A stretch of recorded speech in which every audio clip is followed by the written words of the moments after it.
Hello everyone! Hi there! How's everybody doing tonight?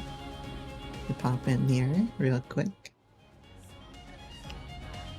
How is everybody doing tonight? I hope that my voice isn't too, scratchy today. My throat hurts a little bit because I've been, choking on too many dicks, and, so I'm just drinking some tea here and chilling out, so I hope you don't mind. But yeah, I think that today might be a good day for, a little bit of vibing and relax and just whatever we feel like. I know that I have to keep up on the MSQ and my alt, for example. Let's switch back to the normal soundtrack here. And of course, a lot to talk about when it comes to the media tour. Stuff that's been released very recently about job design in Dawn Trail. So I'm very happy to talk about any of that stuff, if anybody would like to. Yeah, for now, I'll go with something in my eye. For now, I'm just gonna be chilling out and doing some low energy Final Fantasy XIV stuff. So if anybody would like to join me for anything roulette-wise, or blue mage spells or whatever, you can come by my apartment. You can also come over to Zalera and I'll get you in a party. Or even just on Crystal. Message me or put a message in chat and we'll come pick you up. How are you doing there, Rel? Saw you in the captain stream earlier. You're doing a little bit. Oh, hi Carol, how you doing? Welcome on into the stream. We're just getting started here. I'm letting everybody pop in if they want to. Yeah, Ralph, you're doing I don't know, you're doing some random party finder shit for a bit, and then we went to the Kugane Tower for a little bit. And we helped them get up the tower, and it was a lot of fun. I don't know how I was the one to make the jump when it came to going onto the light post after the tower. You still need to climb that thing? Yeah. I mean, it's probably my third time climbing it before. I would suggest it, but it'll take a while if it's your first time. It's a lot of fun. You can also just get a blue mage, or you can go blue mage and blow yourself up and have people res you along the way. If you want to get a, we'll call it the Kugane elevator. If you'd like a Kugane elevator, you can do that. But it will take a very long time. Unfortunately, there's not items in WoW that will just instantly kill you. You know, I'm trying to think, there's a poison in WoW that you could drink. Like the Vidir elixir or whatever you could drink. Just finished a 13-hour stream to knock out 16's main story. Well, that's very great. That's a lot of hours on stream. My voice couldn't keep up after a few hours of Star Rail last night, but there's a ton of talking in a ton of reading in Star Rail. It's all just super story heavy. The same would be true in 14. But 14's also a kind of game where you can kind of chill out and just to hang out and not think about too much, and you know, there's a lot of reading in 14, but there's just a lot of socializing to be had. I'm actually gonna go maybe to the house. Maybe I should go to the house and hang around the actual house a little bit. But yeah, is anybody wanting to do some roulettes tonight before we go into maybe getting some MSQ done in my alt? Try to get into Star Rail, but you couldn't make it through the tutorial? Well, I mean, it's not for everybody. It's certainly not for everybody. I don't know, there's a lot of story content in the game. And a lot of side content in it. Some of it's kind of meaningless. A lot of it is just kind of the same stuff that you see in it, ARR a lot of, which is characterizing the world. But the story is very heavy, and I've watched streams where they do nothing but cutscenes for like 2.5 hours straight. In some cases, it's more egregious than Final Fantasy XIV, where you have a little bit of gameplay mixed in between cutscenes, you know? You're down to do some cool, cool. Oh, also, thank you for following Mr. Matt Does Stuff. Welcome to the cat carrier, and please enjoy your sentence. I think they followed when I was offline. But yeah, if you want to come and do anything, just let me know. I like the mechanics of Star Rail. I'll say that much. The combat mechanics are very fun. It's like, it is JRPG light, but like, it's got its own levels of depth, which is nice. And so I was enjoying that. And the story takes a little bit to get into, I feel. It's very, very vague, you know, it's not presented extremely well at the start, I'll say that. Because they leave out a lot of exposition. But Fallout 16's lots of cutscenes, so it felt like a prize. So gameplay felt like a prize? Yeah.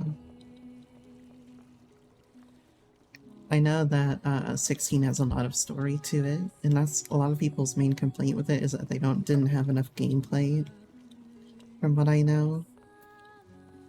So, that turned a lot of people off from 16.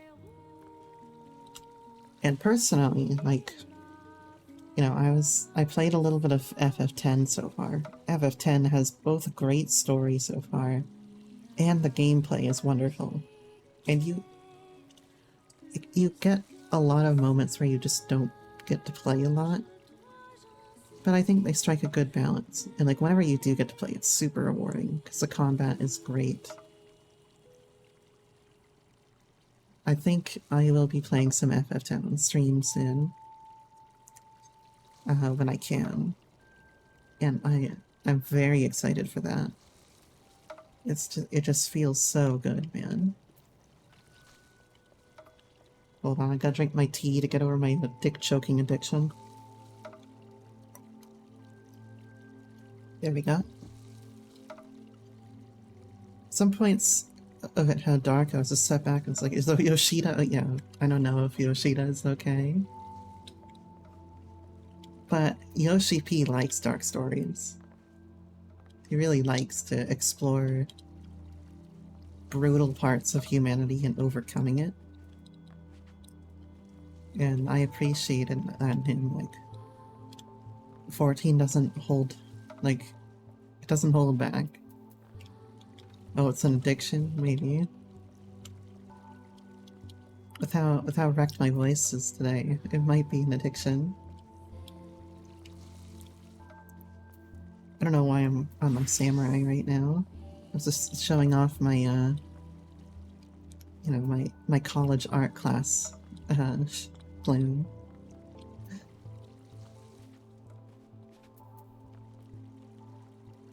What's your plan then, Carol? You finished FF16, and you're not gonna do the DLC for a bit. So what's your next thing to play on stream, really, until Dawn Trail? I'd be interested to hear that.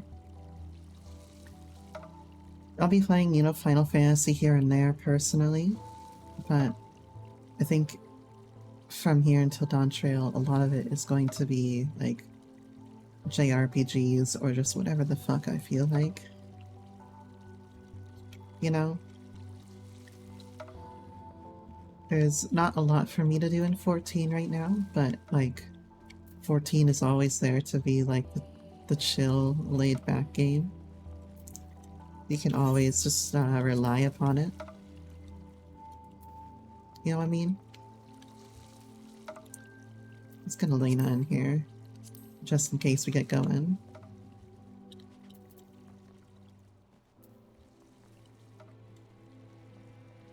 You know, really, it's like a vehicle for... It's a vehicle for conversation, this game. You might do the 3 or 4 pixel remaster. Like 4 is so good. The 3 pixel remaster, you have to be aware that the balancing in 3 is not good. And the pixel remaster doesn't fix the balancing. It's merely a remaster. Now, I would suggest, if you want to have a little bit of a, not even an easier time, but a less frustrating time, playing the 3D version of Final Fantasy III. Because in that, they actually do some balancing changes to make sure every class is viable by the end of the game. But they don't do too much to change the difficulty of it. It just means that you can be creative with your class loadouts. Because otherwise, from what most people have said, unless you're like bustedly high level going into the final dungeon, most people have to go Sage, Ninja, Ninja for FF3. And that's very restrictive.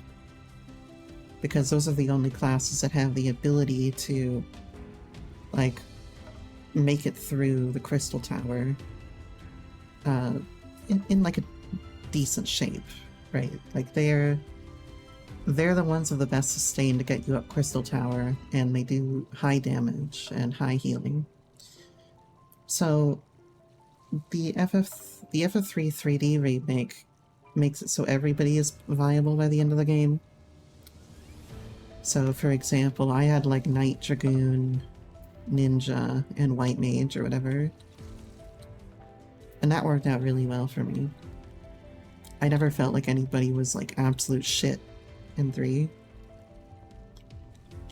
Whereas a base Final Fantasy III Dragoon might actually be shit. So that's my suggestion for that. The 4 pixel remaster, wonderful. I played that a couple of years ago before Endwalker. And it was absolutely perfect. Nothing wrong with it. It felt good, the music's great. Absolutely go for the pixel remaster if it's your first time playing 4. Or even if you just want to play 4 again with better music. Cyberpunk DLC 2, yeah. I have not played Cyberpunk, but I've watched some playthroughs of Cyberpunk, and I find it entertaining. Even though I know there are a lot of bugs and things, sometimes, you know, I find the bugs in games like that very endearing. I don't know about you, but like, you know, when a horse starts like jiggling out of control and flips and spins into the air in Skyrim, starts a new space program by itself, discovers a new planet, that's what I find really endearing about Skyrim in a lot of situations. And why I keep coming back to it all the time. It is charming. You know, it's charming when a guard, like, clips through the wall or something to come find you, or, like, I don't know. Well, of course, the giants hitting you 700 feet in the air is one thing. Cheese wheels exploding out of nowhere. Like, that stuff is very fun in Skyrim. Even though it has a lot of crash issues. And that's not fun. That's what keeps me coming back to those games, and I feel like Cyberpunk has that sort of a similar level of charming jank to it, where like stupid shit and bugs might happen, but it's like, it's fun to watch, you know? Sorry, still something in my eye there. I find it charming. I love it. I go back to Skyrim like once every 2 years and I just install a shit ton of mods, and sometimes I don't even play it. I just experience this feeling from modding the hell out of Skyrim. I don't know what that feeling is. Yeah, okay. Like, I'll just set up a suite of like, oh yeah, let's put this into Skyrim. Oh yeah, let's get this. I want these animals in here. Oh yeah, let's get this extra story bit, and I don't play it at all. And I think, like, there's something very satisfying about getting a suite of mods set up in Skyrim, and maybe even making sure the game works. And sometimes it's satisfying enough that I don't feel like playing it at all. I'm like, yeah, that was interesting anyway. I don't know what's wrong with me. There has to be something wrong with me. I don't know what it is. But yeah, like I did that a year ago. And I went and I went and got a bunch of mods set up. I would like to play again at some point. Sometimes you also play it for like one day and then you're like, alright, that was good. I enjoyed my life for a day. There's one mod you would suggest to play Skyrim Lost City. I've not played Lost City, but I believe I installed it the last time that I installed mods, opened up the game, and then never played it again. Almost 13 years later, still just a number of people that go back to it. Yeah, I go back to it all the time. And there's always new reasons to go back to it, because people are still modding it. And hopefully, with the Elder Scrolls 6, there's the same amount of modability. So we can, you know, have some crazy shit go on for the next 20 years. And I'll be back here in 2030 and saying like, oh yeah, I did another run through the Elder Scrolls 6 today. I installed so many mods that I crashed every time I walked out a door, but it was great. You know? I'm sure that'll be the case as well. If I can't set myself up so that, you know, every time I get hit by a certain enemy it crashes the game, then I don't know what they're doing there. People are still okay with Bethesda, their games are sandbox. Yeah. That's the attraction of the game, you know? Is that you can do so much to it. The base experience is good and it's fun, but you can also do so much to it. I never played Baldur's Gate 3 modded, by the way. And I think at some point we ought to go and mod some Baldur's Gate and see what I can do with that. There's a lot of mods for like your character in BG3. And I really want to make a pretty character. And all the, you know, the BG3 character creator is a little bit like, a little lackluster. Let's be fair here. There's not a lot of options in the BG3 creator. You know, they focused on quality over quantity, and that also extended to their creator. So the creators is not that good in comparison to a lot of other games in a similar genre, but so I would like to mod the hell out of it sometime. That's right, new release in 2030, and well, let's hope for 2028, you know? Let's be optimistic about it, 2028. Get some tea real quick. Oblivion. You know, I'm not a big fan of Oblivion, but I wouldn't mind actually trying to play it for real sometime and, like, finish it. I don't know what it is about Oblivion. I think it's the combat of Oblivion that I don't like. Or something like that, because I love Morrowind. I love Skyrim. I don't know what it is about Oblivion, man. There's something about it that doesn't jive with me. Also, I think it's the character models, somewhat. I hate the models in Oblivion. Like, I don't think anybody looks good. Like, my character certainly doesn't look good. I don't know what it is. Fallout 3. I've played a decent bit of New Vegas. I've played also a decent bit of 3, but I haven't finished either one. Yes, you can make a Melon Man, and the Melon Man's very important to the gameplay.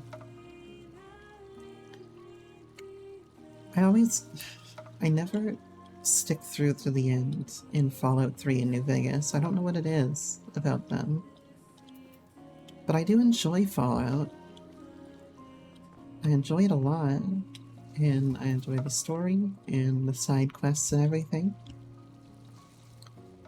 I think I just need to commit to it, you know. I think it's always that something else grabs my attention more. And at least in the past, you know, 12, 15 years, that something else has almost always been MMOs, you know. I'm almost always playing MMOs, or I almost always have an MMO going, you know. Perhaps a stream? Yeah, perhaps. I'll think about that. I wouldn't mind doing it. I've got plenty of stuff to stream. And stuff that I would rather play more, like FF10. You're not happy with any of the characters you created in BG3. Yeah, I mean, yeah, you just don't have a lot of options, right? The options that are there are good. They're nice characters, well animated. There's just not a lot of options there, so if you have a very specific character in mind, you might not be able to create them. There's not a lot of playing around to be had, you know? And, like, I'll install, like, Black Desert Online just to play around the character creator. Like, you do that sometimes? Like, you install an MMO just to go into the character creator and mess around with the character, or is that just me? I think the character that I did settle on for Black Desert very briefly was a, like, a very heavy-set, blonde, like, warrior type character. And she was lovely. I just love going into the character creator and fucking around with it and seeing what kind of beautiful and terrible things that I can create. In Dark Souls too, it's the same thing. You can make some absolutely horrifying things in Dark Souls, and you can also make, like, really nice character doubles. And I just like to fuck around sometimes and see what I can create. So Baldur's Gate 3 doesn't really have that too much. I don't really feel compelled to open up the Baldur's Gate 3 character creator. But yeah, at least everything is, like, well animated and looks visually quite good, you know? So I know how you feel about your character in Baldur's Gate 3 like that. The Elden Ring, yeah, the Elden Ring character creator is awesome.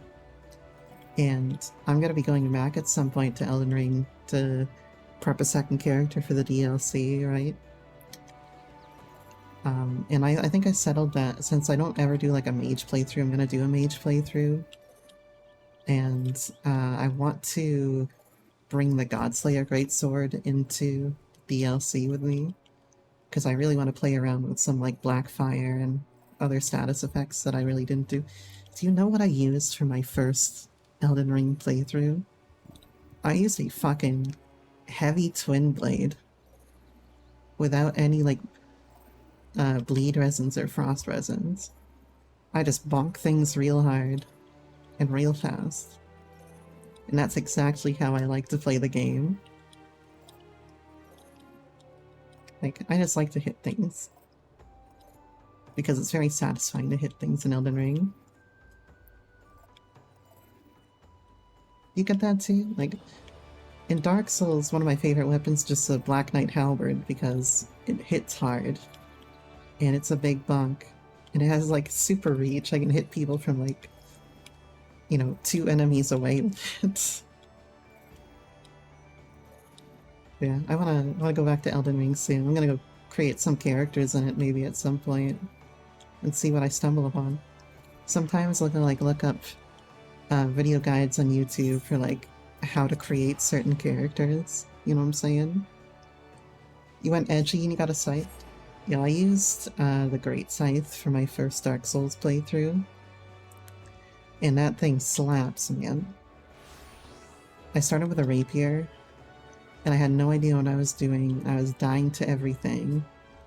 And then I went and got the Great Scythe when I went down to the Skelly Zone. And that thing carried. It just hard carried my playthrough, and I went through to, like, 2/3 of the game in one day. No matter what, you always end up going the roguish type build. Poke, stabby, yeah, I get that. The gold tracers are super fun in Dark Souls 1. I don't know if you've used gold tracer, silver tracer. I do like rogue builds though, and I think whenever I go into an MMO, like blind, I typically choose like a rogue class. Like in Guild Wars 2, I had a rogue. I had a Nord rogue and I was like fucking huge and I was wearing bright red. So there's no excuse for anybody to miss me, right? But I usually start with either a rogue or a wizard. Obviously in 14 I started with Black Mage and I've never left. You just want to zip zap soup around looking as badass as possible? Exactly. But speaking of zip zap zoop, that retrace ability. Oh my god, this person's name is Blue Mage and they're a Blue Mage. Retrace on Black Mage though. Okay, so I know I've complained about the mana changes for Black Mage, but I am so happy to see Sharp cast it. Oh, Blue Mage. Blue Mage likes me. Oh, okay, they're gone.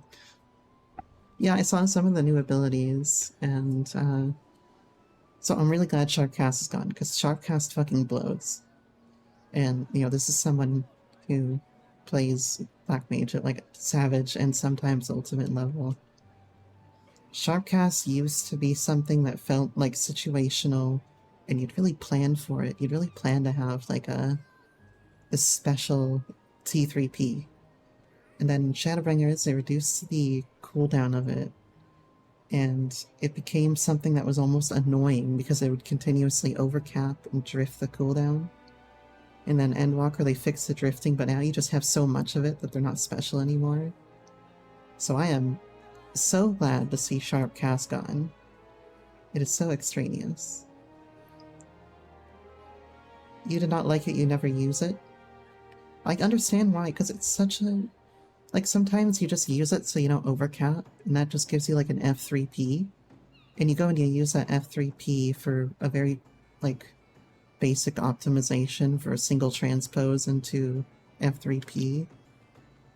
And it's like, it doesn't really feel impactful. So I'm really glad to see Sharpcast gone. And I'm really glad to finally have Move Your Ley Lines. That's the fucking best part. Okay, I was fucking kept up the other night thinking about, this is no lie, I was up longer than I wanted to thinking about Flare Star and Flare Star optimizations that could be done. Because on 2 target, you could do something like Fire 3, Fire 4, Fire 4, Flare, using your Flare with the last Umbral Heart, and didn't do like another Flare, or do another Fire 4 Despair Flare Star. And like that seems awesome as like a 2 target optimization. You know, I'd probably need to like spell this out for you to like explain this, right? Oh, the outside of your house is complete. Want me to go see? I'll go check it out. We can judge it. Are you ready to be judged? It's time for a little Elena judgment. Yeah, come on over. All right. Don't have to ask me twice.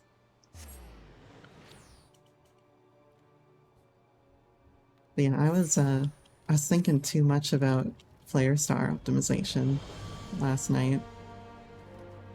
You know me, I love the Ishgardian Fire Pit thing here. This shit's a lot of fun for me. Oh yeah, also you have this lovely little gazebo and you like furnish the inside. I can dig it. What we need to do... Oh, nerd. Oh, hi there, Lana. How you doing? Don't turn to Martha Stewart on you. Am I the Martha Stewart of Black Mages? And add that to, like, my stream title. Might have to change my title to that in a second now that I said it. Why am I a nerd, Lana? Because I'm up all night thinking about Flare Star. I do like this thing. I think we could do even more foliage if we wanted here. Like, you know, more bushes. You know me, I'm always asking for more bush. We can put some bushes like along here to like guide the path towards the towards this thing, the gazebo. The name of SMH in my head. What? The more bushes? Do you not expect me to make comments about bushes on my own stream? I'm SMHing my head at you, Lana. SMHing at my moderator. But yeah, that's just my thought. Like, could even do more foliage to guide people to the places in the yard that you want people to go. Lewd? I can be lewd on my own stream. Come on. I can be as lewd as I want, so long as it doesn't get myself banned. Look, you got the fucking Happy Hog that I watch sometimes talking about fucking nans on his stream. I can say stuff about bushes, okay?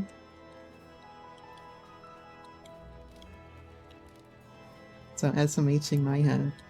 Anyway, I hope your night is going well, Lana. You're about to raid and stuff. I'm pretty sure I just lost a viewer for this.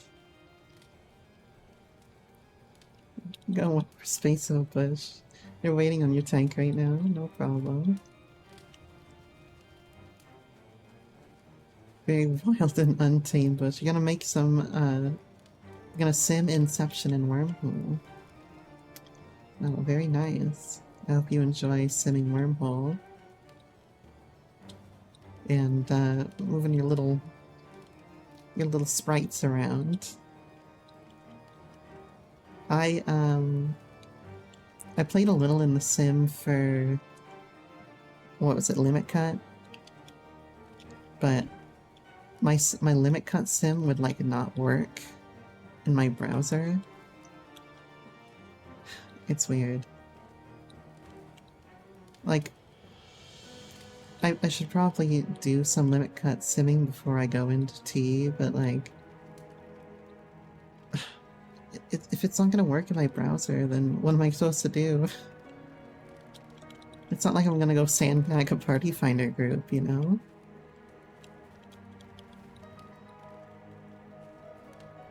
I mean, I could. I don't want to. Yeah, I could try another browser. Maybe I'll go install Opera GX or something and see if that works for the sim. Because I'm using Chrome. And I feel like Chrome should be able to sim. And I don't hear people complaining about it, and I feel like a lot of people use Chrome, so I'm like... what's up here? Is it just me? Is it me, Jesus? And, yeah, I don't know what's wrong there. Or, you know, I could just go in on, in T, in your group, and I'll just be like, okay, bitches, I'm learning Limit Cut right here, right now. I mean, I kind of understand it anyway. You know, 1258 going like north and west, 3478 going, you know, south and east. Like, I understand it. It's just a matter of muscle memory. Did I say 1258? I meant 1256. It's not that bad, but it's like, it's so finicky. You know? It's a mechanic that is so easy to, like, fuck up. Royally. Nisi is paying. Well, yeah, Nisi is very complicated. It's far, far more complicated than Limit Cut. Hold on, I'm gonna take another drink of tea to heal my dick-sucking wounds. Alright, we're back. Getting to Wormhole and Inception consistently? Very nice. What's up, Lana? I'm like drowning in the fucking bushes here. Trying to get through Elena's house. What do we got in here? Is this finished yet? Oh, it is. You got like a little prisoner in here. I appreciate that you've got somebody caged up in your basement, Elena. Some weird shit that obviously you'd be into. What sort of wounds do I have? Well, you know, my throat hurts a little bit. And, you know, I'm gonna be on stream for another 4 hours and 20 minutes, so... Gotta drink some tea. Oh, nice closet. How many people are in the closet? Alright, nobody. Great. It's Pride Month, get out of there. Something about dick sucking? Well, that's always what we're talking about on the stream. You're gonna have to be more specific.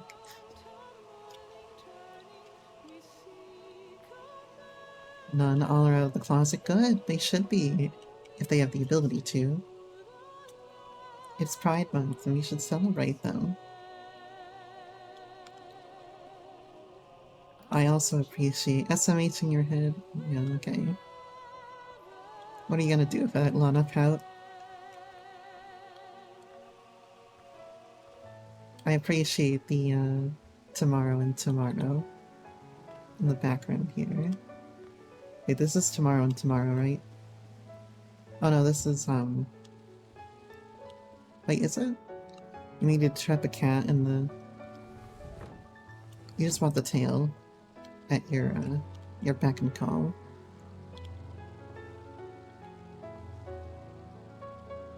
Trap me in fucking horny prison with this devil here. You'll make me eat my words one day. Make me eat something else first.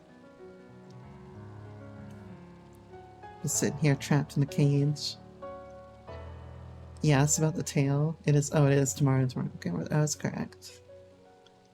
I kind of know things. You just want easy access to a tail. Imagine if my model had a tail, Elena would be fucking, you know, hounding, slavering, like, spit dripping.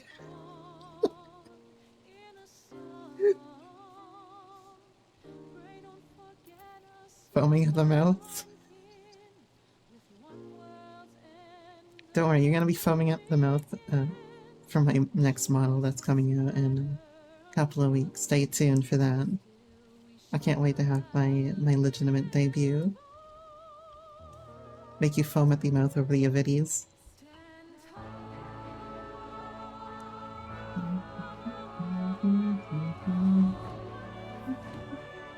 Oh, are you in here? My camera's not facing you. But yeah, I'm trapped in here. I'm not trapped in here with this void set. They're trapped in here with me. Oh, what's up, Elena? What's up, Redhead Disaster? LOL.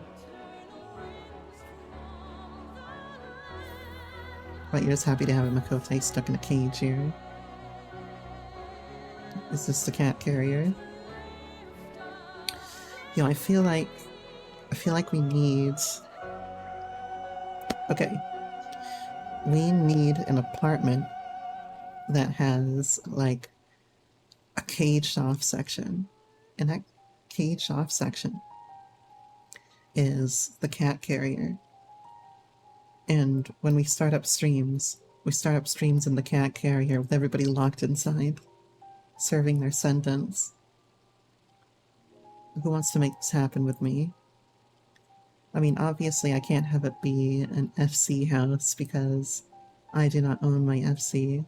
You could figure something out. Very nice. We could also... I mean, I could have a room in an FC house, but I'd rather not involve my FC in my streaming unless necessary, right? They're not here because I stream. They're here because they are a pre-existing community. I mean, I guess you could start up an FC, Elena. And then you could get an FC house. That wouldn't be impossible, but you need to get like 10 signatures. And those have to be 10 separate accounts as well. You could do that, and I could have Juna sign, or another one of my alts. At least for me. Sorry, I'm gonna take off my UI for a second while I remain trapped in here. Let's like sit inside the cage.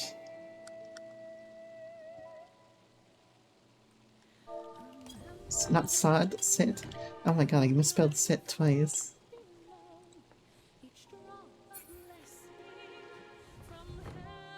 Oh no.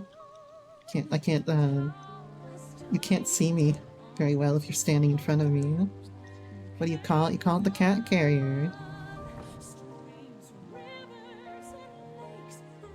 That's the FC for the stream.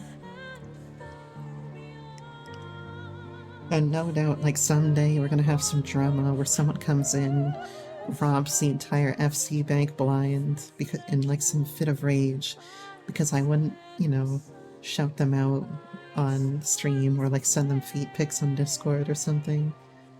Undoubtedly that's gonna happen, and we're gonna be able to roast them on stream.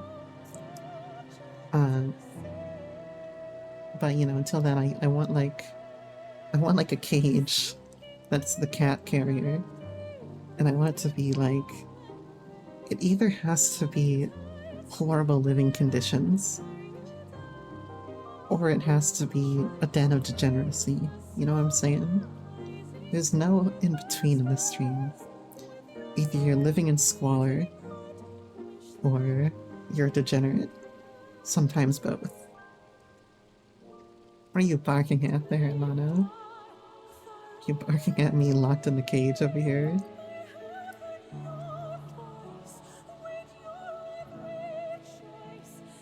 I'm just saying, it's gonna happen.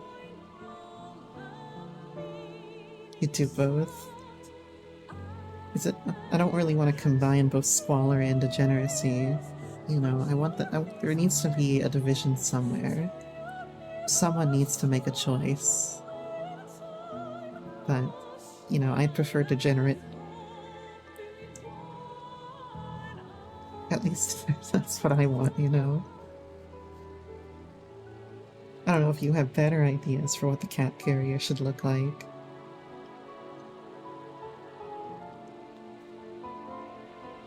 And, oh my fucking god, I have a great idea. I have a groundbreaking idea. Alright, listen in. So Elena, you put your retainers up as like, not like servant, whatever they call it in the house, like, are they just maids in the house? The NPCs you can have in your house? You put the servants up in your house as, like, nurses, like veterinary nurses. You have them outside of the cat carrier. I think this idea is absolutely genius. I don't know how you guys feel about that, but you can dress your retainers up as if they're like veterinarians to really sell the cat carrier idea here.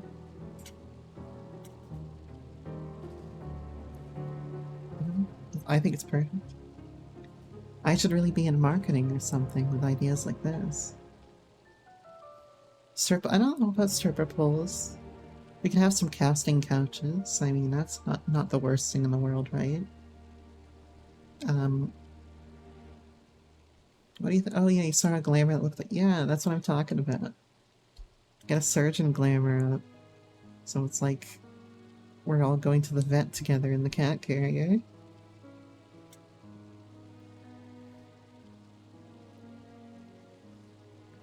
And yeah, it's a medical play positive stream.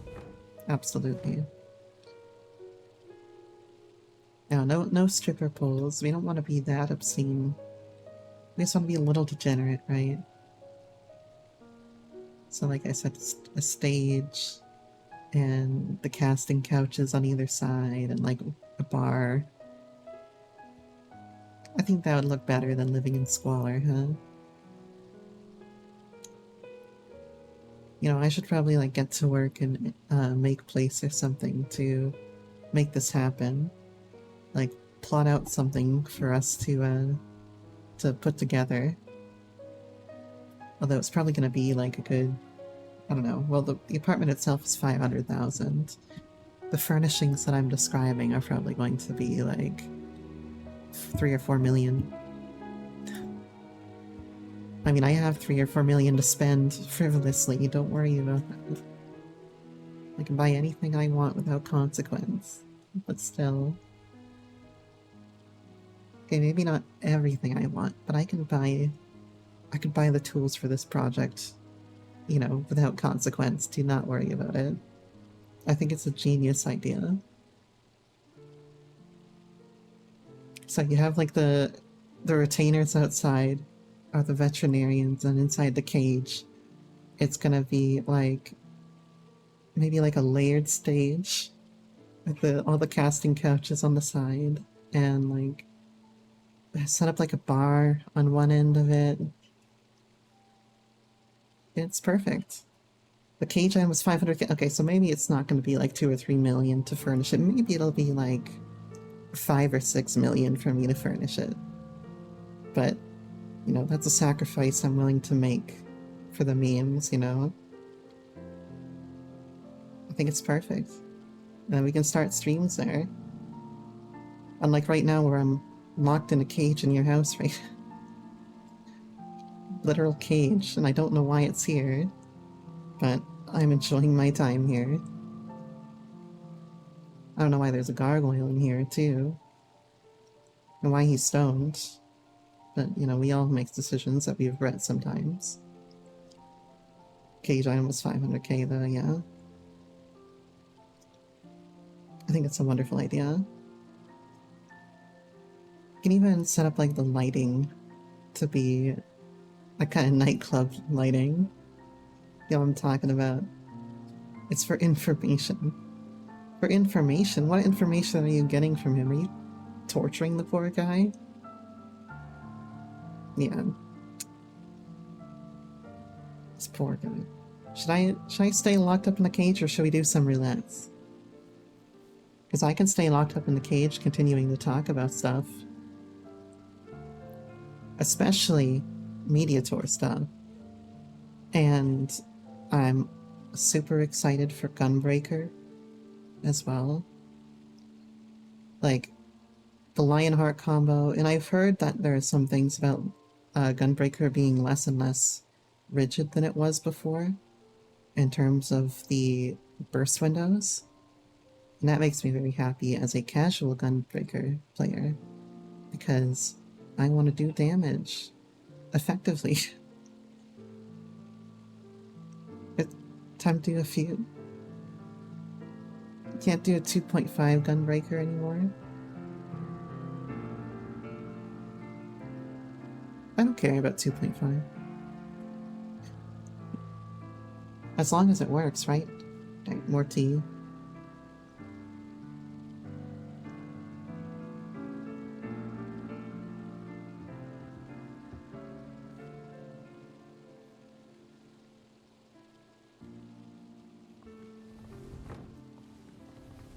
Right. So you can't do 2.5 Gunbreaker anymore because you have so much to fit inside of the windows. Was that the consensus in the media tour? Because I'd be down no matter what. See now, oh, and on the desk, okay, I'll see if there's a new cauldron or not here. The general consensus is that you need a faster Gunbreaker in order to fill all your GCD. That sounds about right. I accidentally pinned your message. Let me unpin your message. Yeah, okay, there's the cauldron. Isn't that shit, like, pretty expensive nowadays? Or is that the thaumaturgy kit that's, like, really expensive as a housing piece? Because I know I was looking at the thaumaturgy thing and I was, like, blown away by the price.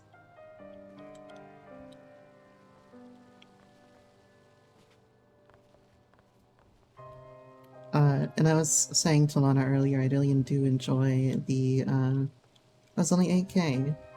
That's not too bad.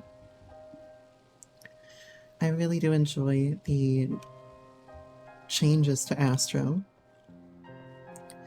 Even though I'm not an Astro player main.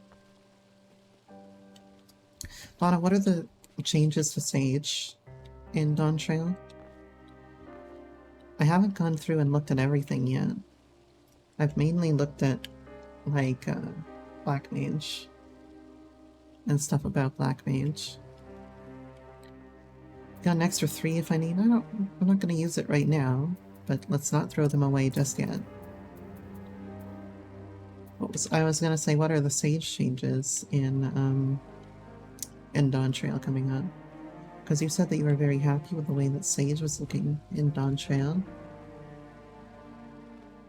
For the most part, I think that the changes that were done to most classes will make casual players of that class, of each class, very happy. AoE dot? Oh yeah, the AoE dot! AoE dot is a gain over doses. Level 100 ability, super strong.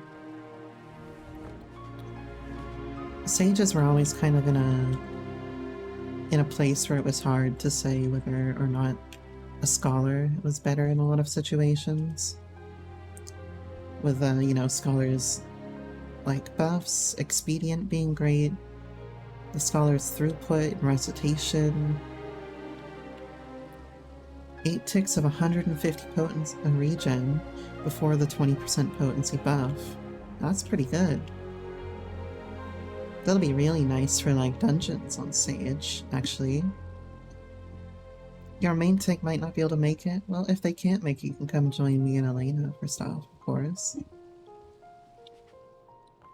Yeah, I was looking mostly at the Black Mage changes. And of course, I'm excited about some, and I absolutely hate some others. And they might actually make it a little harder for the casual Black Mage to play. Or at least for the casual player to play well, funnily enough. But there are some things about it that are going to make it super easy. And like I said, I am very happy about Sharpcast getting deleted. As someone who reads, like, Savage and Ulta, I am very happy about Sharpcast being killed. But not every Black Mage is going to agree with that, because it is dumbing down the class. And even if it was extraneous, sometimes when you dumb down the class's complexity, people are not going to be happy about that, just because the complexity means something to them. Certainly the non-standard stuff upsets me, but I also have a feeling that a lot of stuff in the Black Mage front might be reversed by, like, 7.1, if they're taking player feedback, you know? I think they're pretty good about, like, if things are hated by enough people, they reverse the changes. Personally, like, I was looking at the Astro changes, and I love the Astro changes. Even if it's a little bit busier than it was before, I think it's great. It's a good step forward. And there's still decision making. I think they're combining Blood Weapon and Delirium for Dark Knight. That's a very nice change. Oh yeah, Bard's songs I don't think are targeted any longer, so you don't need to drift your songs by a significant... Yeah, no plunge, but it frees up your OG CDs a little bit when you don't have plunge. So you don't have to be constantly spamming plunge, and it lets you do, like, more Edges of Shadow, lets you weave in your mitigations easier. So that's typically a good thing. Like, Dark Knights struggle sometimes, and Gunbreakers struggle with weaving in their mitigation and their DPS, like, rotation during burst windows. Yeah, that's really good for Bard. Not having to drift your GCD, not having to drift your songs that much. That makes me very happy. So I can't wait for that. What else? What else have I looked at so far? There's a dancer thing about like instantly giving you standard step, which like actually adds a layer of complexity to dancer because it makes it easier for you to swap who is your dance partner in the middle of combat. Because before you need to have your standard step ready if you're going to swap partners to then transfer your standard step buff. But I believe they had like an ability that transfers standard step now. So you can like start with your standard step on a Dragoon as your dance partner. And then after your burst window, you transfer it to the Black Mage, who's going to be better for everything outside of a burst window. And then you can go back to your Dragoon, for example. You did two, yeah, you did them. You did Zodiark and you did Endsinger today. Endsinger's a funny one, because I think a lot of people were expecting more out of Endsinger, but we nailed that one out in like 5 pulls in my group. But I think it's fun. But it's not my favorite. But I do like Zodiark a lot. Zodiark's a fun one. The like Paradigma mechanic of that is quite interesting of an overlap, and sometimes you get these really tiny safe spots. So it's one of those things where you really gotta know what you're doing. You actually gotta predict the mechanic. Similar to Seed of Sacrifice, and I was telling you that earlier, like Seed of Sacrifice, you have to know what every mechanic does. Because when you get to quintuple cast, you're gonna need to memorize the order of them. You're not gonna have any space to like question yourself. You just have to know it. And the variety in Seed of Sacrifice makes it such a fun fight. Everything is so different from, like, not only is each pull a little bit different because of the order of the 4 phases in the second half of the fight, but the fact that there are 4 phases in the second half and the first half is kind of random, that's very fun for me. Both of them are fun. You got both within 5 pulls. You could probably imagine that we're coming in there with like 650 to 660 here. Because those are both sort of meant for below 600. In Zodiark's case, you come in there with like 570 here. But it's good to get a feel for like what kinds of mechanics might show up. Did you get to like 5 heads mechanic in Endsinger? 5 heads is probably the hardest mechanic in Endsinger. Yeah, you did get to 5 head. Yeah, that one is probably what you should expect from extremes. Small safe zones, a lot of randomization. You have to be a little precise with your movements. That's what you should expect from a mechanic in like a on-tier extreme. You know, Endsinger doesn't have a whole lot of huge mechanics like that, but it has a few scattered in. There's 5 heads, there's like the randomly getting turned back time on who's getting the donuts and the flares and the shit like that. I don't remember where in the fight that turns up, because again, we killed it in like 4 pulls and then never went back.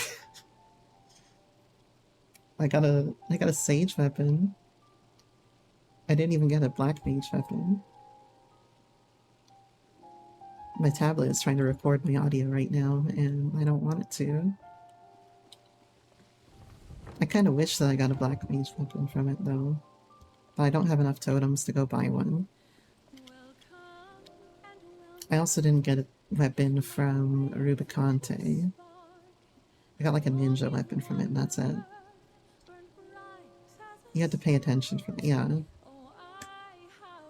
And you can sort of expect those kinds of mechanics of extreme fights, if not harder mechanics than that. Titania Extreme, for example, has one overlap in the ad phase. That really stopped a lot of groups right in their tracks. The ad phase was already very tight at launch, or moderately tight, and it has this overlap of like 5 mechanics, and I know that shit fucked people up so much. That was another extreme that I did like on release, and I remember there were so many groups that couldn't make the DPS check.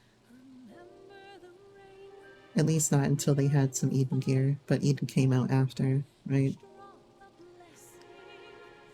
Heidelin's a fun one too. It's like not very hard, but it's a fun one. I'd say my favorites in Endwalker were Barbaricia. Like Barbaricia is very fast-paced and kind of complicated, and Golbez, and he's a little bit more punishing. He's got some mechanics that will like really fuck over a party that doesn't know how to deal with them. I found those to be most fun. Zeramis is pretty fun too. He's not that difficult, but he's fun. The hardest part of Zeramis is this like a meteor mechanic, and like not hitting other meteors with your meteor. And for some reason, like our group wiped to that mechanic more than anything else in the 2 nights that we did Zeramis. Yeah, the 2 you did were a good upgrade from regular. Yeah, they're probably what I'd recommend for first step up.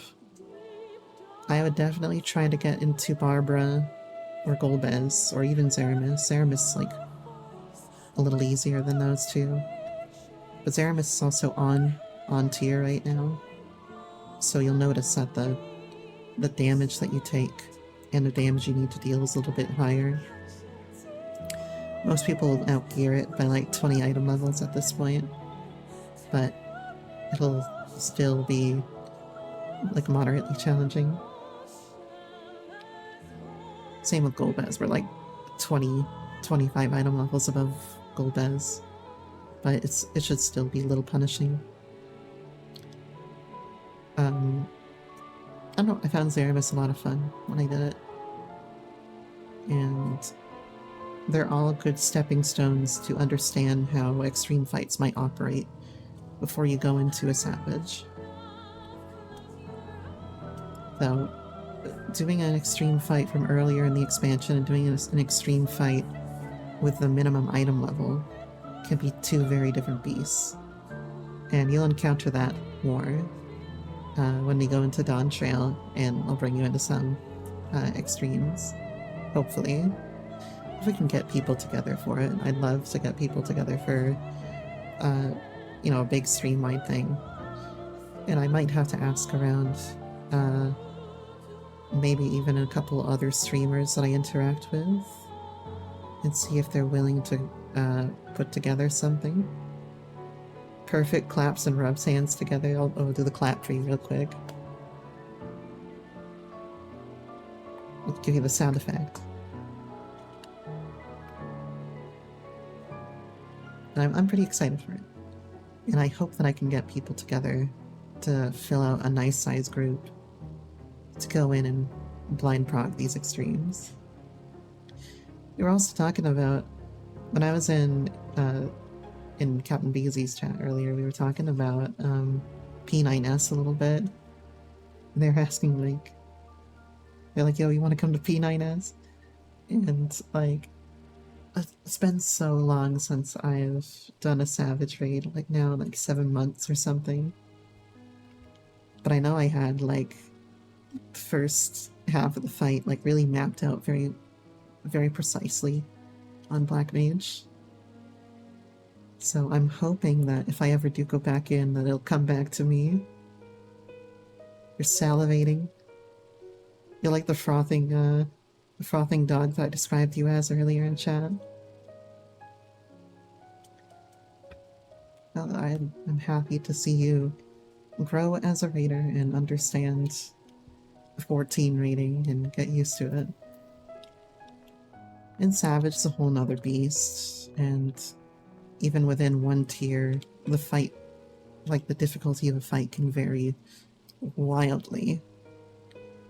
You know, P10S is regarded as probably the hardest second floor they've released, and straight up P10S is harder than the last boss of Asphodelos, in my opinion. Your raiding instincts are telling you to go at this, to try, to fight. How inspirational. No, I support it. You're a little raid junkie. Yeah, I did raiding in like WoW and Classic WoW at the same time, and I was also raiding in 14 at the same time at one point, which was hellish, because I had to not go to my retail raid one day of the week, and I had to like go from one raid to the other the next day, and it was horrible. But yeah, I like overbook myself with raiding sometimes because I enjoy it. Yeah, I was raiding like Castle Nathria, and no, I was raiding, no, this was before that. I was raiding N'Zoth in BFA, and I was raiding Blackwing Lair, and I was raiding Eden. Now, the N'Zoth raid in BFA was super easy, for the most part. There were so few bosses that actually were, like, legitimately very difficult fights. And N'Zoth himself was kind of a joke of a fight, and like, but it's still a lot of information to take in, because WoW raids have so many bosses in them, even if they're 5-minute long encounters at best. It's a lot of information to take in. And I was doing Blackwing Lair at the same time, and Blackwing Lair is not very mechanic heavy, but it's very frustrating. And then I was doing Eden, and Eden is way different than 14 rating is way different than WoW rating. And I was kind of treating it like WoW rating at the time, my mentality. And that's not the mentality you should go into with 14 raids. They're two different animals. The stuff you know for WoW raids is not going to work all the time for 14 raids, and vice versa. The bosses just are different in how they act, how mechanics work. So treating one like the other is a detriment to yourself. So my best advice would just be like, throw your approach from WoW to the side for a bit, and just worry about your approach for 14, and, you know, understanding how the mechanics work intimately, and not thinking about it the same way that you would. Just think about the 14 mechanics and how they work. And generally speaking, there's a lot of things you do differently with your classes between the two games, and snapshots are one thing. The base ideas, yeah, the rhythm of the fight's very different. The style of mechanics and how they are presented to you is like one large puzzle rather than continuous small puzzles. They're very different. Yeah. And, you know, both of them have their place. I enjoy the 14 a little bit more, but that doesn't mean that one is better than the other.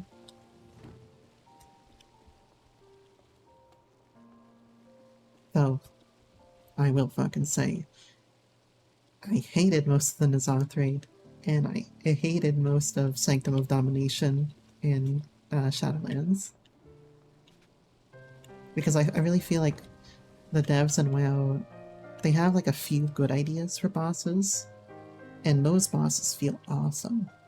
And then everything else is kind of just like scrapped together, like, yeah, what are we gonna throw in here to fill up space in the raid?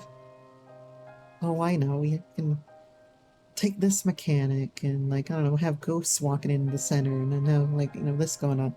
So I feel like there's only like a few good bosses in every raid in WoW, and there's like 10 bosses.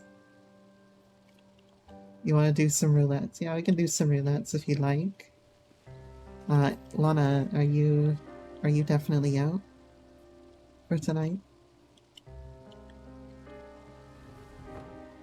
Yeah, I guess what I'm saying is that 14, they're like 4 very focused fights, and they tend to be higher quality for the most part. And WoW, there's a lot of throwaway bosses, and then there are some really good fights. That's my experience. You're not going into tea right now? Okay. Well, if you want to do some roulettes with us, you can come join us if you'd like. Roles for next tier. So I should probably be in on that conversation, but I am streaming right now. So, you know, just keep aware of my proclivities. That I would rather be on Black Mage than anything else. But, you know, if I really need to switch, I will emotionally recover at some point in my lifetime. We can wait for Lana if we want. Or we can just go into something short and see what happens. Yeah, let's pop into something short, actually. Let's do a normal. Let me know when you're ready, Elena. We can do a normal. Let me pop my information above my head here so that people can see that. Let me change it so it's not showing the password right now. And fix it a little bit. There we go. Actually, let's center it. There we go.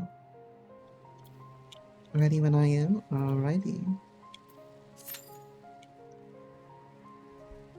Then let's wheel. If anybody wants to join, where I am, the server is right above my head. You can either message me in game or you can message me in chat and stream, and we can get you in. Alright, what are we gonna get? Oh, we're getting alright, okay. It's not too bad.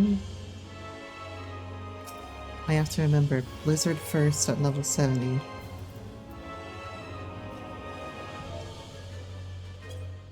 Blizzard first at level 70. I will do this right.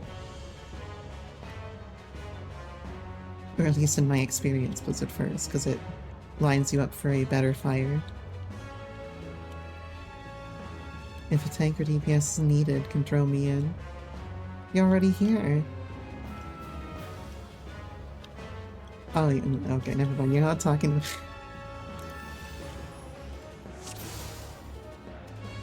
I was like, what do you mean? You're already tanking right now. All these poor school photos.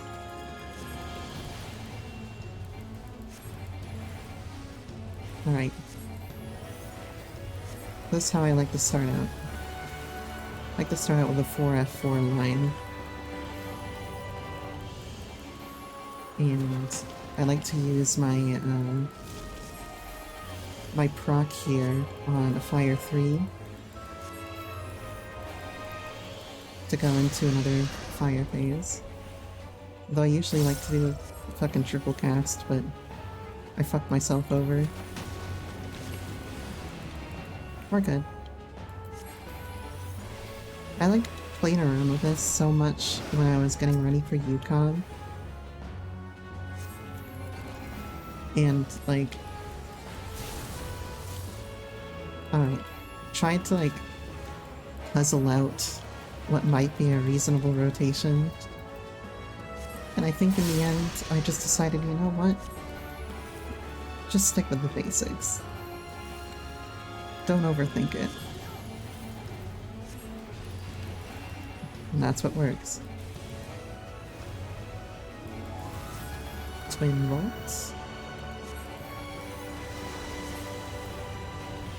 You know, when I talk about playing Black Mage, I should really start putting on, like, some Bob Ross shit.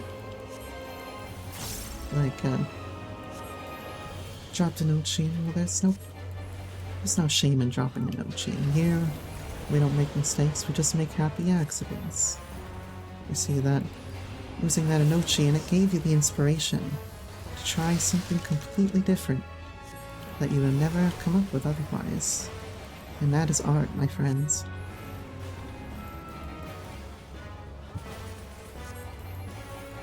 That is art.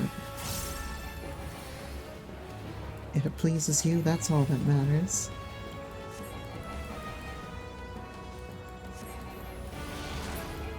Okay, right where you going, you bastard? Come back here.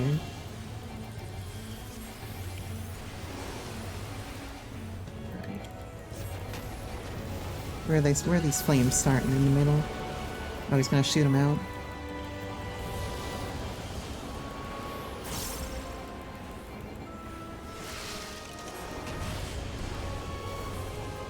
Gotcha.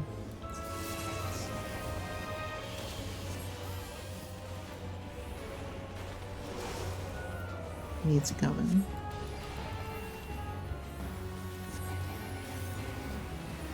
I just tap, tap, tap, tap, tap on that fire 3 button. Ever so gently.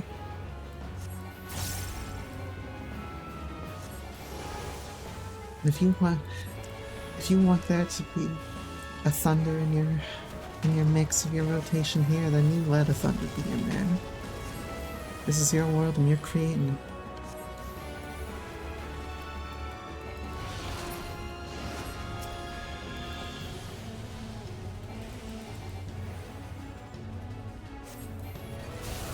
You think a Blizzard 4 belongs there? And by God, put a Blizzard 4 in there.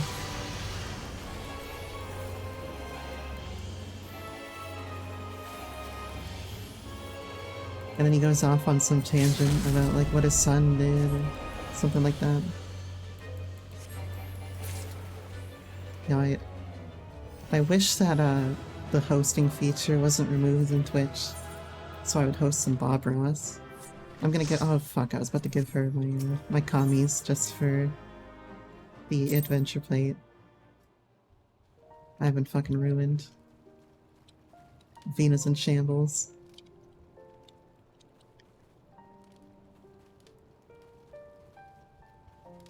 Alright, Lana, how you doing in there?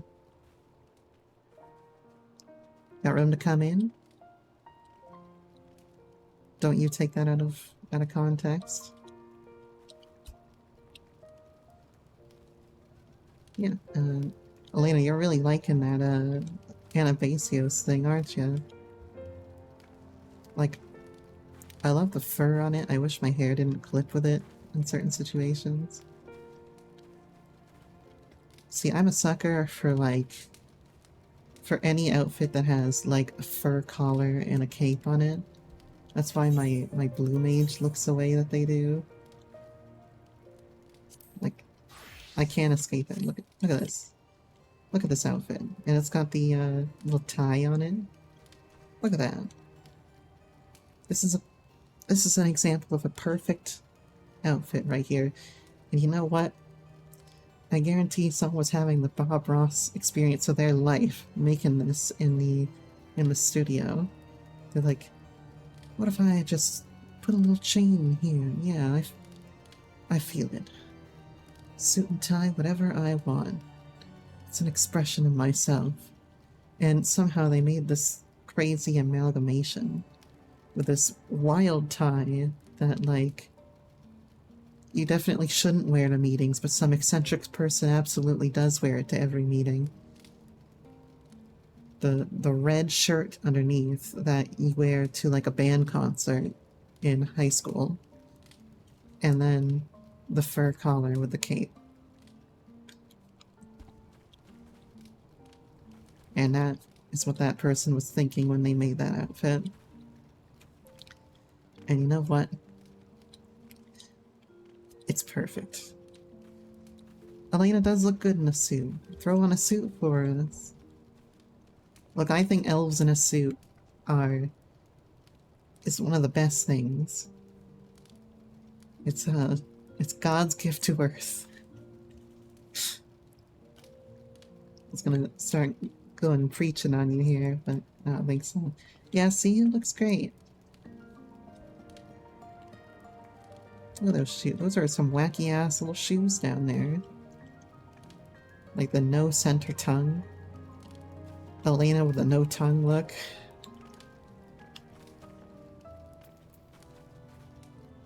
No, it's great. I love it.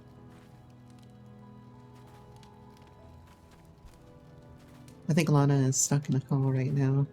Stuck in an important business meeting. So I'll leave them be for the time being. Want to do a trial?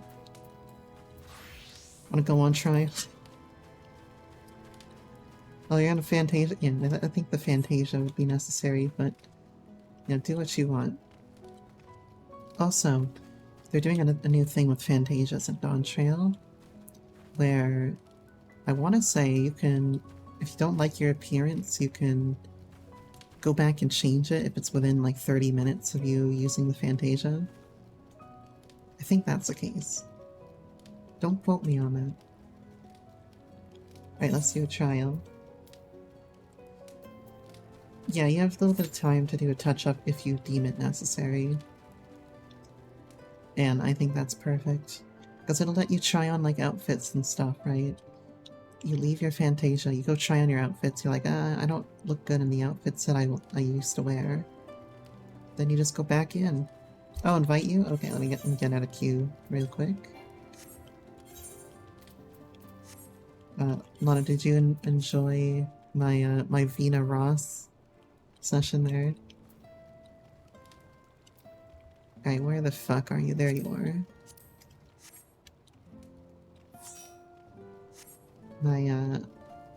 My friends list is a mess. Okay, we're going into trials. Going on trial. Hope you enjoy yourself.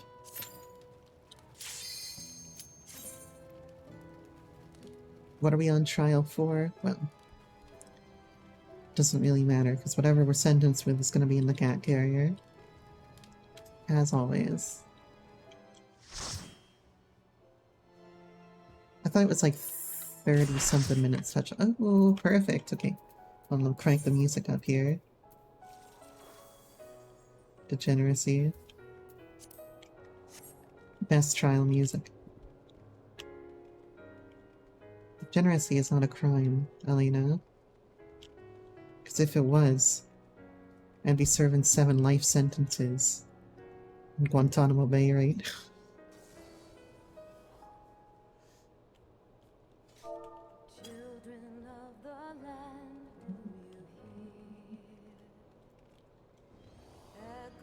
When I got to this trial and heard this music, I think it was in the... I think it was in the cutscene before this trial. I started crying. It's just that hit of the music when you walk out to claim... Oh fuck, I don't have triple cast. To claim Price Felber's eye. That just broke me. Hot wings. I always forget. Like, I try to hit triple cast and I can't. It's futile.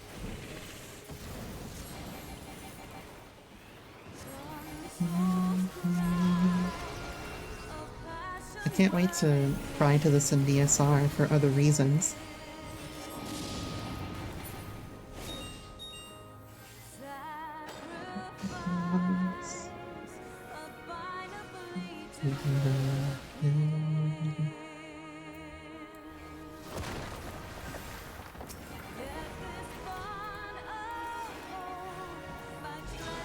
It's so awkward, like, uh, like having downtime at level 60 as a black mage. And they're not really doing anything to change that in Dawn Trail or making it worse. Unless they do something about it, which they probably will do.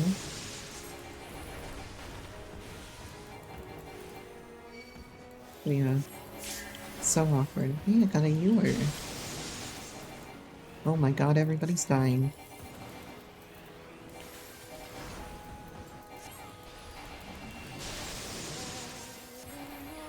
Guys, don't die. Nidhogg is gonna destroy Ishgard. If we don't stop him.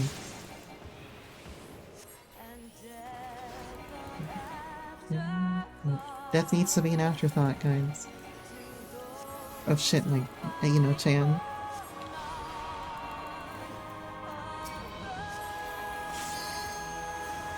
At least we get to hear all the music. You're throwing for the music, which I appreciate.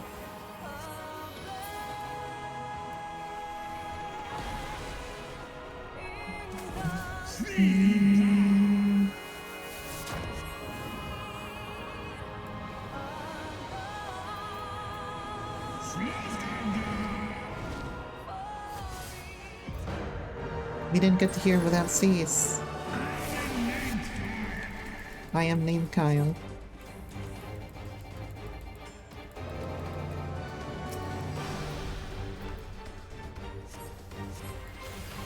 Without Cease, the best part.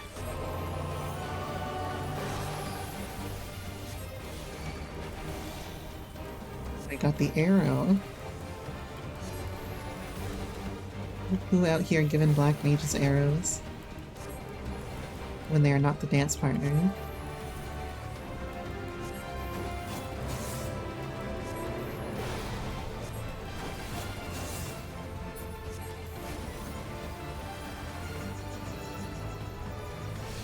This is legitimately, like, one of my favorite trials in the game. Even if it's a little old and crusty at this point.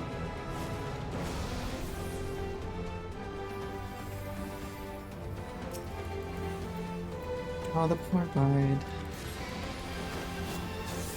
Hell yes. Give me that spire. Good luck, Elena. Oof. I need somebody to give me the Minecraft oof sound as like a soundboard or something on the stream. Or like a bits incentive.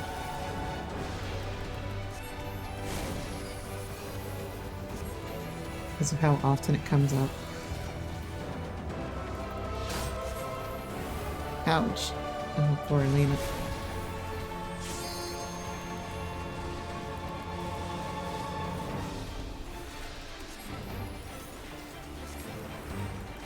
We're simulating End of Heavens, or what this fight would be like. It's all part of the plan.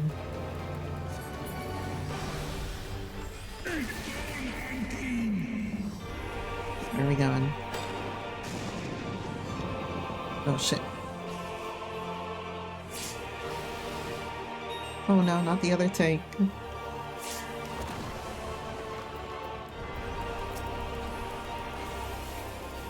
Hit us with that Morn. I'll addle it. Because I'm a good girl.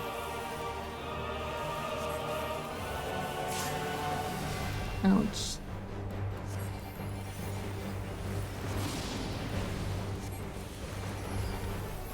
Oh no.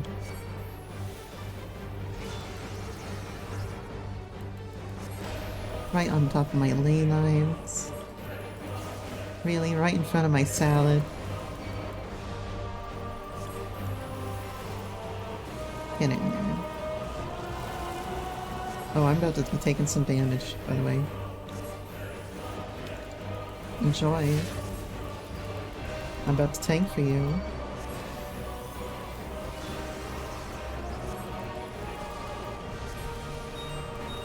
Enjoy.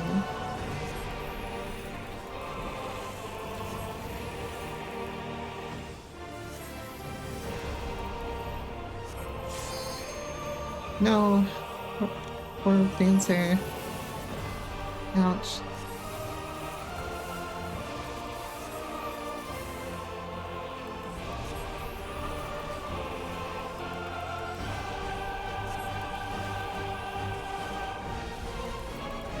Gucci. We're good. Everything is fine. Where's the other ball?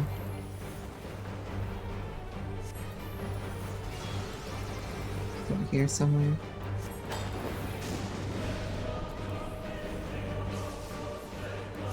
No. Our fallen comrades. They are numerous. Alright, we're good. Mourn the fallen. Player commendation. Her because she has a great portrait.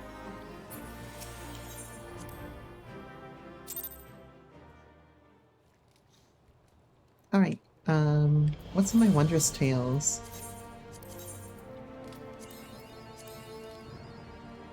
Not a lot. Heidelin's Call. I'm not gonna do Heidelin Extreme today. Yo, who wants to do E9 normal, or P9 normal? Y'all wanna bank out a couple of, Wondrous Tales? Lana just heard y'all wanna bang and was like smashing the keyboard, hitting the enter key. We'll let you get gear for Scholar. What, for E9 or P9 normal? Yeah. You can get gear in P9 normal. If you'd like. Go just need on whatever drops. In DMs, SMHing my head.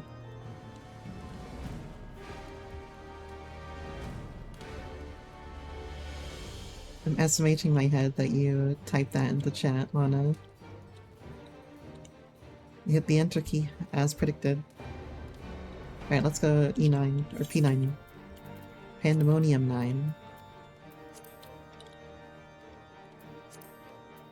You don't got any shame? I know you don't. That's why I hired you.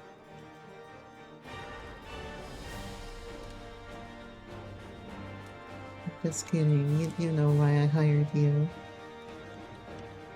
Sweetheart. Alright.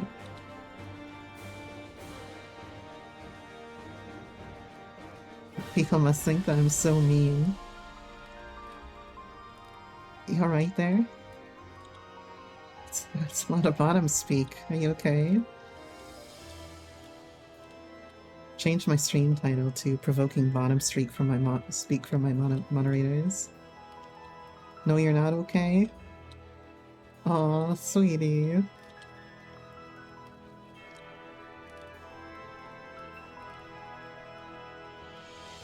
Oh well, I guess the stream will have to go on. Yeah, I broke Lana again. Holden. Oh, hi Holden, how are you doing? Woman. You wish you had popcorn? You don't bring popcorn to my streams? You're gonna have to go buy it in the lobby at $16 for a small. Sorry, bud. Oh, no problem. I enjoy lurkers. Lurkers are the backbones of the society, you know? And if you are lurking and enjoying the stream, make sure that you hit the follow button. I can't even take myself seriously saying that. But yes, lurkers are the backbone of Twitch. So we appreciate our lurkers around here. Like, comment, and subscribe. Hit the bell for notifications when I go live. Give your soul to my prism such that I can split it into its fundamental parts and experiment thusly on it. Lana's still suffering somewhere in the background right now. That's why we haven't received another message in the past 20 seconds.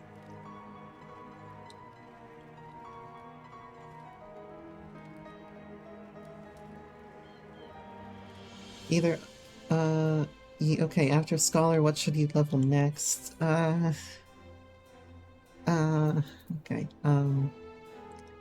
I want you to level Dragoon next. Do you think you can do that?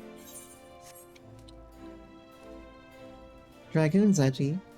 It's like the edgelord before Dark Knight existed. So I'm gonna challenge you to go level Dragoon. Oh yeah, I love the music in this one.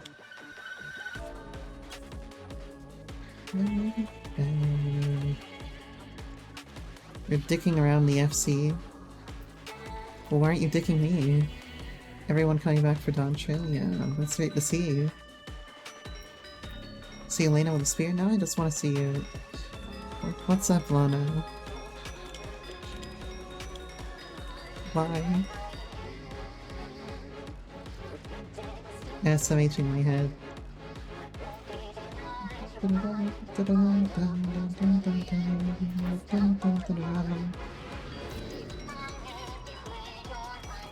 I was saying earlier that 14 is just an excuse for us to talk shit to one another while Soken's music is on in the background, and I think that this fight embodies that. Old cock and toes way over here.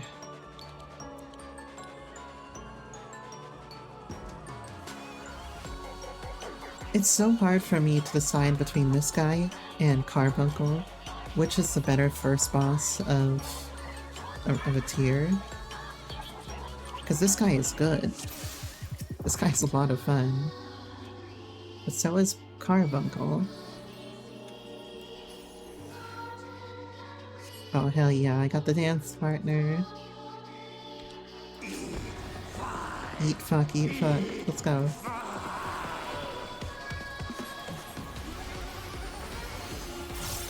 Get that beat drop. My favorite. I feel like it has to go to this guy. Between him and Carbuncle. This fight is just so good on Savage. And also 113,000 Xenoglossy, let's go! Death brings me no peace. Such is my fate. Slamming. My strength is without equal. Alright, strength is without equal. Flames take you.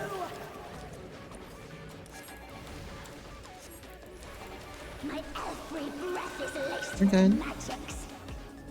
I was expecting there to be a outline because there is in Savage. Remember that, Lana? Ice bind you. Few can wield such power as mine. Oh, I got the Ewer. Ice bind you. You see, whenever I get the Ewer or something, I feel like I need to immediately Xenoglossy. Am I the only one that feels that way? I feel like I gotta take advantage of it. It's my Pavlovian instinct. You slap my ass with a Ewer. But really it would be like you clunk my ass and it makes that, like, swallowing sound. You clunk my ass with it and I immediately hit Xenoglossy.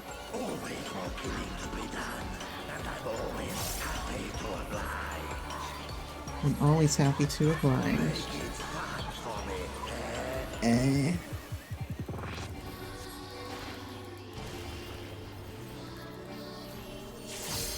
I'm probably okay if I stay, like, right here. But I will be better over here.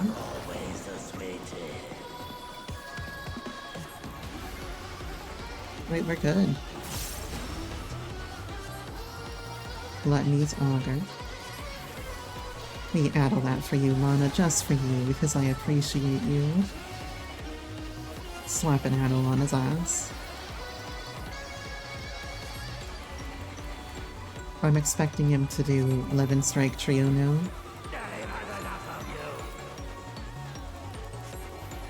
Not trio, 11 strike combo.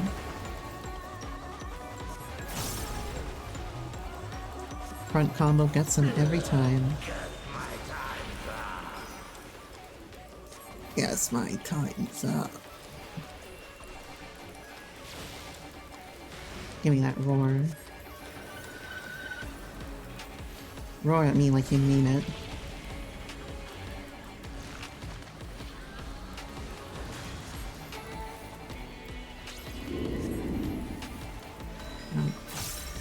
I ain't moving for nobody. I'm just gonna stay in the middle of the boss.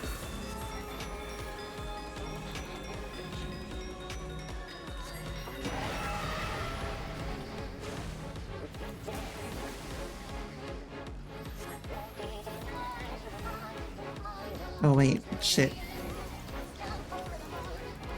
Oh, we're good, we're good. I accidentally cut off the rest of the group with that. We're fine. The sun is setting.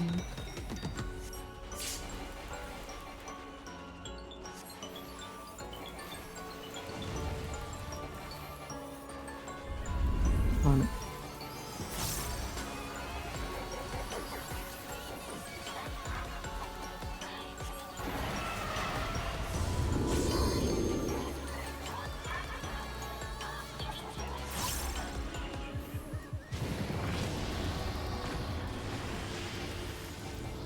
Easy. Now I'm just showing off. Oh my god, that hurt. Okay.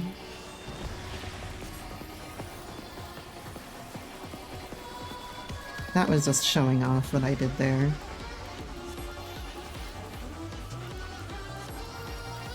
Let alone the fact I've been using non-standard lines this entire fight.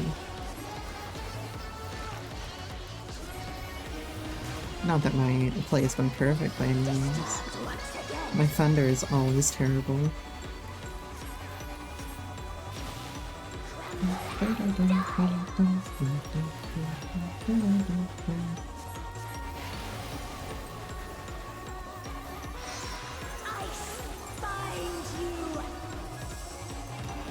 Ice bind you.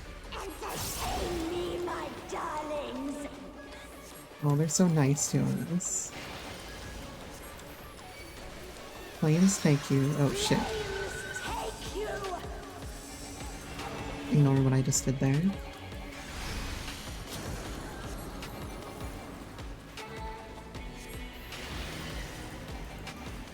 Flames take you. This shouldn't kill you. I'm gonna say that I was doing what I was supposed to do there.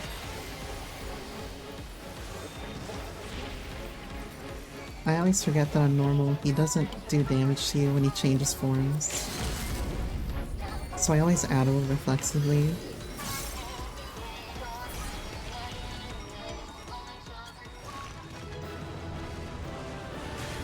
Wait, I think his overlays, like his overlay thing stayed for a second.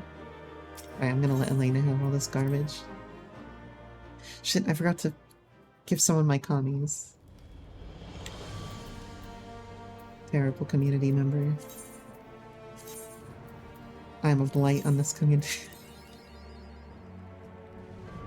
Let's see. We can, oh, this is not gonna be a 3-line. I'll have to reset it, but that's okay.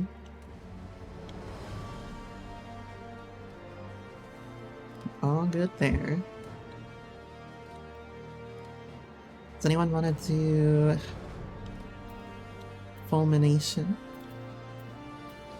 I'll do some fulmination if anybody wants to.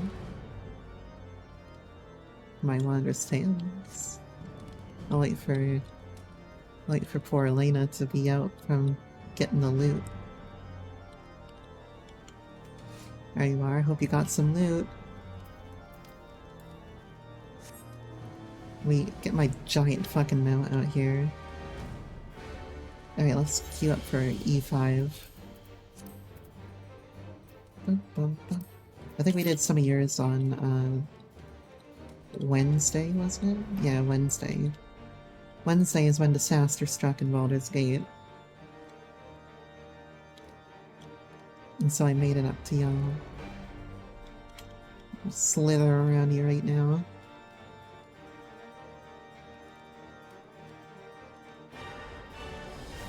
I'm trying to think about what... about like a movie that I saw. Where there was like a tentacle wrapping around somebody's leg and they thought it was somebody's dick. I'm sure Elena knows. Elena's all into tentacles and stuff like that. But we don't shame that around here.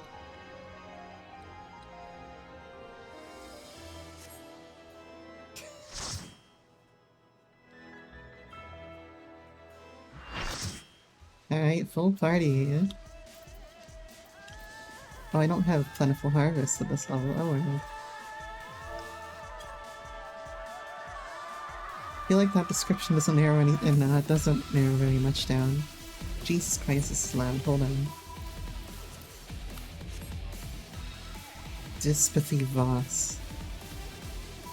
What a name. It's not tentacles, it's tails. Is that what it was about? You're the expert here. What is a tail but a furry tentacle? A furry, non-suckerable, non-suckered tentacle. Let's see if I remember how to play this.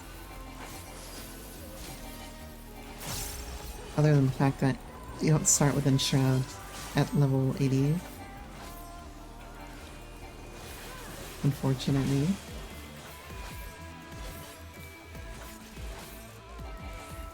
Yeah, you really do have a point there, Holden. Where's my Hell's Egrasses? Shift 2.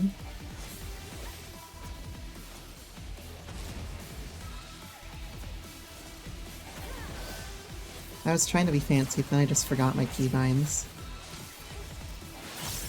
And so it backfired on me.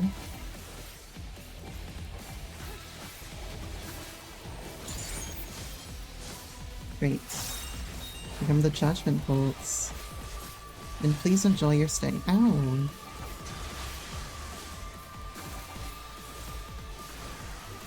Oh. Stop that.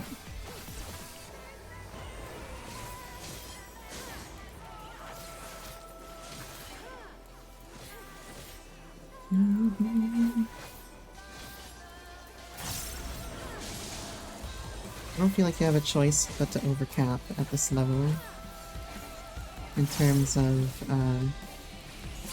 all your gauges. You know what I mean? I feel like you kind of have to overcap a little bit here.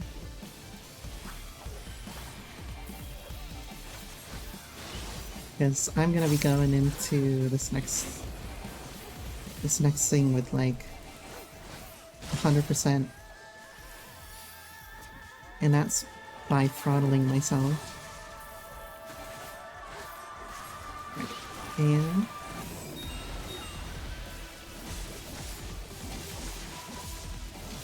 well, let's actually get into the right area.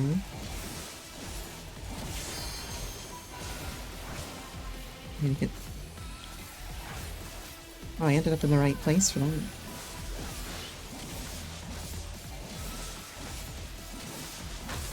Perfect.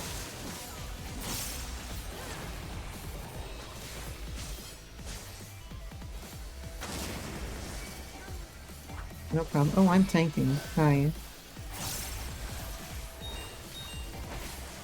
Fury's Bolt. I'm sorry, healers.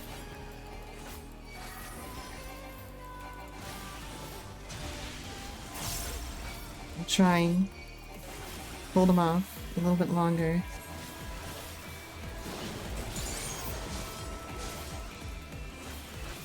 Alright, we're good.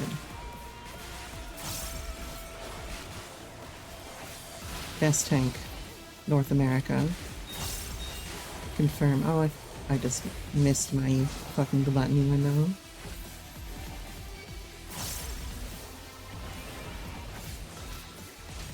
Alright, we're good. Everything is perfect. Everything is fine.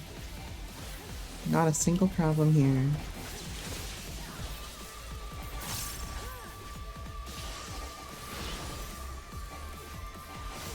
I think no problems here.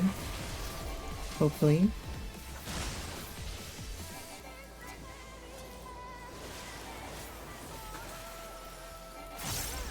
Alright, there aren't any problems, we're good. Here comes Thunderstorm and a buff window. For all y'all cheeky motherfuckers out there that love buff windows.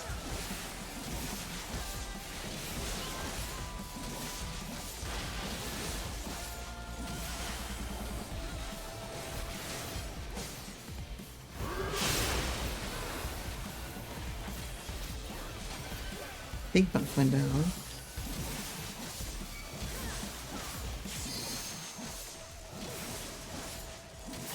Could have been a read for me. God damn it, I missed my gluttony again.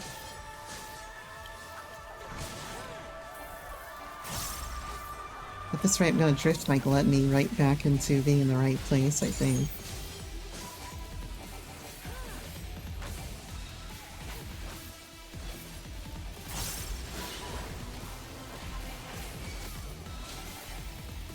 Alright, do not stack those. Good.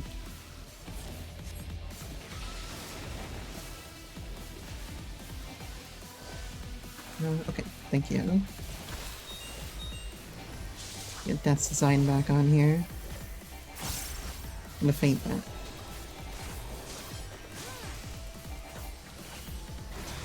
At this point, I should probably just wait on my gluttony until my buff window again. If I wanted to be correct about this. If I'm this far drifted. I'm in the right lane, correct? Yeah. Oh, poor healer.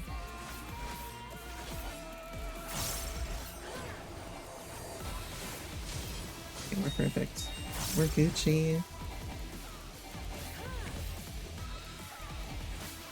Judgment Bolt's coming out.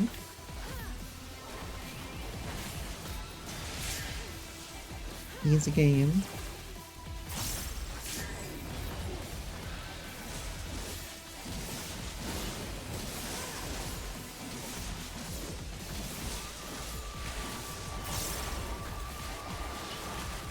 What did I do my gluttony and I didn't get my thing? I think I may have cat fingered.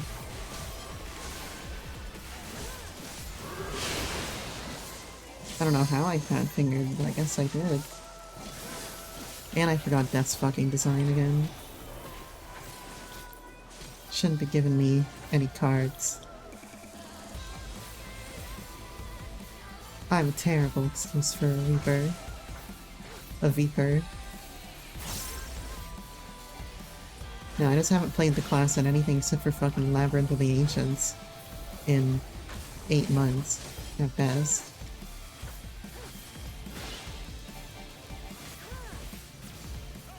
I'm gonna put this in the fucking corner here.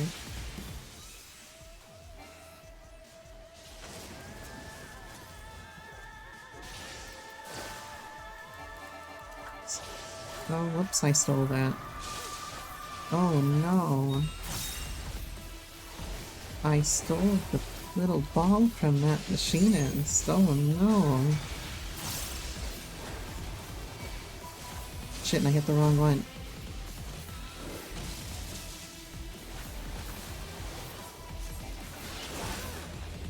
Oh no.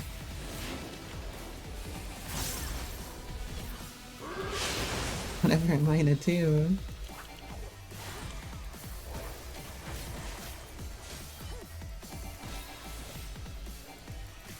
Boom. Get that. And bang. Very nice. Very nice. Off window coming out soon. I am not touching that LV3 because that's bait.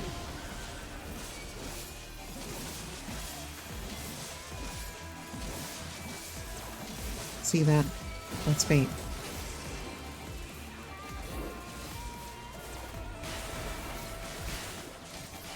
What lane's it on? That lane, okay.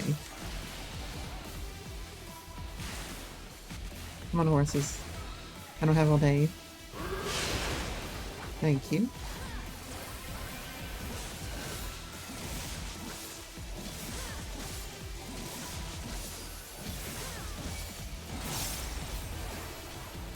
I am a bit of a ball hoarder today, aren't I? Alright. Oh, I was gonna do that. You bastard. Oh well. That just means that I can continue being a Viper. Is it on me? Nope.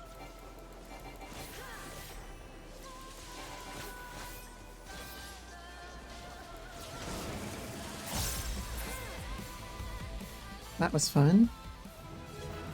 I'm sure Lana had a great time in that fight.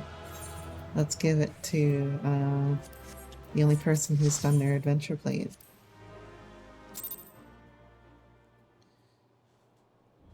How much panic was that, Lana? You can always trust on me to be the third tank if things go wrong, can't you? That's my job. Da-da-da. We had LB3, yeah.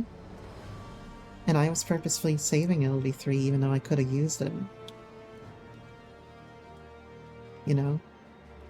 Because I figured that at some point we're gonna need a healer LB3. I want to hit some extremes real quick. But first I'm gonna take a short break. I'm gonna take a little BRB. I'll also grab my tea real quick.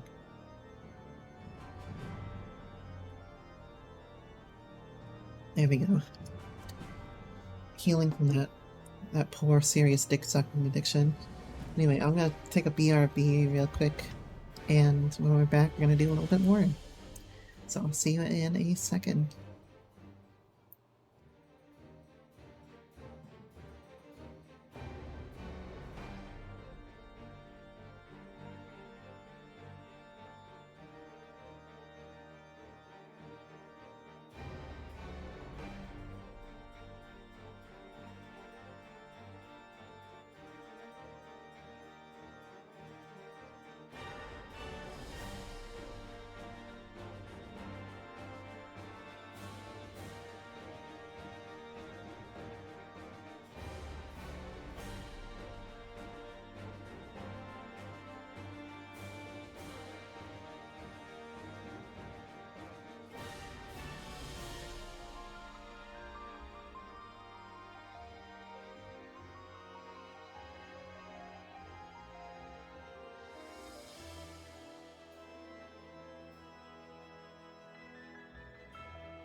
Alright, I am back. That was a very short break, wasn't it? I always love returning from my break to see a Bina Please woman, you know, pleading for me to stop being such a cringe little goblin. But, as you know, I'm never gonna stop being a cringe little goblin. That's just the nature of the stream. So, I need to do a couple of extremes for Wondrous Tales. And apart from that, we can maybe complete something else. These 3 extremes are super simple. We can do like an expert or something. If y'all want to do an expert, we can do an expert. Oh my god, I am about to cap the fuck out on my green tomes here. My causalities. Yeah, if you want, if y'all want to do an expert, well, I continue to say cringe things, we can. And if anybody would like to join in on our cringy experts, you can come to Crystal's Lair. It's right above my head. And you can either say so in chat or whisper me in-game and I'll get you in. But anyway, how you doing, Holden? What have you been up to while you've been lurking? I'd like to hear that. And yes, Lana, I talked about tea. I'm having some chamomile tea on the side right now. I think we talked about tea last week. What is your go-to tea? Because I only really drink tea if I, like, want to wind down or my throat hurts like it does today from, you know, insatiable dick sucking. So, like, I don't really drink a lot of tea. Mostly just coffee. So I'd like to hear what y'all's favorite is as well. Yeah, have you ever had... Okay, rooibos is probably one of my favorites too, apart from chamomile, but I don't really get rooibos too much. Have you ever had, like, it's like a semi-narcotic tea from, I think it's from Africa, and... Oh wait, no, it's not from Africa. Kava. Have you ever had kava? That shit's good. Shit's super relaxing. And it's legal. But me and my ex were out at like a kava bar down in Ithaca once. And it was such a cute little place. It had like horoscope stuff and all sorts of tools for like psychic mediums and shit in this like closet in the back. And they sold them, but they also let you play with stuff there. There were like books there and whatnot. There's a bunch of tarot stuff there too. And so we were just drinking kava with this old biker guy in a dirty ass leather jacket. And she's like playing with the tarot cards on the side while we're hanging out. And it felt like such a surreal experience to be. Maybe it was partially the narcotics and the tea, but it felt like a very surreal experience. And the waiters there were very, like, lovely. It looked just like somebody's fucking basement, but I swear it was an actual restaurant. And they have, like, little back rooms for people to get served on, like, little couches.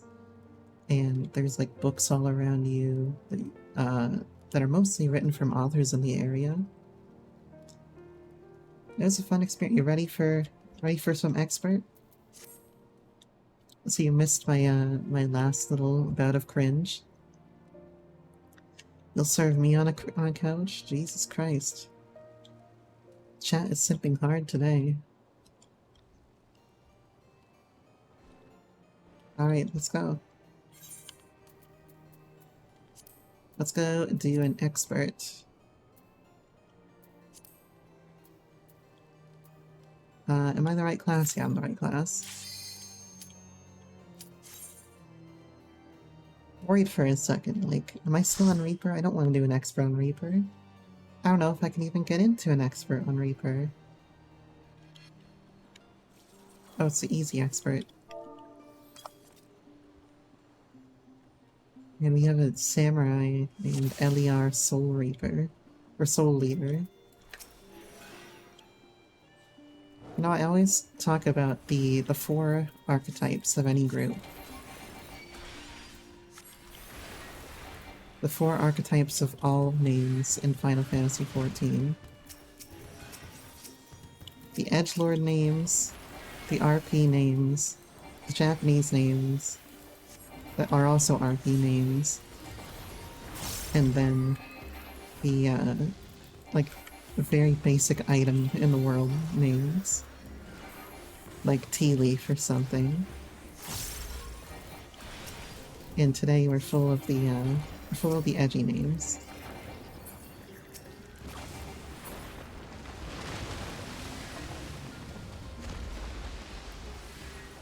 Filled to the brim with edginess today. That's okay, we like edging around here. Edging's good. As is this dungeon. Big fan of it. Quite the segue, isn't it? But I really do like it. This dungeon is super chill. Except for the final boss. When you're playing a black mage, you have to like run all over the fucking arena. Really, I just rely on other people to do my movement for me. The music is so good, man. How can you go wrong with Aether Font? Really?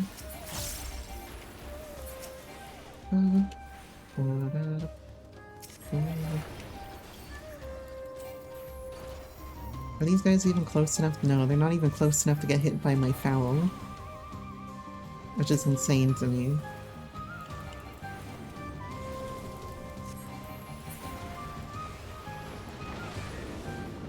They're like pegging a lane left from either side, and it's just far enough that I can't actually AoE them down.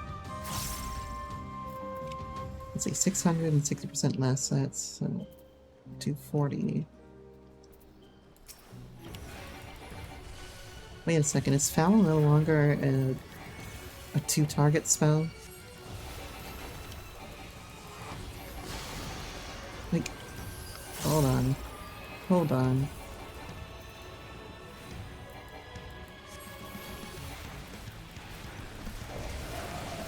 Fuck my ass. Okay.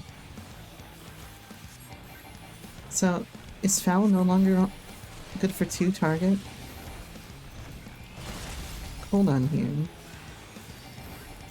Because Foul on two target is 840 and Xenoglossy is 880. I can't believe they changed this and I didn't even realize. I've been using Foul on two target for like 2 patches.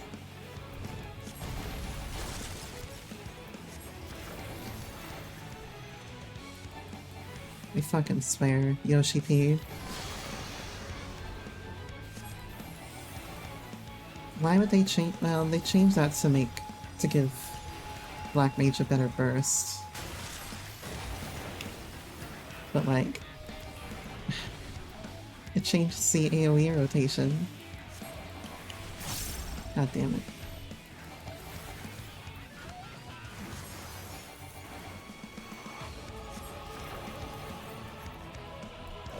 You know, I've come to kind of prefer shield healers over regen healers for dungeons. Not as my healers for, like, for my dungeons, I mean, like, personally. I don't know what it is. I got a distance bracelet of fending. 625, so it's not this for anything. I've come to like it. Also, we are killing real fast in this route.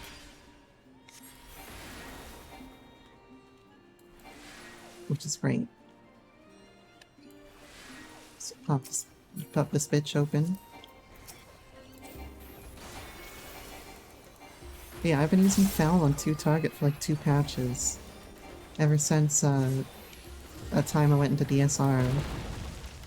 And now you're telling me it's not good for that anymore?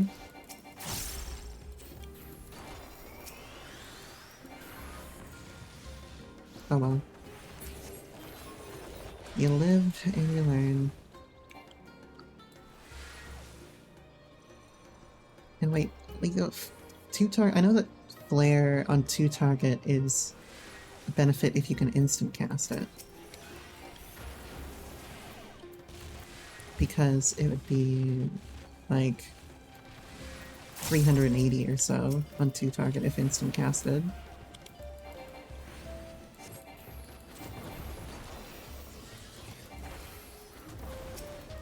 Over Fire 4, that is to say. Actually, I guess it would be better than Despair too, now that I think about it.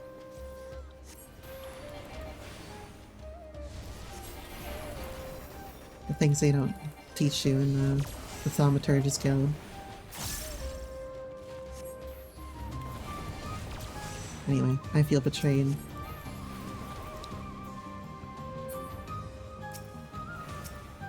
That means I have to change up my rotation for the 2 nights at the start of DSR. Not that I remember it very well. That means I have to change things.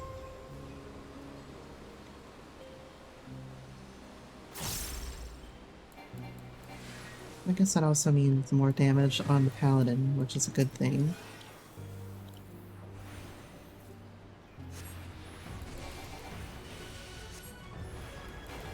Alrighty, let's do this. You see that, Mana? You gave me the Spire and instantly Xenoglossy went off. No fucking second thoughts.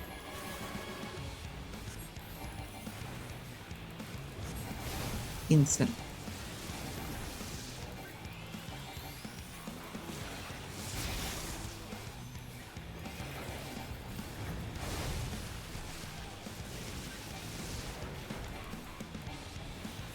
Yeah, that's why I always put my ley lines like right in the center of this fight. Because I can do a lot of dodges without leaving it for this guy. If you've noticed. Yeah, it's quite simple.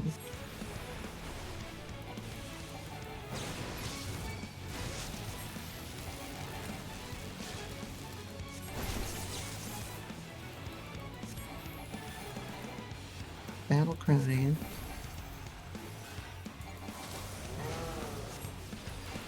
Making the arena smaller and cuter. The small things are cute.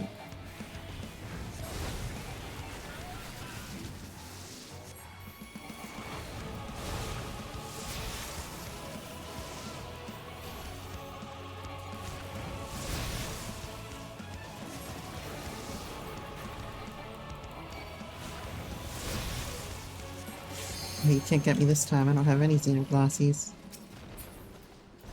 Alright.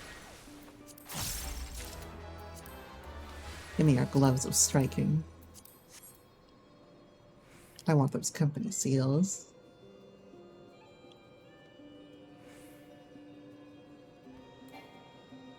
No, I never really get to look out too much at this little part of the Aether Font, but it is really interesting. You always kind of have your head down. You don't really look too much around in these experts. But man, this place is awesome. If only I could get spells off. That would be amazing.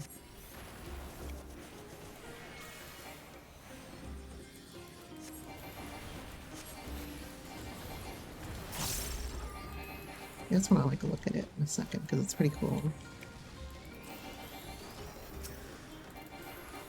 You know that in Shadowbringers, the AoE rotation for Black Mage was like Blizzard to freeze, flare, flare, flare, Blizzard to freeze, flare, flare, flare. There was no reason to cast Fire 2 at all. And so you had like a 3-button rotation, basically.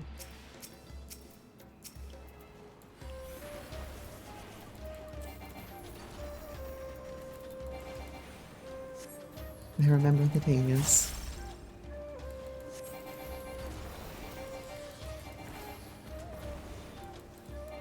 Makes me sound super old. I always look at them and think to myself, ham polycules. I don't know why. That's just the word that comes to my mind. But, you know, I support if they have, you know, big old polycules down this cave. I think it's a wonderful thing. These little crystal formation things. Give me that shit. Fine, I won't take it.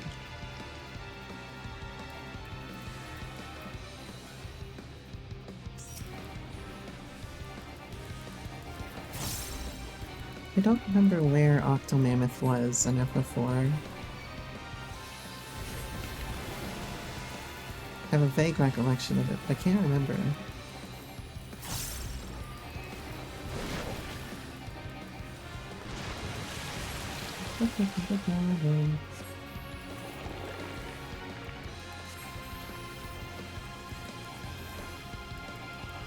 Cast time is so long, man. I get fucking like juked every single time. Oh god. Yeah, I can't remember what this guy was in FF4. I just vaguely remember him existing. But that's okay. I love the FF4 music so much, man. It's the best part of the post patches. This remix here.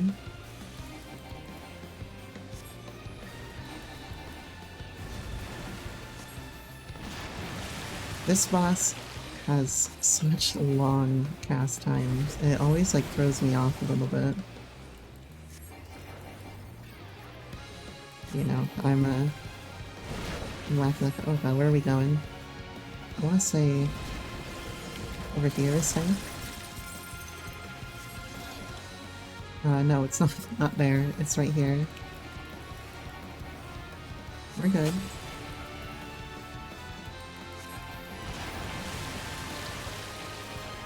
Oh, it's still right here, okay.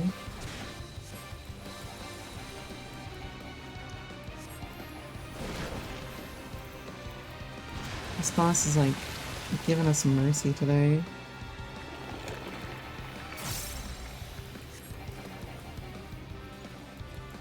All is well.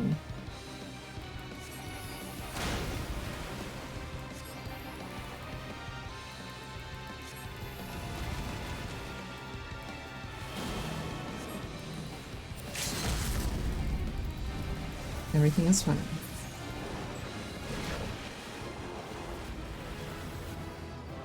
Great. Well, we gotta give it to Mr. Soul Eater, I guess. Oh, shit. Oh, never mind. That's wrong Orchestrion. I don't care about that. Get it out of here.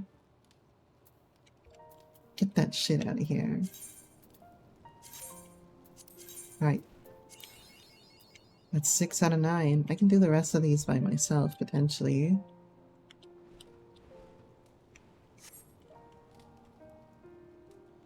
I've been, like, playing a lot of FF today, and my right hand's kind of hurting a little bit from moving the camera so much. Just the way I move the camera, I guess, is fucking me up.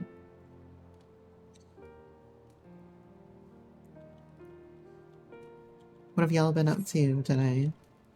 Time to rest the hand? Yeah, probably. We can do a little bit of rest. So fucking hot in here, man. Just play on controller. Well, then my thumb would hurt, you know? That wouldn't make very much better, would it?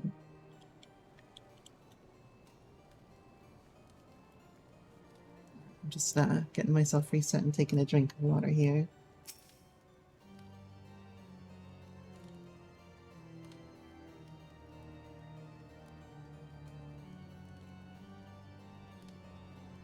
Alright, give me your bad comment.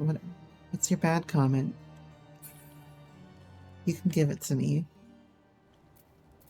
I'm not sensitive. Nay, you're not gonna say it? Well, I imagine it's something that probably shouldn't go into stream chat, huh? If you're gonna be so degenerate. It's not, you know. You got that green thing right there, now you're a moderator. Don't saying degenerate shit. Unless I say that you can. I say that you can most of the time, to be honest. In fact, most of what I say is pretty degenerate too, so... I was working on the house, as you saw, more scholar. We can always help you out with your scholar a little bit. I wanted to go finish my Wondrous Tales. And you're working on the EX, of course. I'm not in the mood to do any EXs right now. I'd rather just vibe a little bit. But, we're planning out roles? Yeah, you're planning out your roles for, your raid group right now, right? I'm hoping there's a caster role available. I'm not a healer. Please don't make me heal. Everybody's gonna die.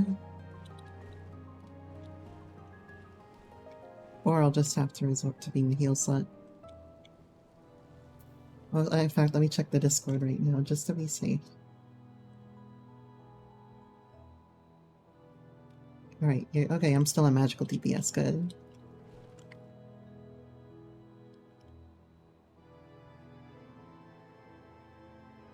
You're the heal slut. Perfect.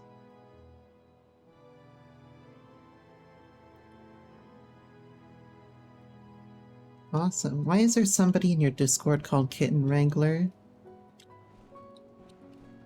What kind of weird shit is going on in your Discord right now? Why do you have somebody with the name Kitten Wrangler in there? And now you're calling yourself a heal slut. I'm worried about what's going on in your raid Discord. Anyway. What do you mean, huh? You can go in there and check right now. You have so many questions, so do I. I'm gonna go into a few Wondrous Tales things real quick and we continue talking. And when we get back, we can do like some Alliance Raid Roulette or something. Because I will inevitably need to farm second chance points. Oh, now you see it? You have some explaining to do. Oh, okay, it's not a 14 Discord, just friends. Okay, that's explanation enough. I'll take that.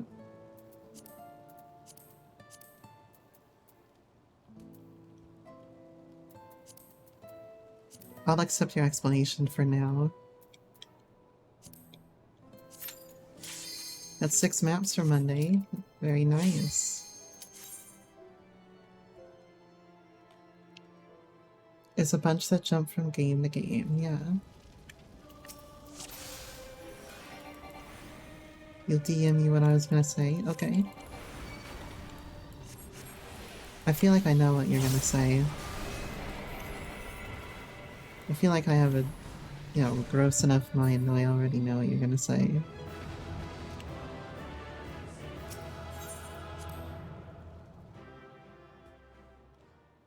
Alright, that's one down.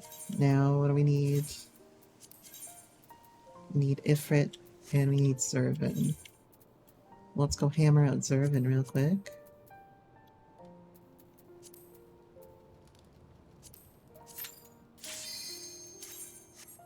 I love this guy, because if I'm really lucky, I can get him down to like 14% before he even phases.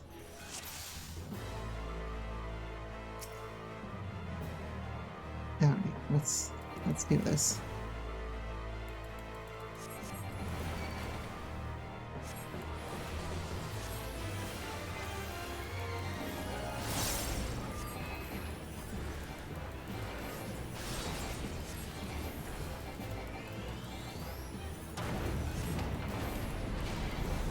Jesus Christ.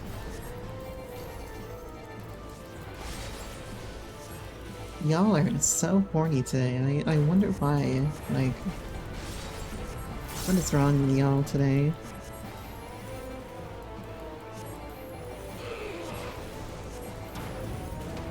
There's only one thing that y'all got on your minds.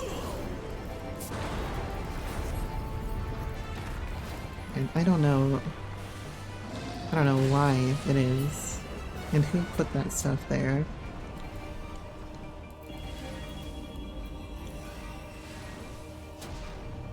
Good and evil, the war eternal. What a cool bastard. If such is my fate. If such is my fate.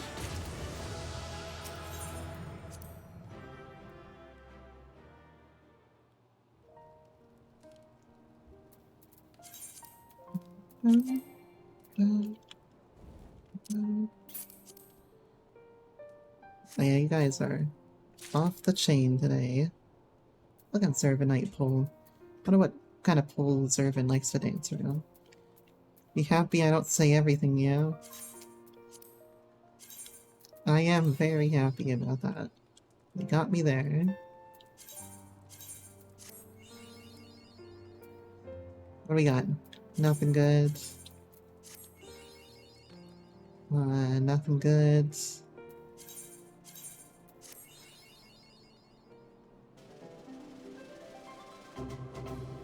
Nothing good, that's interesting. And also nothing good, but that is interesting as well. So we could still at least get 2 lines out of that. So that's pretty good.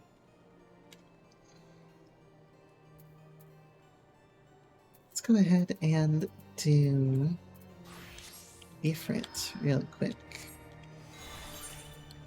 And nail that motherfucker down. Get it? Because he uses nails. Alright, that's Bowl of Embers.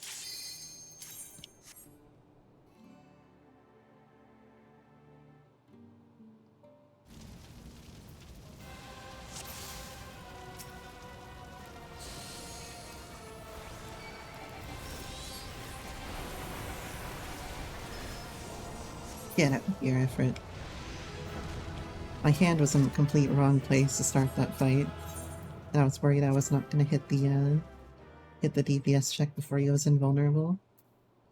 Oh, I guess got a nightmare. You see that? Oh, you don't see it in chat down there, but I got a nightmare. That error message. That's pretty fucking rare. Let's go ahead and turn these in. Fucking hell, spells. It's okay.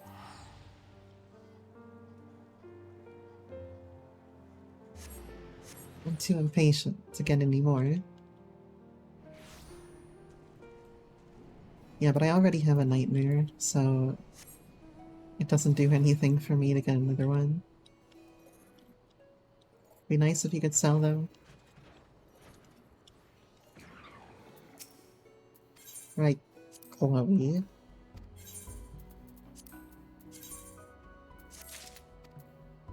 Thank you. I have an Ophiotaro skin already. So let's stash this motherfucker away. And go get another map, probably. There we go then. Point in the Oakless.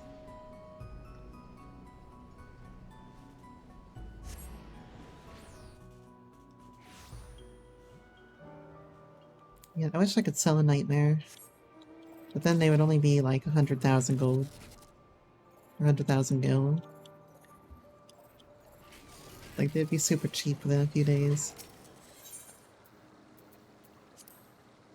Because everyone would have one, unfortunately.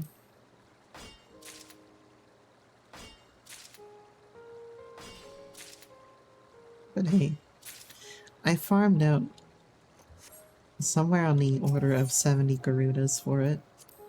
Garuda Extremes. Back in Stormblood. And the Shard of Shadowbringers. The Shard of Shadowbringers.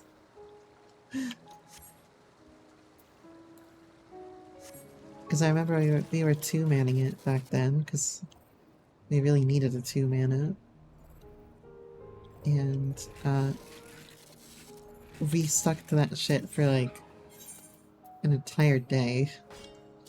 Just farming out Garuda. Because Garuda was the fastest one that we could do, right? At that time, at least, it was the fastest one we could do. Ended up taking like 70-something runs to get the nightmare. And at the time, that was like my best amount that I had. Because I was a little baby sprout. And I was like, oh, this shit's rare. This is awesome. And no, it's just kind of run of the mill. Anybody can go farm it out. But it is cool. Can't deny that, can you?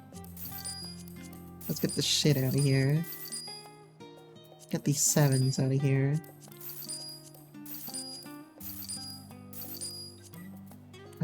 Yeah, get more of these 7s out of here. We don't need them.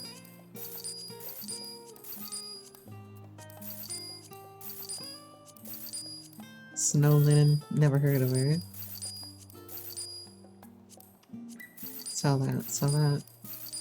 Got a bunch of shit to turn into the Grand Company, too.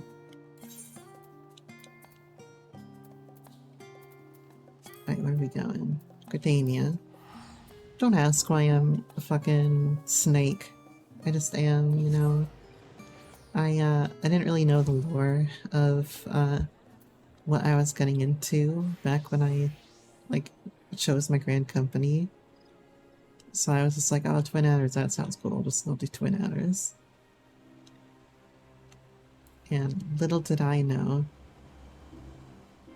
they're the lamest ones. Without a doubt. But hey, little Sprout me didn't appreciate the lore.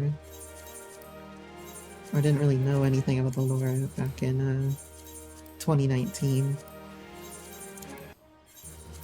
I kind of thought that 14 was kind of like WoW, and the fact that you don't really pay attention to the story and you just kind of skip your way through and like you're just worried about the end game. I thought it was like every other MMO where you don't actually pay attention to the story.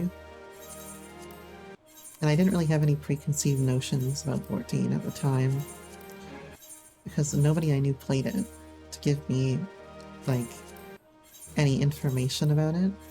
I was only playing it because I asked like, alright, what are some MMOs that I've never played before?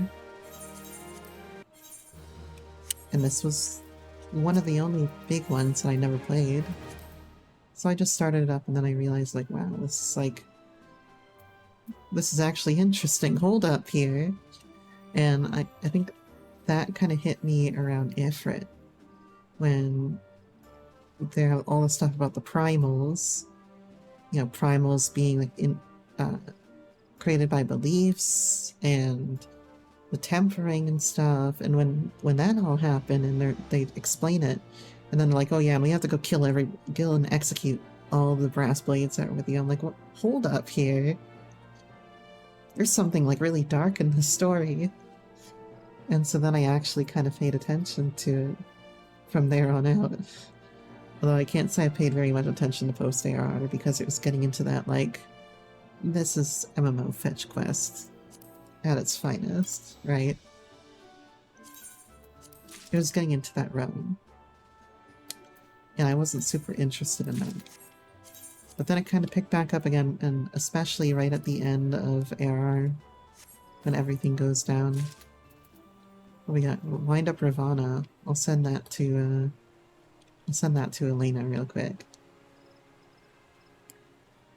Everything picks up right at the end of AR, and you feel really rewarded for sticking with the quest for that long and sticking with the story.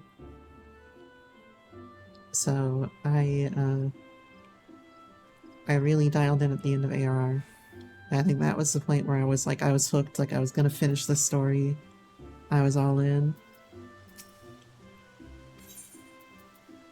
Alright, Elena. Have yourself a wind-up Ravana.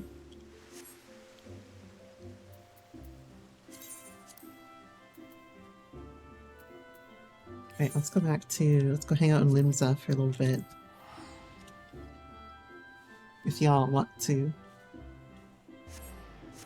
Yeah, that was about like the first time that I ever really felt like, oh yeah, this is an outstanding like story that deserves attention. And that was probably one of the first times I ever felt that way since like Wrath of the Lich King. And even then, like Wrath of the Lich King's story is an extension of Warcraft 3. Yeah, Limza. Did I say something wrong? Got Kiss Bay here, we got Amethyst Crystal, Yuki. We got Salem, Sweet Thing. We got it all here. Or at least I figured, you know, kinda have it all. Oh, hi there, Elena. Hero.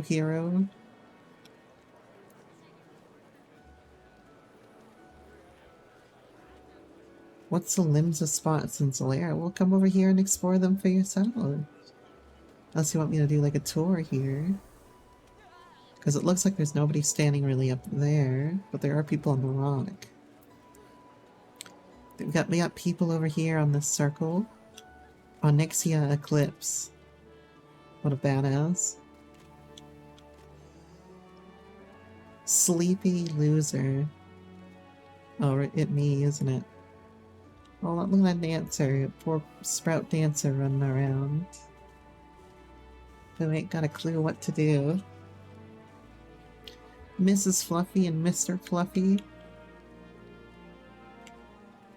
Oh, that's adorable. And they're not fluffy either, they're Aura, and Aura aren't fluffy. Oh, how lovely.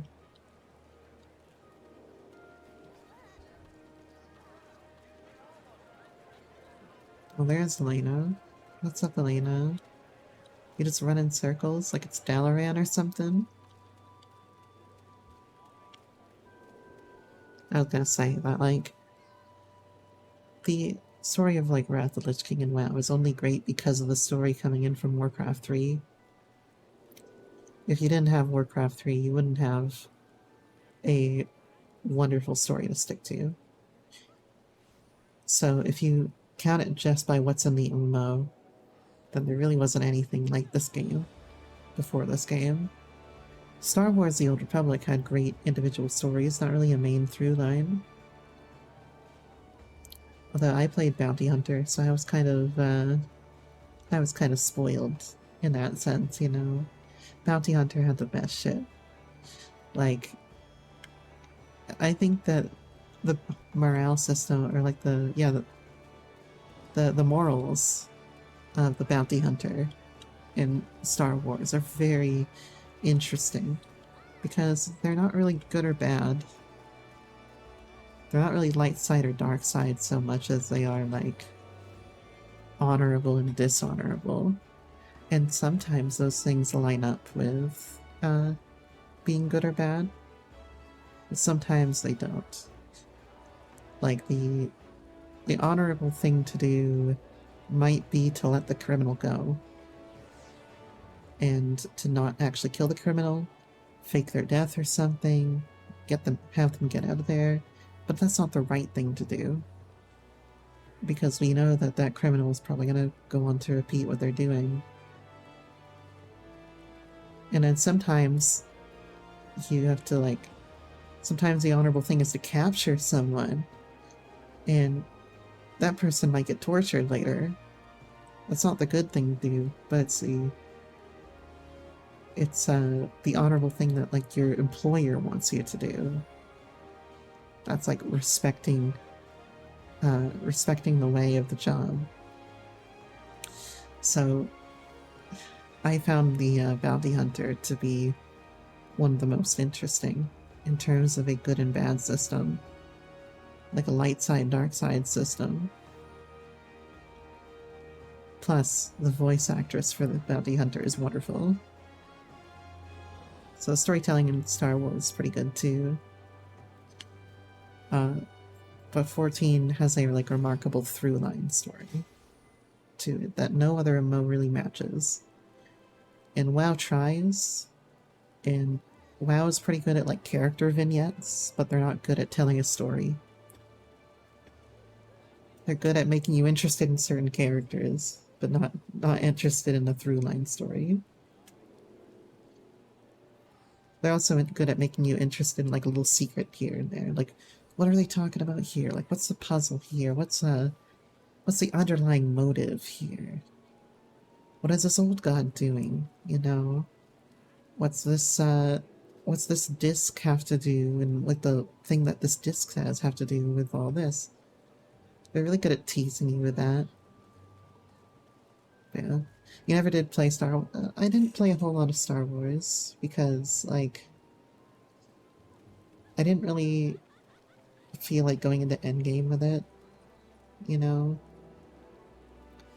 Because when you pick up an MMO, you kind of have to make a choice, right? You're like, am I going to play this casually, just for the fun of it? Or am I going to play this, or am I going to commit to this? Is this going to be a game that takes up hundreds and hundreds of hours of my time that I presumably have to do stuff for every week? You have to make a choice with MMOs. MMOs compete for your time so much. So, you know, you get some MMOs, you just have to let them slip through the cracks. Because there's no way you're playing all of them. If you are, you're basically playing a job. Yeah, specific characters are very, very interesting characters. And their stories, granted, a lot of it's in books. And I don't want to have to read books for it. And you know, 14 kind of does that too, the short stories, but the short stories are free. So I can't say that they're gating anything behind a purchase, you know what I'm saying? Because they're not. They're gating something behind me having to go to a website and read it, you know?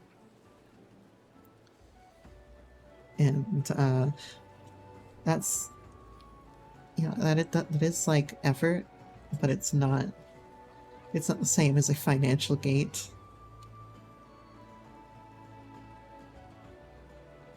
Yeah, I'd kind of like to read some tales from at some point. I haven't really read any except for the one about Kanye, who, or rather Kanye's guard, the keeper of the entwined serpents. I know that one. When you tried ESO, you enjoyed it, but you didn't have the charm and the amount of ESO. Yeah, and also like I don't know. ESO clearly has a lot of endgame, but they also have a lot of predatory models. But to me, I always found ESO most fun when I enjoy it as like, you know, an exploration game. In the same way that I enjoyed Guild Wars 2 as an exploration game. I like to go and like walk around, check things out, explore places, do like little class trials, and all those little events that they have in the world, do the jump puzzles. That's what I like Guild Wars 2 for. And that's kind of like what I like ESO for. In the same vein. Like, ESO is great for going around the world and exploring shit. You love Guild Wars 2, the world is great. The endgame is like, oh, I don't. The endgame in Guild Wars 2 is something else. So really all I did, too, was the same thing that you're saying, is like, I just explore the world and complete the map and everything that's on the map. That's how I enjoy Guild Wars 2. And I think, like, Guild Wars 2 does a really good job of that. Of, like, making the world feel pretty alive and having there be a lot for you to do that isn't raiding. I played Guild Wars 2 when it just came out. Same with ESO. I also played a little bit in ESO beta. Yeah, I played Guild Wars 2 as it released. So there wasn't really a lot of content. Well, there was a lot of content, but it was just like the main world at that point. And they were all very, like, familiar places after playing Guild Wars 1 a little bit. And I love that. I love that, like, there are certain parts of Guild Wars 2 that you can, like, recognize from that. Like, the wall and everything is a big part of Guild Wars 1. I don't know, I really love exploring in Guild Wars 2, and I heard there's actually a great RP community in it too that I never, like, experienced. So I'd probably go back at some point, but, like, I have already completed the main map, so there's not, like, a whole lot else to do, right?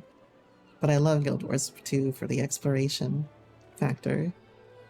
Same thing with ESO, as I was saying.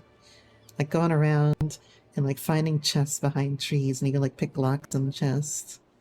And there's, like, lots of very strange little quests in ESO, and I like that a lot. It's kind of like RuneScape. Like, there's... You can just go and, like, find quests all over the place that have, like, nothing to do with any sort of main through line. They did release expansions. They released... Or are you talking about Guild Wars 1? Did I play that when it came out? Because I did not play Guild Wars 1 when it came out. Guild Wars 1... I must have played in, like, 2005. Yeah, Guild Wars 2 I played on release. They did release a couple of X packs for Guild Wars 2. I know there was, like, the Heart of Thorns one. There was, like, the Death of Dragons one or something. They released a lot.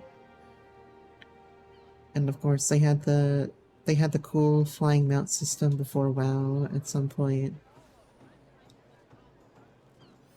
I don't quite remember.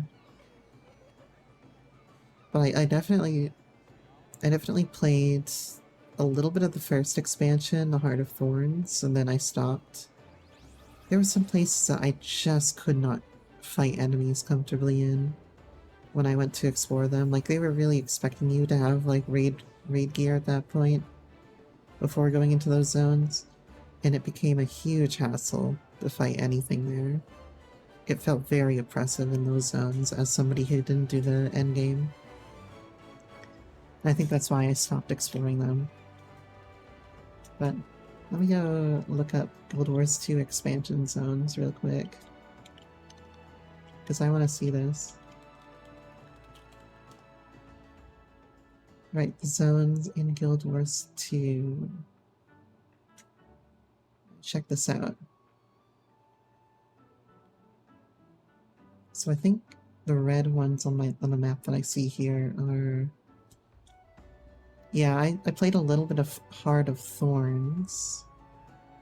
I remember that. I remember, like, the Spirit Veil and stuff like that.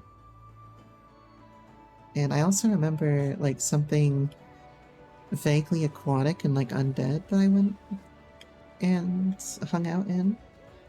You went back to Guild Wars 2 and a lot of stuff happened. When did you go back?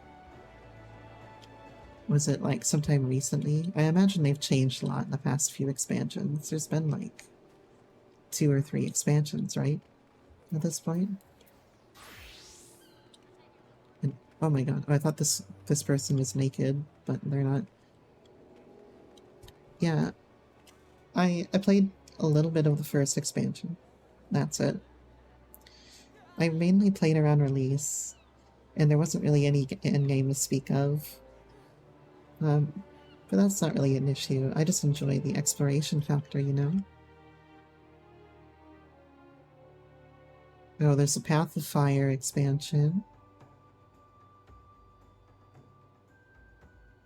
Sandswept Isles. The End of Dragons. Secrets of the Obscure.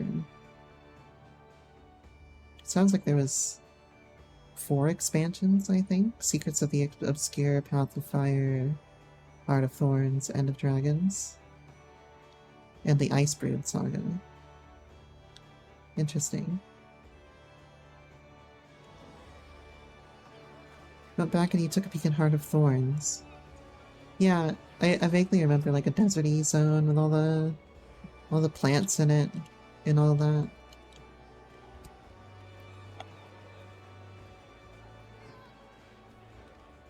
That's what I remember from it, at least. And I remember it being very tough in those new zones. Because again, they're expecting you to be in like raid gear, right? Like, they're expecting pretty high level gear, and you just don't really have that unless you buy a bunch of shit from like the market board. I just remember it being very tough and very oppressive to try to get things done. At least in my experience.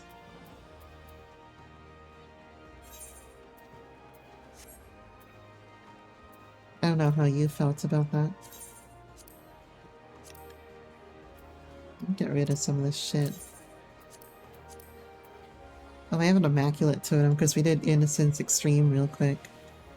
And blasted through that in like 3 minutes. We barely got past like the first Shadow Reaver and it was already dead. Geralt Wolf. What a nice name.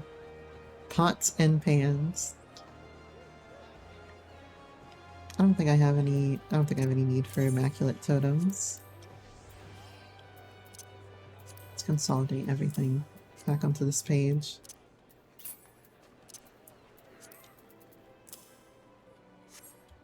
Yeah, I think it might be worth taking a peek at, but I don't think I can get invested in another MMO at the moment. PP Cat is this person's name. Didn't really fight a lot then. I went and looked around, but yeah. It's hard to get invested in MMOs, you know? There's so much time and energy that you need to invest. You need to invest in a community. I mean, unless you're flying solo, but flying solo in MMOs is usually not a good thing, you know? Especially not in WoW. Like, WoW, you just can't do it. There's not really much enjoyment to be had in, you know, flying solo in WoW. In 14, you can sort of do it because Party Finder is a little bit more, I want to say a little easier to get into than WoW Party Finder. They expect less of you. They gatekeep less from you. Right? In WoW Party Finder, they'll expect you to have like a certain gear level and certain parses to even get in. And in 14, you know, you can just kind of walk into a Party Finder and it's okay. So it's a lot easier to fly solo in WoW, but like, you have to invest a lot in a community in an MMO. It's hard to just be a tourist in an MMO with no community, no connections, and putting very little in. You know? There's only so much you can do in those sorts of situations. And yeah, I'm calling it kind of a tourist playing, because you absolutely can't play for, like, dedicated by yourself very well. There's only so much you can do, and so you really have to put the time and effort into an MMO, and most people probably can't handle more than one MMO at a time. Even the one can demand too much time of people. So I completely understand if you don't want to get into another MMO at this current time. They're a huge investment. Both at like a time, money, and emotional investment, you know? So like right now, I have a clan in RuneScape, but I'm struggling to keep up with them as much as I'd like to, because I really don't have the time and emotional energy to put into that clan when I already have 14 and I'm streaming, you know? At the time you're looking for friends, yeah. it's very hard to just like take the first steps to find friends in MMOs. And usually it involves joining a guild, and there might be some level of commitment there. And that level of commitment can make or break you sometimes. So, like,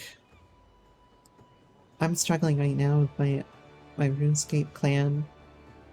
I'm gonna try my best to come to events like once a month, interact a little bit here and there. My sub's gonna be running out soon, and I don't know if I'm gonna be able to renew my sub. But I'll see about it. I'll do my best. You're a blank slate, yeah. And I imagine you were coming off the back of WoW and not planning to go back to WoW at the time.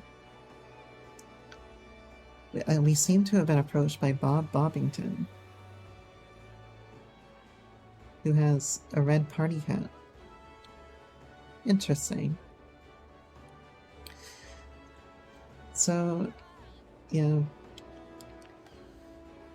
I want to keep up with 14, I want to keep up with my old school shit, but it's not easy. Oh, look at you, trying to make friends over here. I think, old school is gonna have to kind of go on a back burner for a while, and I'm okay with that because I could probably use a break from it. I've gotten a lot in old school RuneScape in the past 6 months, and I can do with stepping away for a little bit, you know. The game does kind of expect quite a lot of you, you know. I mean, you can play it as much or as little as you want per week, but the grinds themselves expect quite a lot of you. Once dawn trails out, you're eager to jump on that train. What, you mean, the dawn trail train, or do you mean, like, go back into old school RuneScape or something? Because I can understand either way. Section 9? You mean Solution 9?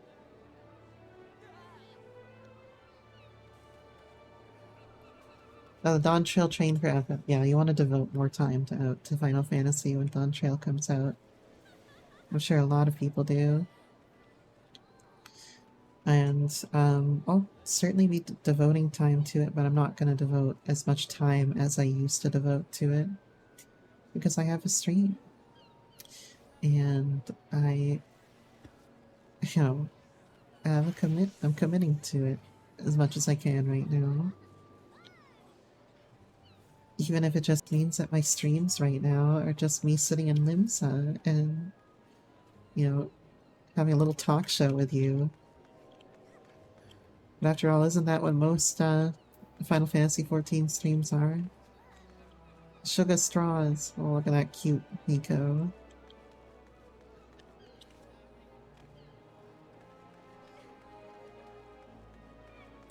Here, why don't I hop on my alt and go start working on the MSQ there a little bit, and I'll just continue talking. So, the trust system is essentially just like you can bring NPCs into dungeons with you as like a replacement for going with other players into dungeons. And the trust system is just the means by which you do that. And the first time you run a dungeon, there's not really any restrictions, but after the first time, like, your trust characters have, like, levels associated with them, and you can level them up to, like, permanently unlock dungeons to do with NPCs over and over. And you also, like, have to swap them out, and who you bring matters. So, like who you bring is who gets the XP, right? But basically that's what the trust system is. It's just the means by which you can do dungeons with NPCs instead of players. And it's an all or nothing thing. You can't bring like 2 players and 2 NPCs. You have to bring so I'm gonna turn this thing off here. You have to bring yourself and 3 NPCs. You can't just bring 2 players and 2 NPCs. I would like if you could, though. That would be kind of nice if you could. And maybe in the future they might implement that feature. But at the moment they don't have that as a possibility.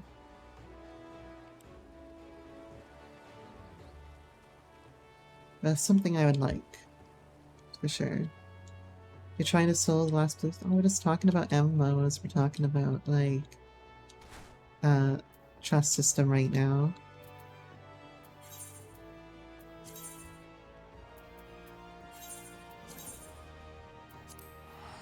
And I'm also going through, we're about to start going through some of the MSQ on the bunny here.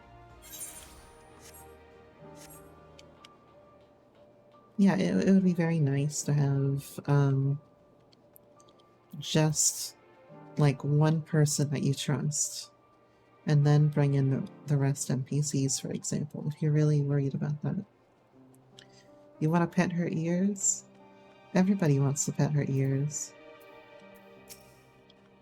Oops.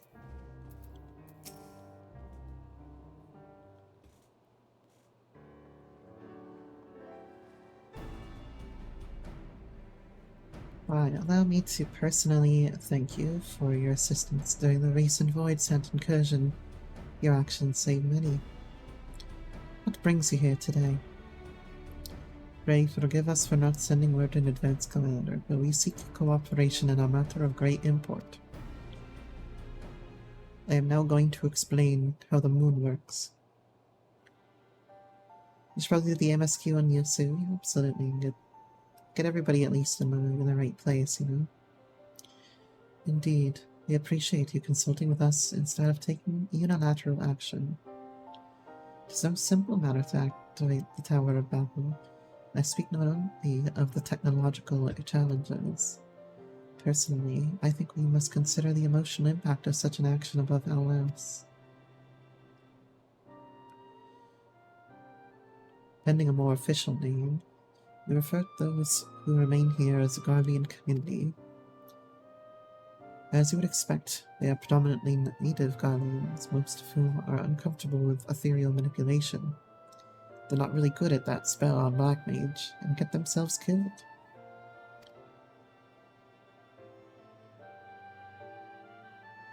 To compound matters, the trauma inflicted by Anima is still fresh. If the tower were to suddenly light up again, it is likely to cause distress and reopen old wounds. Better than facing a mass invasion by Golbez and his void-sent hordes, surely. Of course, we acknowledge the gravity of the situation as well as the promised bloodshed should we fail to act. Yet even were we to convey our warning to the public, many simply do not understand the workings of the magic or the rift. They will struggle to comprehend why we must be forced to relive personal horrors for the sake of something they cannot imagine. What's there to imagine? Haven't these people seen Void Scent with their own eyes?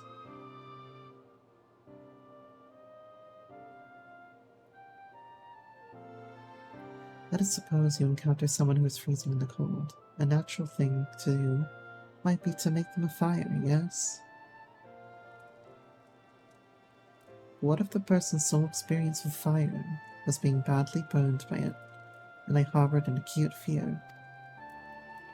Despite the efforts, nay, the necessity of worth you offer, they may flee on instinct, or worse, misinterpret your actions for aggression and lash out.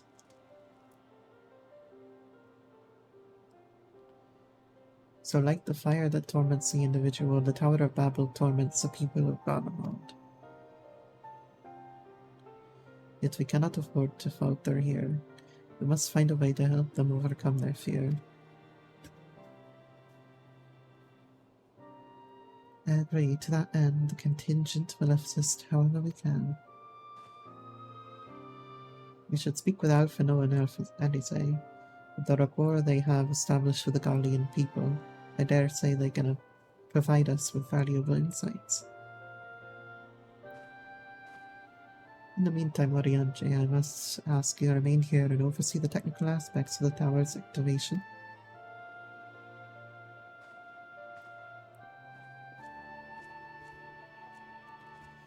I think I'm in 6.4 on the bunny. For some reason, I thought this was still 6.3.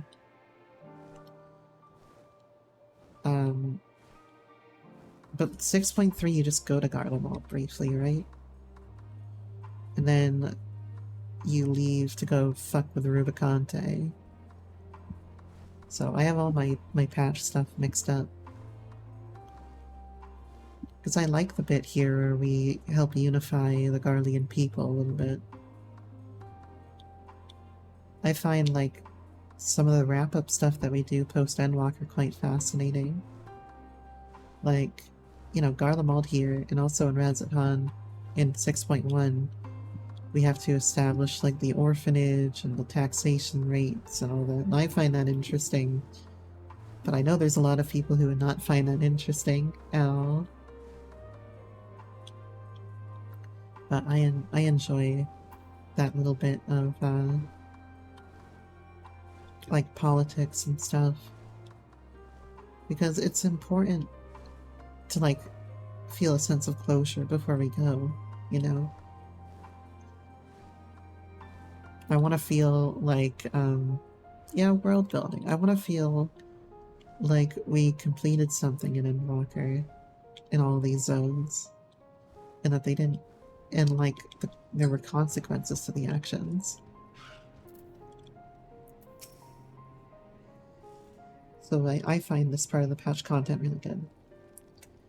I'm glad to see, Relaya Fitras, explain your present dilemma. 'Tis no unfounded concern that the Guardians might take poorly to the reactivation of the Tower of Babel. That's putting it mildly. Many would be up in arms over it. Trusting the Ilsabad contingent is fragile enough. We need to tread lightly, or we risk jeopardizing everything we've achieved.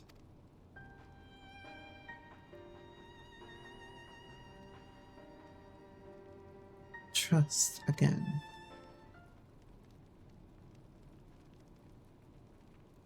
Making it awkward for everybody, Zero. Well, it seems there's not for it but to speak with the people. Rather than harping on about the necessity of the plan, we should lend an ear to their concerns, and perhaps we can begin working towards a compromise.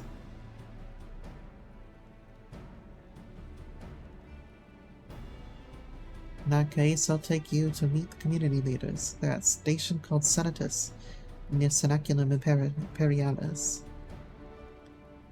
I would be honored to speak with them, though it would be prudent to learn where the people elsewhere stand as well. But that I will leave to the others, save Zero. Might you accompany me?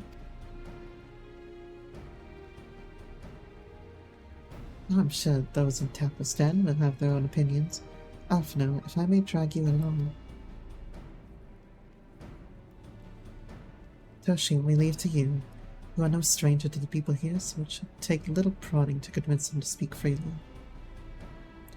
Bunny. Then it's settled. Once you've learned what you can, let's all meet in the Forum Solius, where we'll have what I hope is a productive discussion. Bunny.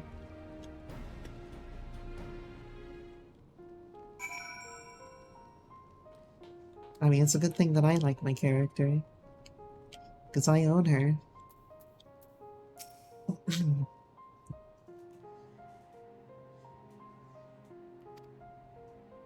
I can't say I understand. Still, your people have done much for us, Guardians.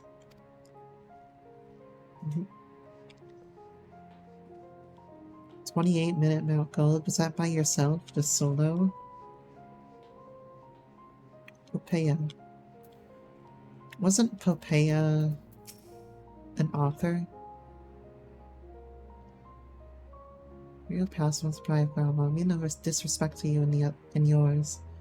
Shouldn't the Garlean people be its caretakers instead of foreigners? Yeah, you wait for ultra vibration. I mean, for Mount Gold, ultra vibration is probably for the best, considering those trash bags you got there.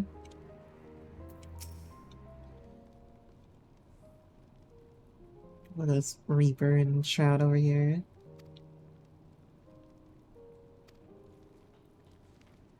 Don't worry, I'm kind of reading, but I've already read it before, so I get the idea. I just don't want to be losing my voice over reading everything, you know?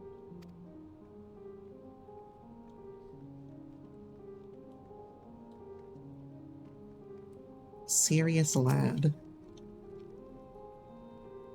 Man, that's one serious lad. At least he's on it. He's not happy at all about this shit.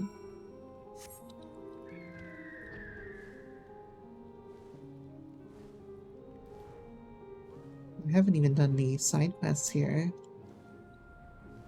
Save for flying. I try to get flying but while I'm doing each zone, rather than waiting until later. Elena. You wish to cuddle with the bunny? I just saw that. What's up, Zero? Euless is on his way with the others. I hope you find the people here more receptive than we did. You know, it's a mixed bag, Zero.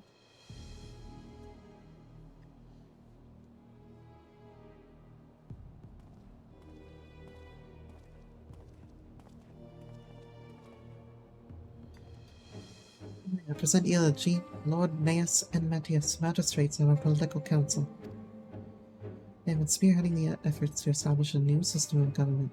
Here, you learn your lesson. When we raised the subject of the Sound of Babel, they insisted that we speak no further until joined by the representatives of the Ilsabard contingent. I see Alizé and Alphino. I read them backwards, but, you know, they have yet to arrive, so perhaps we should wait.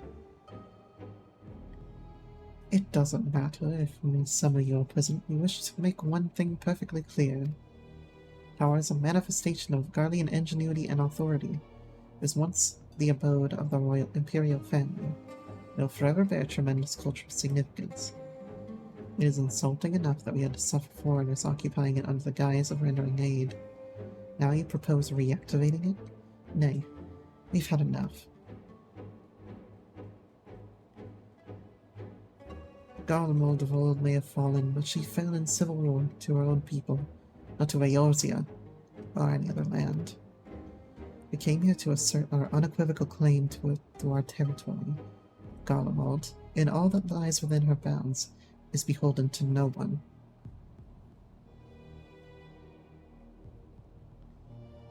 Bunny.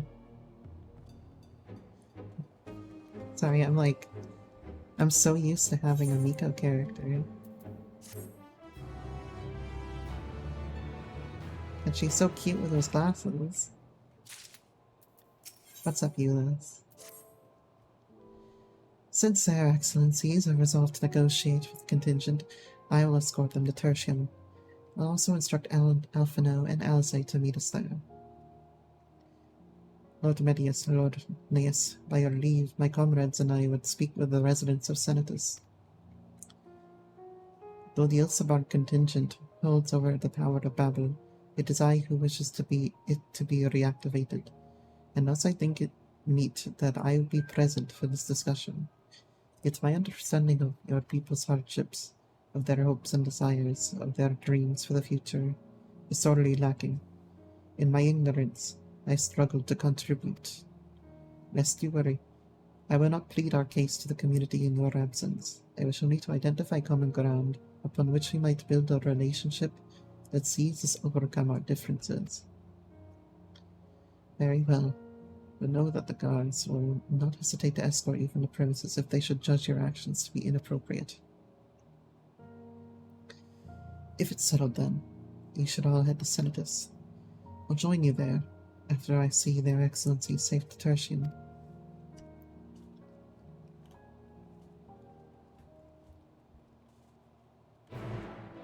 Da, da, da, da, da.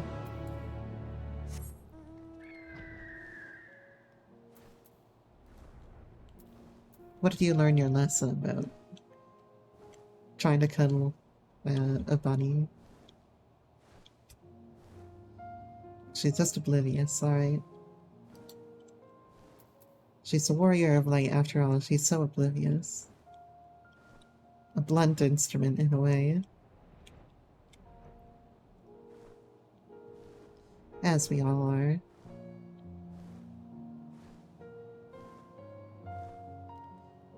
Is Benaya a stargazer? Because she looks to Lana? Oh. How cute. Really, it's because I didn't really have any other titles for her. Dick holder, unbelievable. No. What else do we got here? Wings of Time. No. Of the Holy Body. There's not a whole lot here. Philanthropist. She's not really a philanthropist. Enemy of Innocence. Moonwalker. She walks on Lana, the Keeper of the Moon. Dawn Treader. Oops, Legacy. Agonistus.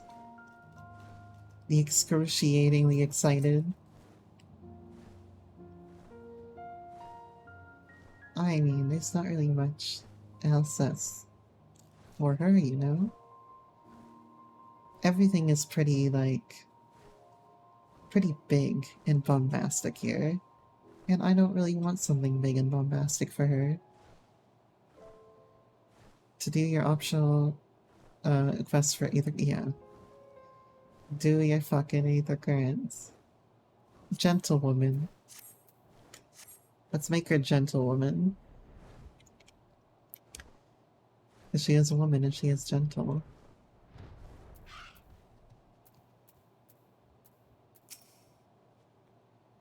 Here it is, Senatus. A temporary refuge for political dignitaries and tight security. I hope it'll be worth the trouble. As do I, Zero. Let's go in.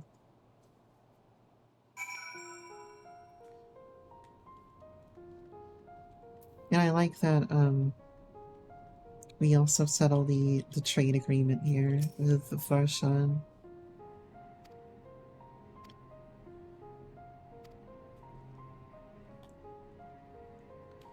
Again, it's another bit of world building that makes a lot of sense. And it's good closure, even if some would call this very slow-paced content. Leaders labor to preserve the future, a way of life. Oh, but their ceruleum's running low.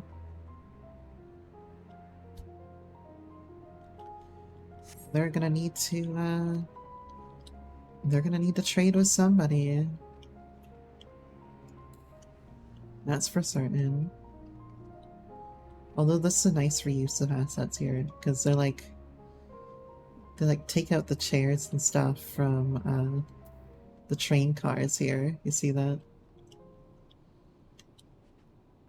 That's some good environmental storytelling. And probably some of these assets are recovered from the Senate building. Marcus. My marching band instructor?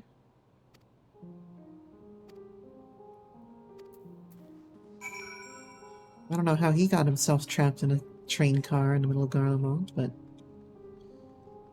oh well.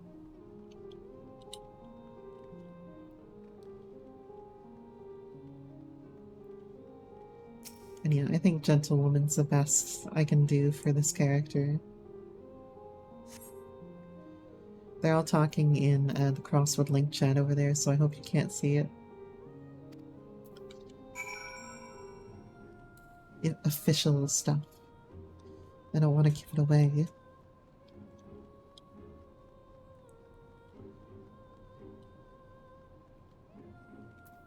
Top secret information.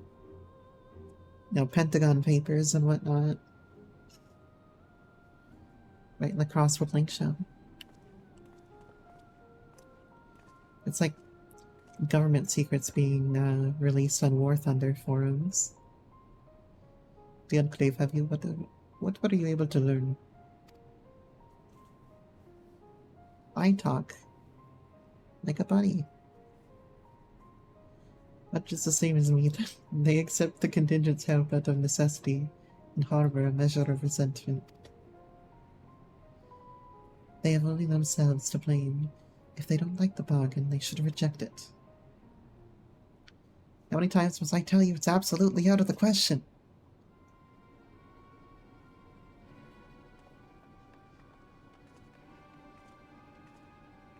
Who been pissing them off?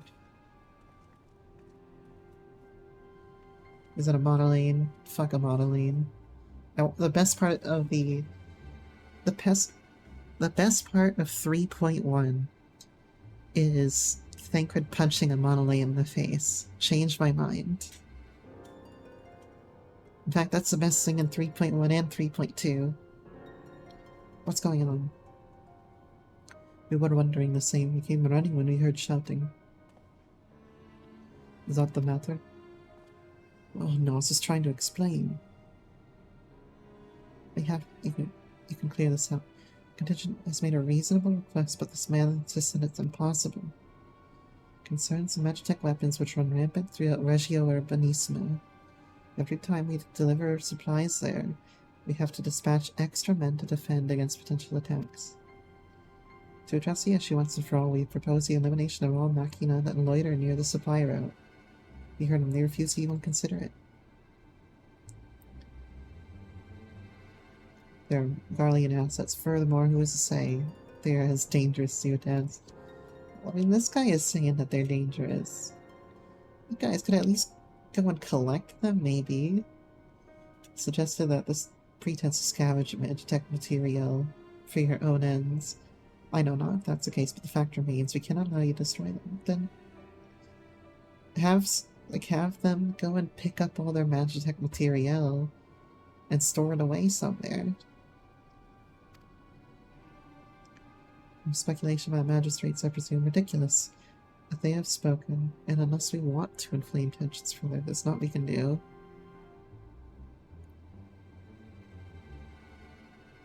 How complicated relations become when not grounded in clear and equitable arrangement.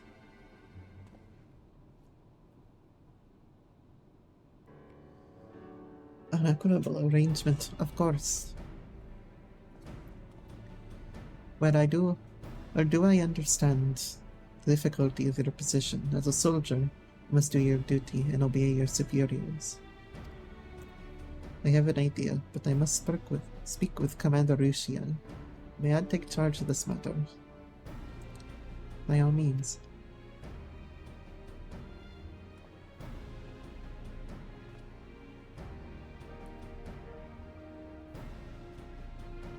Don't be so dejected. I'm trying to help you. Let us return to Camp Broken Glass, where we might discuss a solution I believe will satisfy all parties.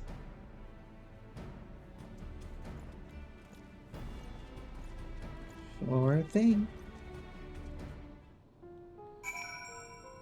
Bring back the Broken Glass. I don't even get a teleport, damn it.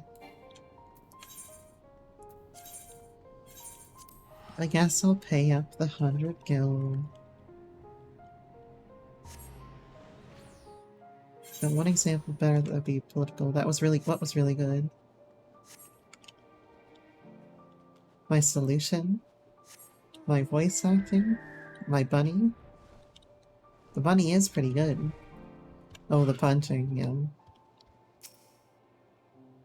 Punching punching him all the way in the face, the best part.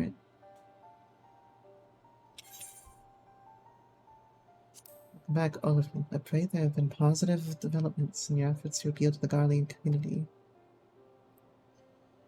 We have not yet, but there is a method by which I believe all stand to gain. As Satrap, I intend to propose a trade agreement between Ranzatan and the people of Galamond. Oh my god, we're all shocked that President Dragon is doing presidential things. Please continue. The people of this nation have lived through its collapse and I guess it is pretty surprising when a president does presidential things, yet they have chosen to remain, for it is their home.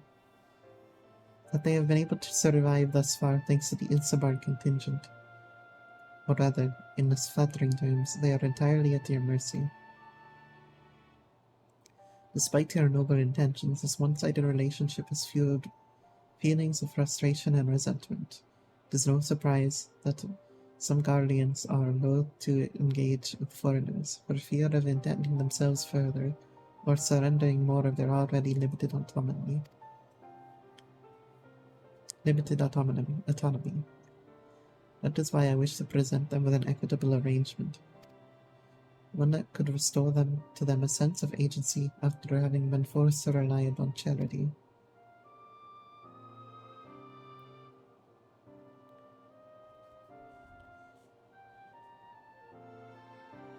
What do you got, Eulith? Easier said than done. What exactly do you have in mind? Long have Garlemald and Ranzatan abided by a treaty of non-interference.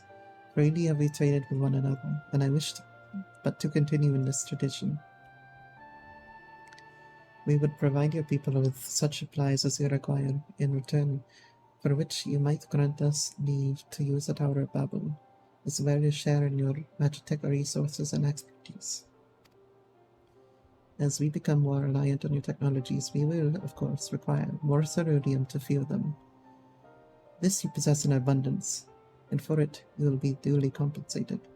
Ranzatan's culture will be enriched by your Magitech wonders, and our ever-increasing demand for your wares will see Garamond grow wealthy and prosperous. It's about time. Only when both sides keep the interest of the other in mind can an equitable arrangement be forged. It is a principle I once thought I understood, but have come to appreciate all the more in recent days, thanks to the sage counsel of a friend beyond the rift.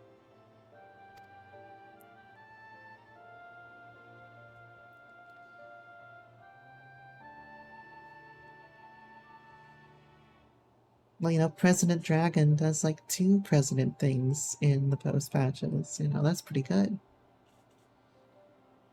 Your Excellency, thank you for your careful consideration of Garlemald's future. Though I cannot speak for every Guardian, I myself see no reason to object to your proposal.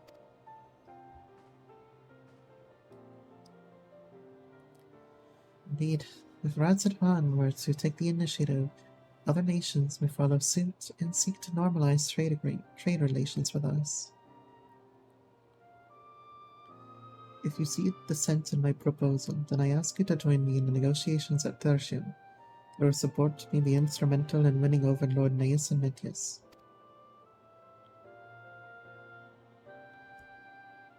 By all means, go with them. I have matters well in hand. I have learned all that I may regarding the tower's operation, so I too shall he meet Tertium. Got a little bit of Varshan in him right there, because my tongue gets stuck in that position, I get stuck in the accent. Where am I going? Tertium.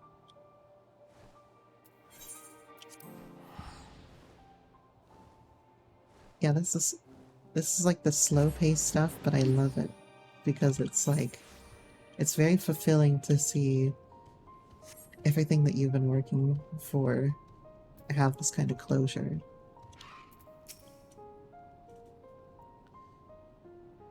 So I dig it. Even though I know a lot of people said that they did not like this part of like 6.3 and 6.4. A crowd you may have brought, but numbers will not intimidate us. Tower of Babel is ours by rights, and nothing you do will convince us otherwise. Rest assured, it is not our intent to infringe upon the rights of the people of Garlemald. Let us instead discuss the future. As a satrap of Radzadan, I wish to establish a new trade agreement between our nations.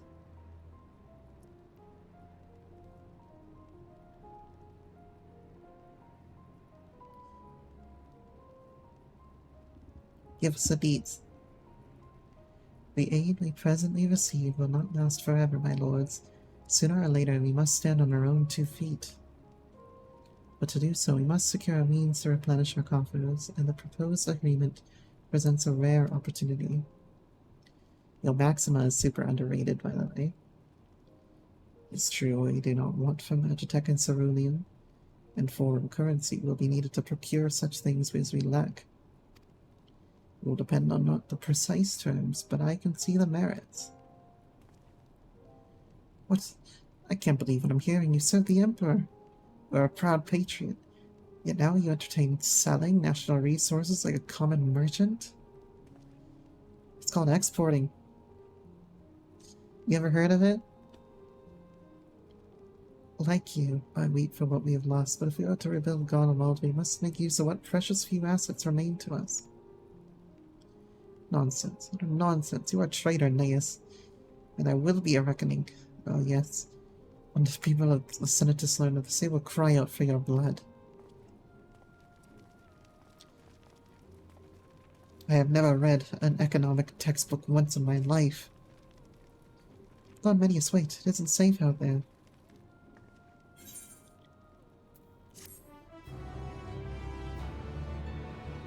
Looks at a bunny fashion at him.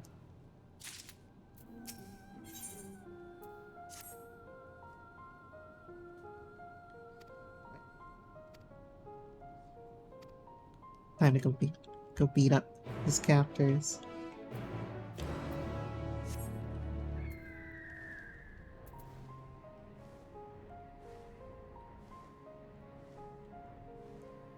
I'm just saying, man, like, it feels like the obvious thing to do, like, but I can understand his national pride. But at some point, if you're gonna have a working nation, you've got to fucking export from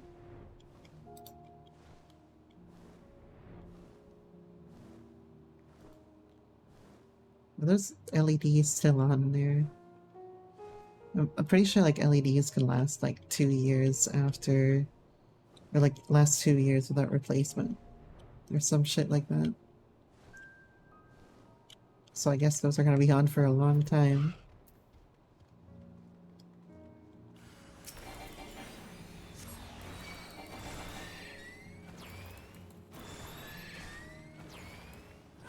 I'm gonna Enuma these just for fun.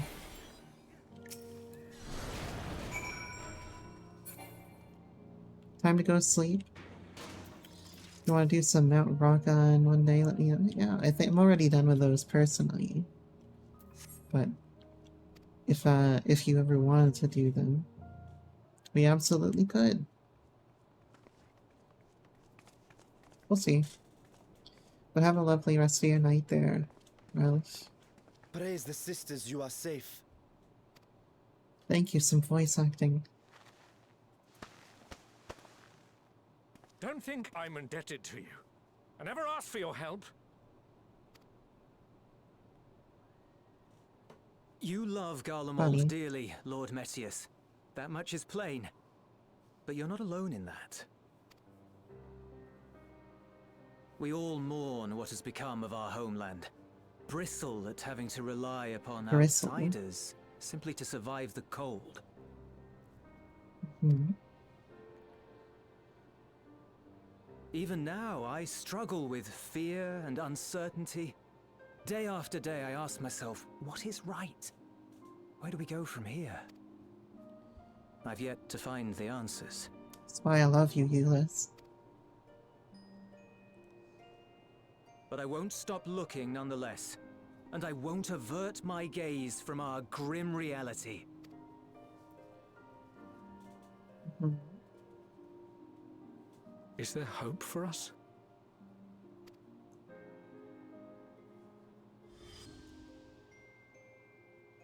Well, like it or not, there is hope for Gondomond. Aye. So long as we live. It's true. You endure and make changes. Garlemald lies in ruins, but the bonds between us will never be broken. Well, the whole chain and We stuff. are the chain that connects generations There you go, past the and chain. future. You and I, it's links. Help us, Lord Metius, for all we have been and for what we may yet become.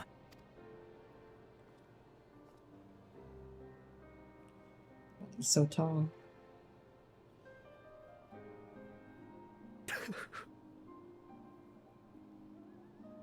To be lectured by the younger, it ill becomes a man of my station. I will rejoin the talks at Tertium. Might I trouble you to escort me?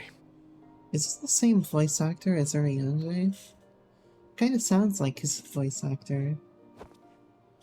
Under certain circumstances. Ere we part, I apologize for my discourtesy. I owe you my life, and I thank you. That's a quick turnaround there, buddy. Them big blue eyes. Euless, wait. I'd like a word. I ship it. With you as well. I'm to stay close, after all. Worry not, we shall see the magistrate safely back to Tertium.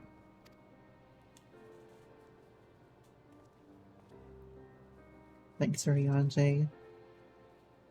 The other underrated guy here. What is it? Yeah, what is it? You bound that man with trust, didn't you? That's why he did not require coercion to return. I wonder who else does Zero's voice actor play? Because there's something very familiar in her voice. Shall we walk, perhaps? Chilly, standing around here. Sure. We can walk and talk. We're gonna leave you two on a little date. So that's how Zero came to join you. Well, Still, I'm not sure I'm qualified to explain something like trust. I wouldn't describe myself as a sociable person.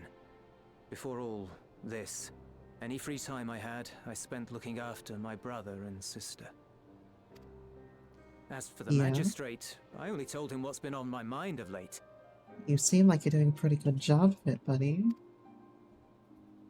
But I wouldn't have done so, I think, if it weren't for the twins' influence. Also that these sorts of tragedies make certain qualities come out of us. Trust is infectious, in a manner of speaking. When someone believes in you, it makes you want to believe in them, in others, in yourself. Perhaps it's because the magistrate felt that earnestness that he gave us a chance. As I did, after I was caught trying to steal provisions from the enemy. Trust comes easy in such company.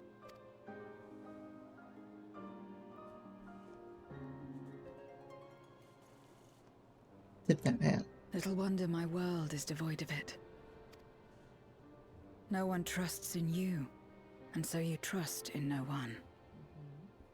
And round the wheel turn. Whoopsies. Cut her off a little bit.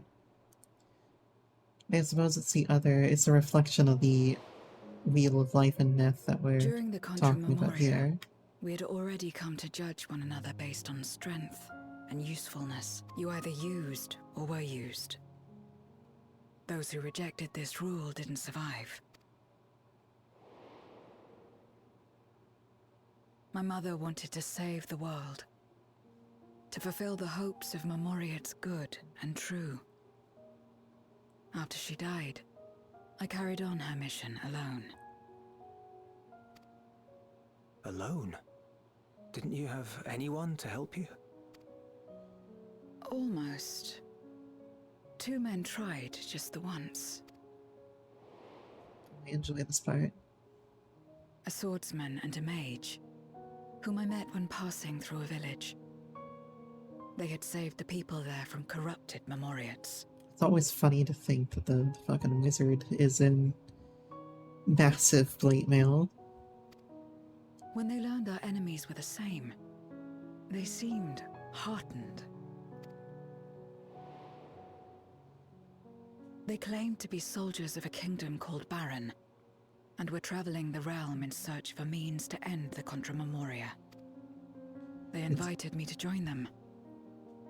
I refused. How could I not, having learned the lessons of my world? It's funny how they put a little spin on the FF4 City of Baron. Those who would work with others always have their own motives. I would not place myself at their mercy. I would not be forced to submit. I expected some manner of outburst, some show of frustration at having failed to deceive me. But they simply watched me walk away. It's all Zero's fault.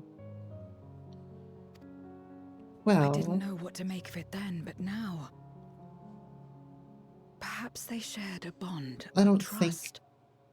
I don't think her Perhaps they were joining the the last Contra ones left who Memoriats dared. I don't think her doing this would have saved the world. I think that they were screwed no matter what. And even if she did, I'm sure like Iggy Orm or someone would come and fuck him up later. Well, I know. Don't worry about it. Perhaps they hoped I was like them too. I know you're not being completely serious. Perhaps it was just an offer, and nothing more.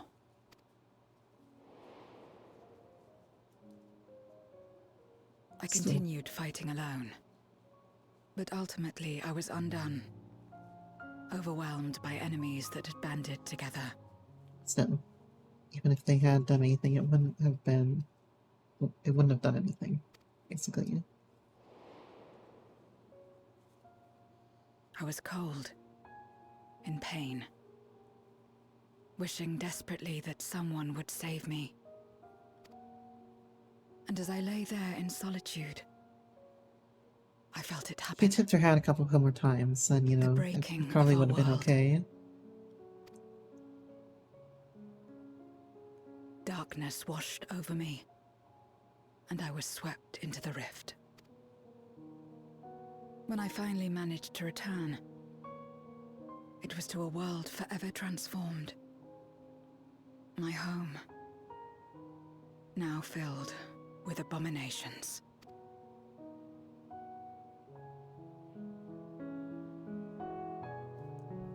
We know that, like, even a I very had a chance small to learn event about trust. can trigger forsook it. the flood of light, for example. So,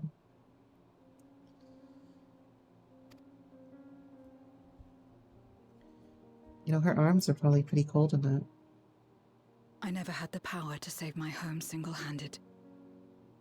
I should have accepted their invitation. Who are we talking about there? I think Zero is... If you're talking about Zero's pronouns, I think Zero is she, her. Had I joined them as I've joined you, I might not have had to face the end of the world alone. But, like, with dragons, we know that dragons are not exactly binary, but they still even go by binary pronoun systems for convenience sake.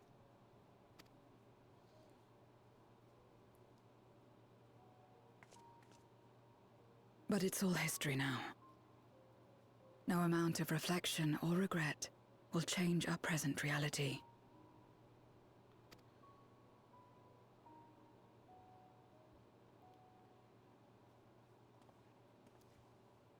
Whatever may have happened in the past, you're still here, Zero. I Alive. mean, I didn't really catch on to any discussion about that.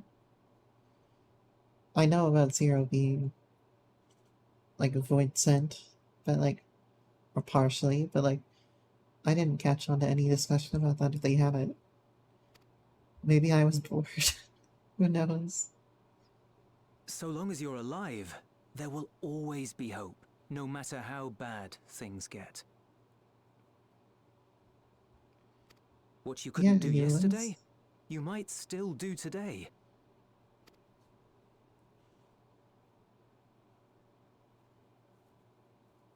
Think about it.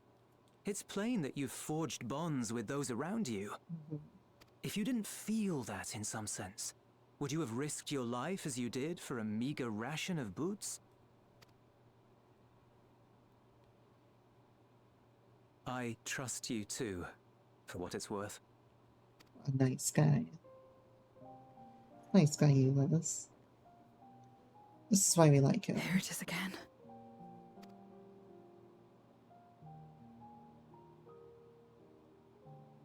The fire that burned in my breast when you came to my rescue. The urge to weep, though there is no sorrow. He's just emotionally overwhelmed, like, you know, like me when I learn, oh, I need to go replace my fucking debit card. If this is trust, then what must I do? How do I answer it? I was gonna say with a handshake, perhaps.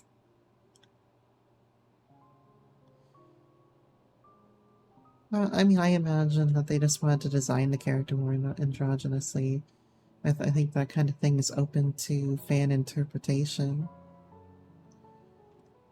A lot of things are open to fan interpretation. Like, one can say, like, Graha Tia's relationship with you, for example. Is it a romantic love, or is it just his infatuation with you? And I think that's one of those things where they don't want to make it clear. They want there to be space for you to interpret it as you'd like. In this case, I think they'd It's not something you do allow you constantly, to mind. interpret A friend Zero's is a friend gender as you would regardless. please.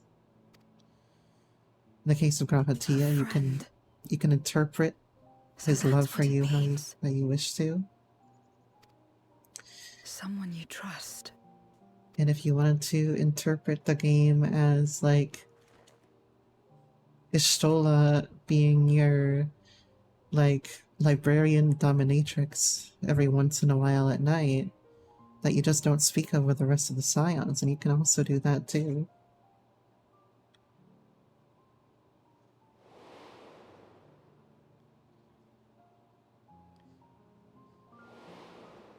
Or if you want to interpret your character as actually being a friend with Xenos, you can do that too. I think that it leaves it open so that if you wanted to have a friendlier relationship with Xenos, where it was more than just a rivalry, you could. And same with Zero's gender and all that. Well, same with like Reed and Gaia. It's open enough so that if you want to believe that Reed and Gaia are together, it's highly supported, but it's not explicitly stated.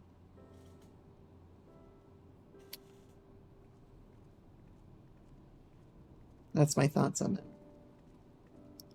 They do a good job of leaving a lot to your interpretation.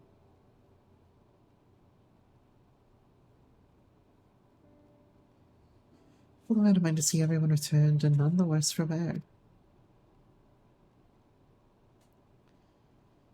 Various representatives of the Garlean community are gathered here at this very moment.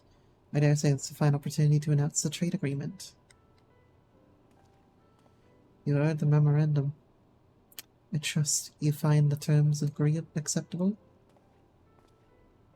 And I do. And Neas, I pray you forgive my disgraceful conduct earlier. I'm ashamed not only of my behavior, but of the placing of burden of negotiation solely on your shoulders in my absence.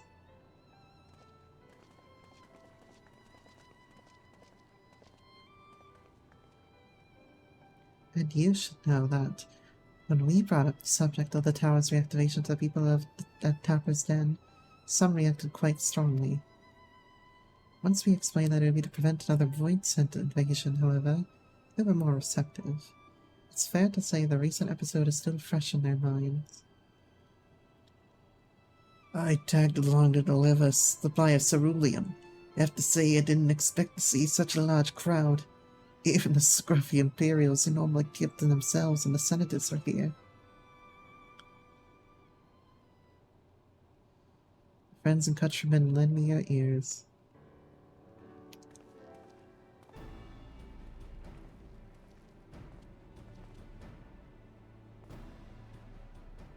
I am pleased to inform you, all of this joyous occasion, that we, the people of Garlemald, have entered into a trade agreement with Radz-at-Han. To inaugurate our accord, we intend to grant the individuals before you access the Tower of Babel. In return, Radz-at-Han will provide us with supplies, which shall be equally distributed amongst the settlements of our nation.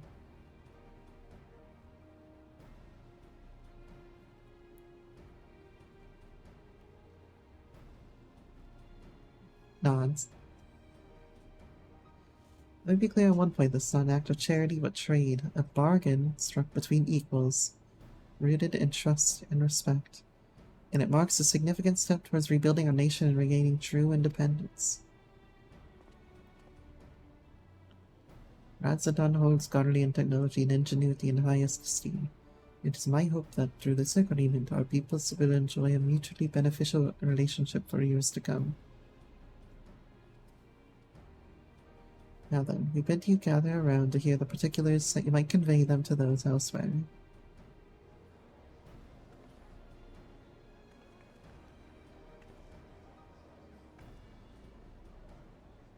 Nice glasses.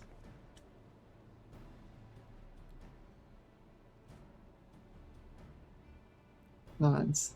There's also an Ellison here. Did they forget to take her ears off to make her a Garlean? So burdened by hardship and trauma were the people of Garlemald that they were unable to imagine a brighter future. To be recognized as equals as a nation is something of value to offer to others. That validation alone is enough to rekindle their hope. It is by virtue of this partnership that we may access the Tower of Babel, rather timely development given the Aether Tank's impending arrival. Once the tower's supplies have been replenished, we need but await a show's signal to channel the energy to the moon, yes? Then you can leave all that net and anything else on this end to me now for now. You've no need to worry. Devote all your energies to the mission in the void. As ever, I am in your debt. I guess I already did the Aether font in this character. I didn't think I already did. But also, I thought my character was still in 6-3.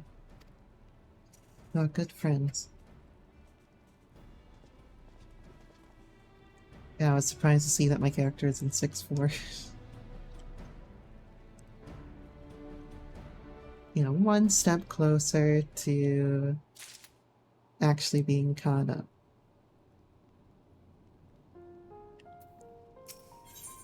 Alright. There's not that much in between here and the end. Let us take a moment to review matters as they stand. Yeah, let's review the stuff that we just did. Having procured sufficient stores of ether, we may now channel the requisite energy unto the moon via the Tower of Babel. Our work on the star is complete. All the work that we ever need to do on the star is complete. Dawn Trail is cancelled. However, Get out of we here. have yet to receive word from Ishtola as to the state of the lunar preparations. A ritual to open the gate, and measures to forestall a void-sent invasion.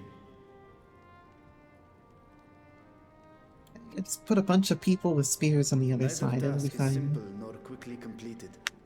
She would doubtless benefit from our assistance. The very thing I was about to propose. Let us join her above and lend what aid we may. Punching my fist. Like a determined button. Ere we set forth, however, Ishtola did bid me relay a message to thee. As thou art well aware, a key objective of our mission is the extraction of thy sister Ashdaya from the Void. Held captive for millennia and divested of an eye, she is like to be severely weakened. To make good her escape, she shall require Get some aid. water real quick. Aid that is best provided by a fellow great worm.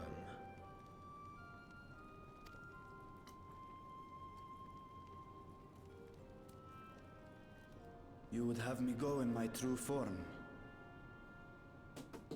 Whoopsies. Yeah, the dragon's a lot more powerful. Like our sire, we great worms are capable of traversing the great expanse. The journey will take some time, but I shall take myself to the moon. See ya. To begin with, I shall return this vessel to Radzat-Han, that I may have both my eyes. I can take one for you. And until such time as we find Ashdaya, I would entrust her eye to your keeping. I'll take both. Become the bunny version of Nidhogg. Or, of Midstinian. Will you do this for me? Yeah, sure.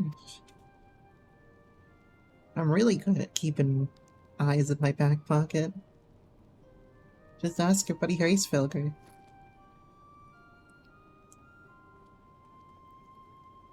We shall contact you Why via don't- Link Pearl once all is in place on the moon. Why doesn't You need but follow Vritra Ishtola's ever talk to instructions. Hraesvelgr about things? I feel like they should probably communicate about, you know, like fill each other in on what's been going on. Understood. We'll be ready. Other than asking Hraesvelgr for his scales at the end of Endwalker.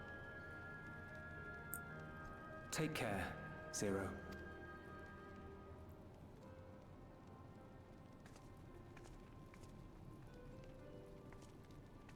It will be the briefest of homecomings.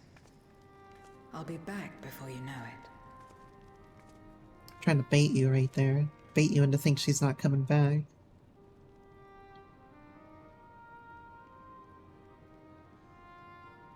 In mare elementorum, then. Go well. See ya. Again, if you asked Hraesvelgr, then maybe Hraesvelgr would help out trying to find Ashdaya too. Or Tiamat? Maybe? You know? There are two other very large dragons out there that are your friends. That could help out right now. And imagine, like, Golbez having to fight 3 dragons. Oh, there's somebody over here welcoming someone to the moon.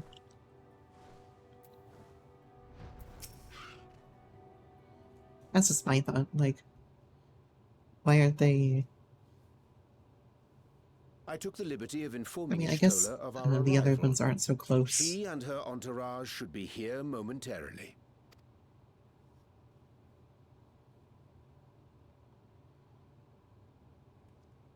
Got all the buddies.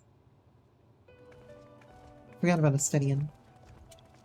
I was so Forgive focused me. on I'd Shola. hoped to have everything in order sooner. My thanks for the extra hands. Alphino and Alice stand ready at the Tower of Babel. Vritra is also en route. Excellent. You've done well, all of you. For my part, I've managed to prepare the ritual with help from the Watcher. All that remains is to channel the ether from below. This should, I pray, open a gate leading to the moon of the 13th. May I just say how excited we are to be a part of this grand undertaking. The development of the artificial Atomos was one thing, but this is an opportunity like no other. Yeah, imagine all three of these guys, like... What are you telling me that my assignment is? I'm supposed to go to the fucking moon right now? Ishtola even managed to get a loan of elegant treatises on voice and summoning from the prized collection of the Sons of Saint Koinak. The Empire's application of etherochemistry in regulating void gates provided us with many a useful insight for our work, let me tell you. I like that bit. Because if anybody was to know about how to open a large void gate, it would be fucking Zonde. And those records would be in the goddamn Crystal Tower. I asked a favor of Grahatir when we were comparing notes on cross-rift travel. Given his credentials, I was confident he wouldn't be denied. He wants to bang me so bad, he'll do anything.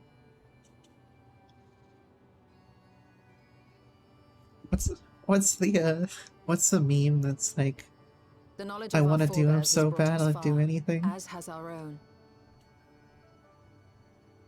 Do you know what meme I'm talking about? Somebody's gotta know it.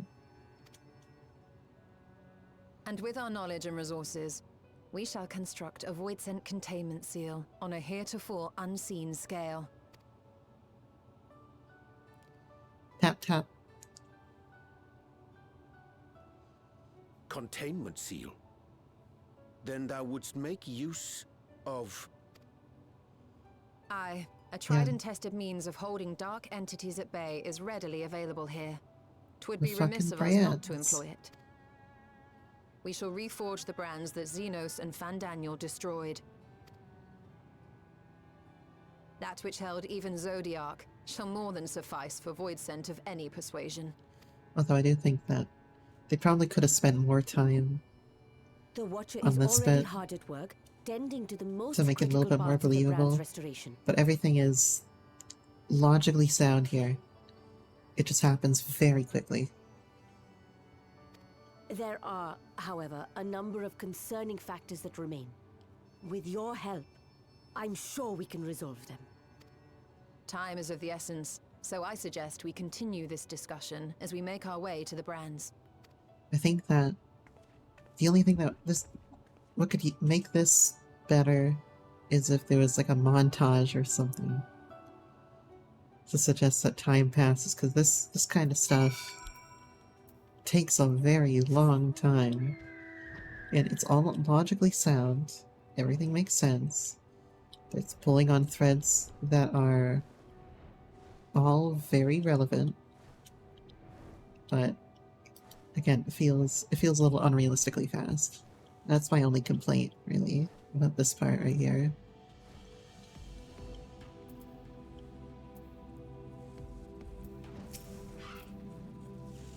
But you also kind of have to go fast to maintain the pacing here after you just had so much. Right? You had so much politics that were just slow-paced.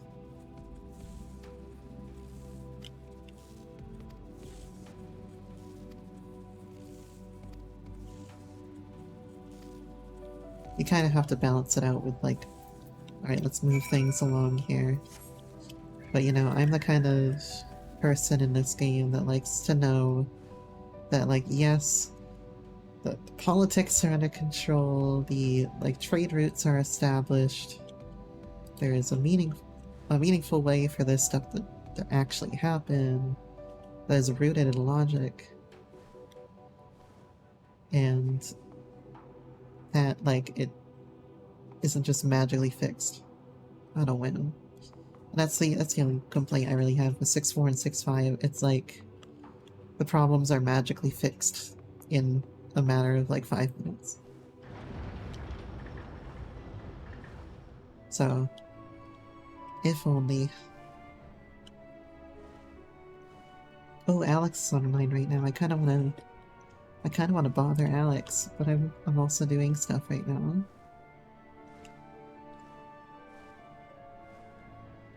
bother a poor cat.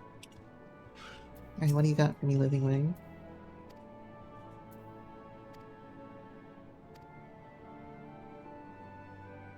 Also, I love the music in Best Ways Borough. I can't remember what the town is called that has this music. It's, so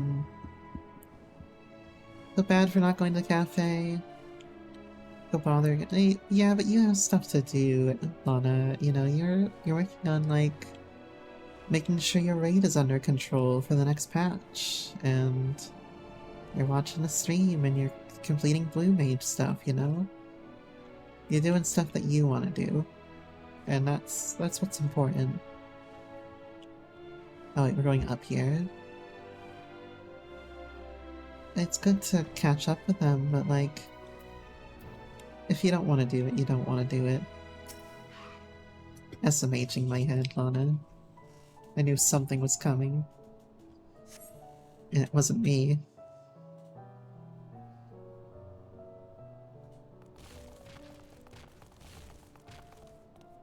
Dreadfully sorry to have kept you all waiting. Alright, this is this part. Hello there, friends. A new person. Heard there was a bit New of a person. rush, so we gathered what combat-ready Maybe. supporters we had available.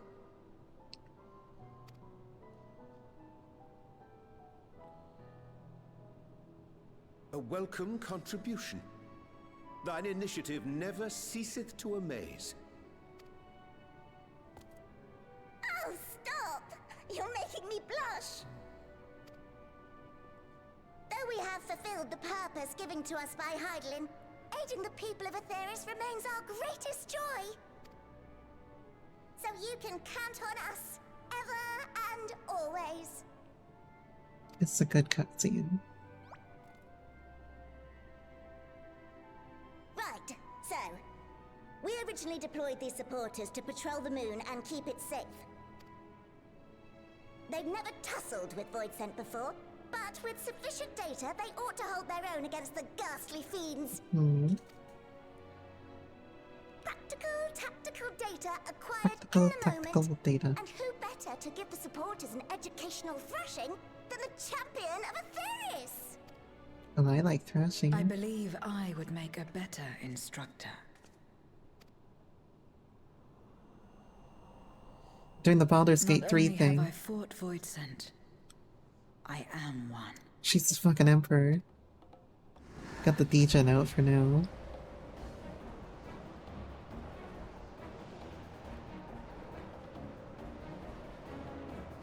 Zero is the emperor.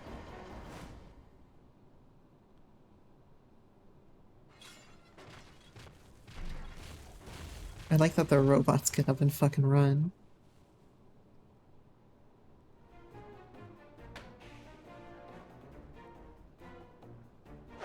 Well, don't just stand there. Engage! Engage! Engage! Engage! Sleeping Way is an A tier operate, if not S tier.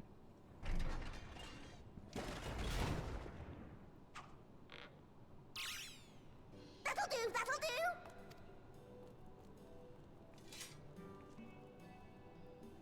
A defeat bitterer than the bitterest carrot. Using this experience, we must enhance the supporters and turn them into Void-Scent slaughterbots! Yeah, that would be assuming that all Void Scent are Reapers. Indeed. Right after we've managed to put the poor dears back together. You got creation magic. Pray forgive our comrade's enthusiasm. May I inquire as to how long the repairs will take? On an ordinary day, I'd say no less than 5 carrots briskly consumed. But if you were to provide us with encouragement... Encouragement. We just might be able to do it in 2.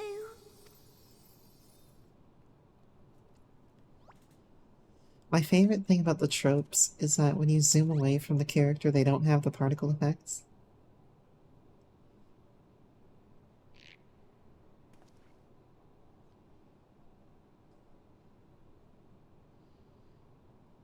This I There's leave some to you. encouragement, alright. Alright, Ariane. Ariane fucking prays over there.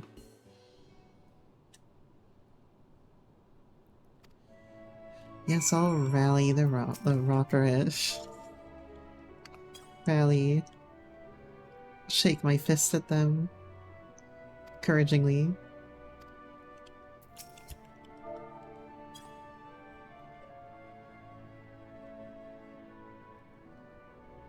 What a marvelous feeling. Feeling like the wild gesticulations of encouragement to fire you up. Shakes my fist at you again. Very tamely because I'm a Vieira. Do-do-do-do-do-do-do-do-do-do.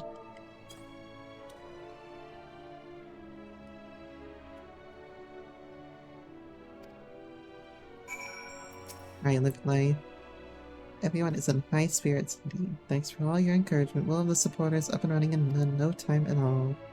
Attend to your amazing busy work and leave the deployment of our new and improved voice and slaughter pots to us.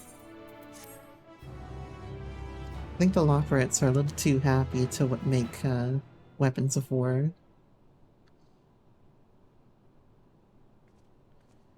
Don't you think so?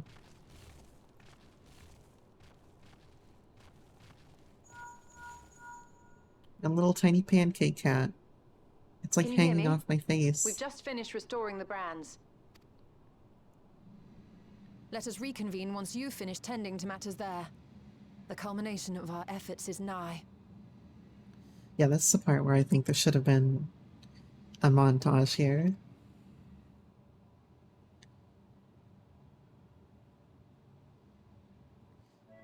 Cause that took like 5 minutes.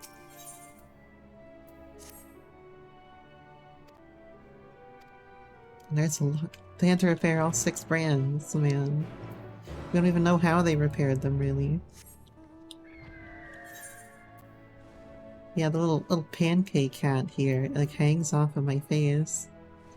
I feel like they changed the position of the pancake. You know what I'm saying? I feel like the pancake gets lower every patch. I'm real sus with this pancake. But it's there.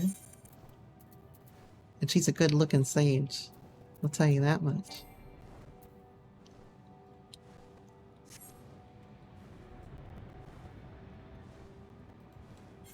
She's cute as fuck. And nobody can tell me otherwise. And she's also a Vina. And this is a Vina Vina only channel.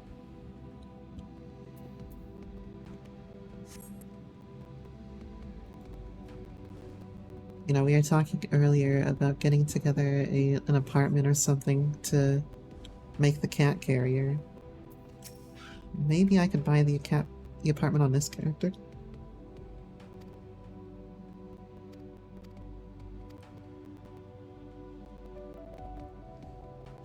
Although, I mean, I could still buy an FC room on Cream Pals here. I don't know if you just saw him. I could still buy an FC room, but again, I don't want to get the FC involved in my shenanigans. You know? Apologies for the wait. The preparations here are finally complete. So, it might have to be one of my alts that I put it on. Excellent. The Tower 2 is activated. But give the word and we will begin channeling the ether. At least it makes sense to me, but I should... I mean, I could also put it on another one of my alts on Zalera, because Zalera is the server that we meet on. Very well then. Make it so. That might be a good idea. Now that I think about it. The moment of truth. The moment of truth. Smack that button together.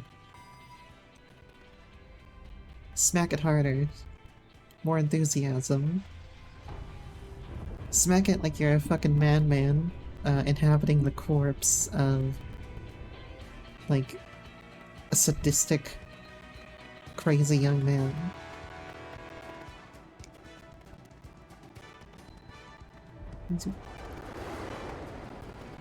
This world map is not accurate because Garlemald is not white.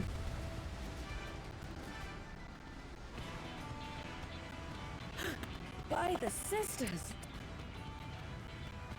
How accurate is that thing? Oriange, commence your invocations. 'Tis time to open our gate. Is this really the kind of thing that like 3 people can take part in? With enough ether? I feel like you need like a whole coven of mages around here. All like channeling a spell at once. A tear is beginning to form. Quickly, activate the brands. Although I suppose if you just had one person open up the void gate and then you just very carefully channel the ether into that one void gate. I suppose you could do it.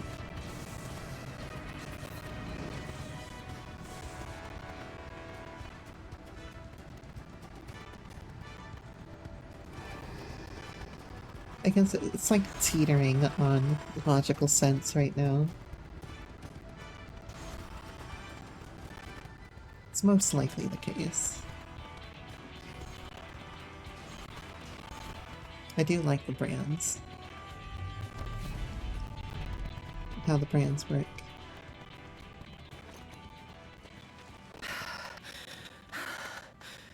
Drink an ether potion, you'll be alright.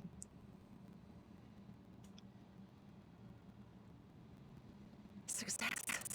The gate is open, and the seal appears to be in place. Let's see how well it holds. Just pop an ether, you'll be fine. The bunny's trotting over it.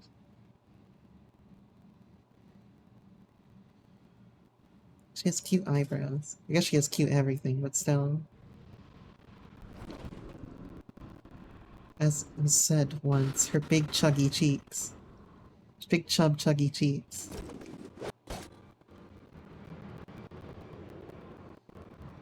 This little guy. An enormous gate! He kind of looks like, the thing that Doga and Unai turn into in FF3.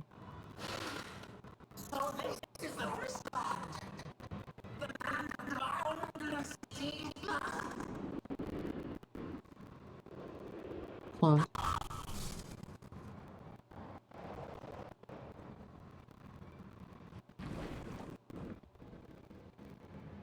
I dare say this seal doth serve its purpose.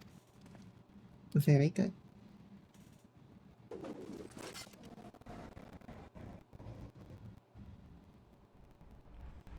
Oh, what's up, Richa? How you doing, my man?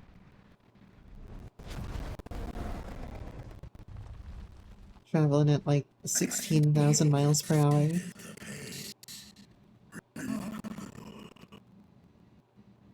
Indeed. Just this moment, a void sent emerged from the gate, by which we may safely assume it leads to the 13th. Oh, I would hope so, looking at the fucking dark tendrils flying out of there. Oh, what an honor it is to have been part of this historic achievement.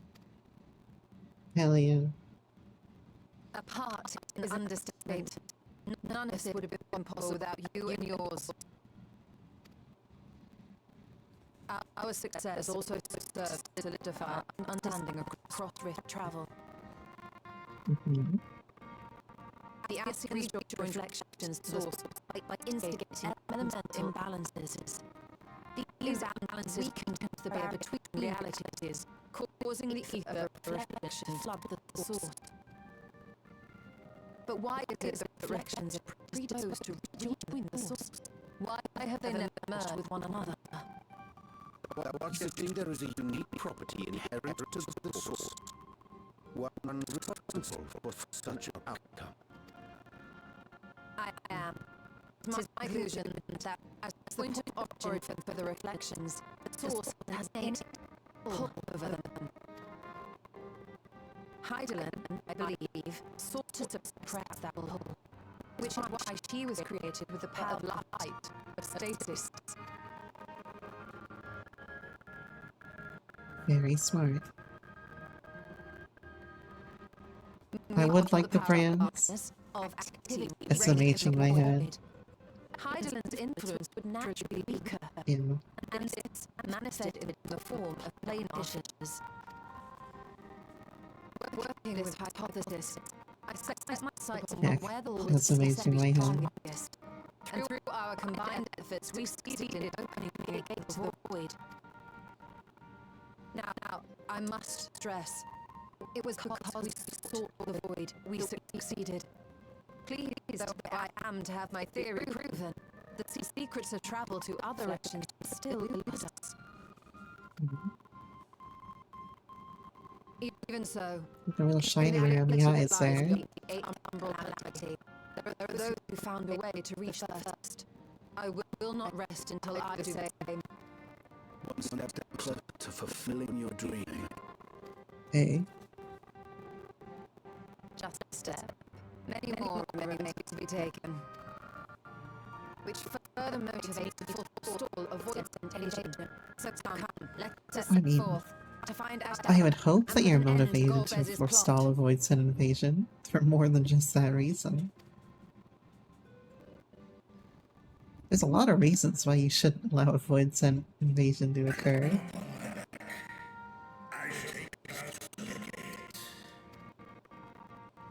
As we did discuss prior, I shall see the alchemist safely home, then together with the lockerists maintain vigil over the gate.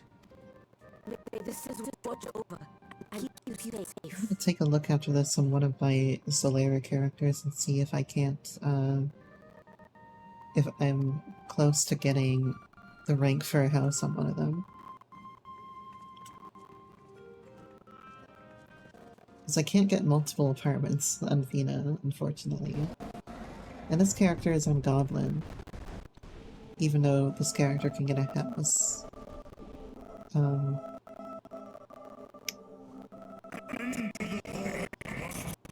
I'd rather have a character on Solera, because Solera is where we meet all the time. So I think I'm gonna go do that immediately. Before I do anything else. It'll be a little stream meeting place once we set it up.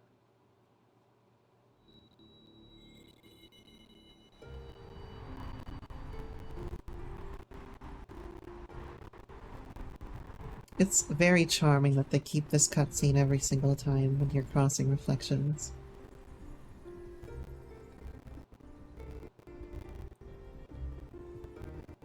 Adds that layer of consistency.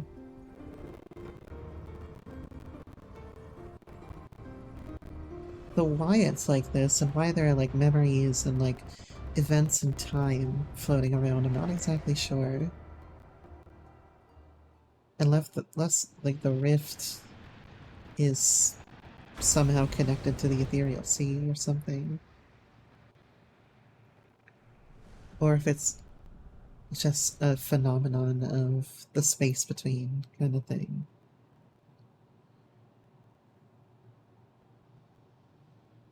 You know what I'm saying? Does that make sense?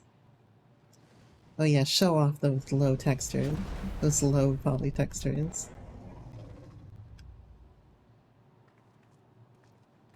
Oh yeah, those are some terrible textures we're walking on. This is the moon of the 13th.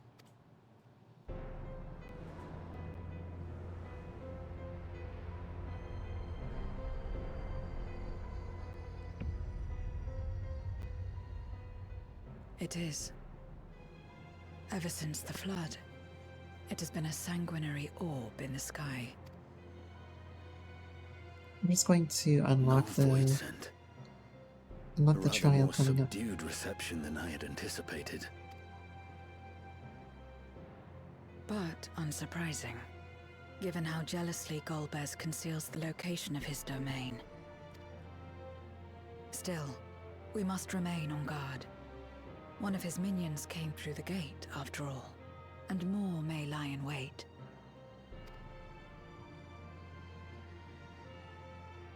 I do not sense my sister. Where could she be? Where? I wonder how Steady, he's Vreetra. concealing her too, We've barely to be arrived. honest. Let us explore our surrounds before drawing conclusions. It doesn't entirely make sense why he wouldn't be able to sense her. Thou art right. I shall survey the moon from above. The ground I leave to you all.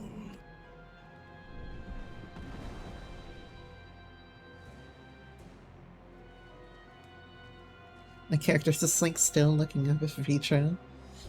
Like so entertained by seeing the dragon fly around. That was amusing to watch. Oh, I can't mount up here, unfortunately. Let's just zoom around. I've done this before, so I'll be a little bit cursory with the points of interest. I just want to unlock the trial. Lana, do you want to come and do the trial with me in a bit here? Oh, but I also have to look at the housing stuff too, so... so much to do still. The surveying is taking quite a long time. It's not like I have that many pixels to look over.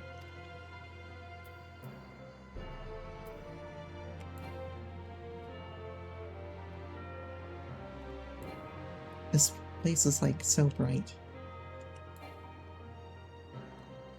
I do like this re-rendition of the lunar theme from FF4. It's a very good, very nice touch.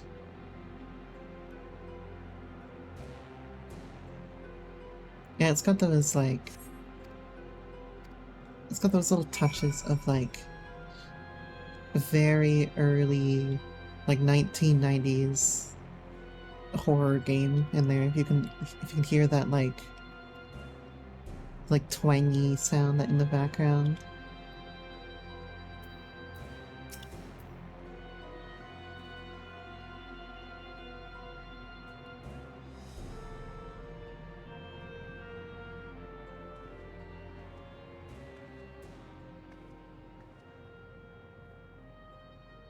The chasm has caught your attention as well.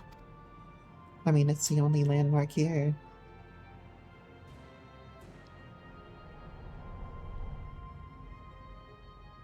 Do a flip. Oh, hi there, awesome pie. How you doing? Below. Worth a look, wouldn't you say? Hop on into the stream. What are you up to right now? Nice to see you here again. I too sense something here. I hope this is not spoilers for you, but I am gonna go do some housing stuff in a minute here, so... This pit much resembles the Cradle of Darkness on our moon, where Zodiac was once imprisoned. You're not gonna be spoiled forever.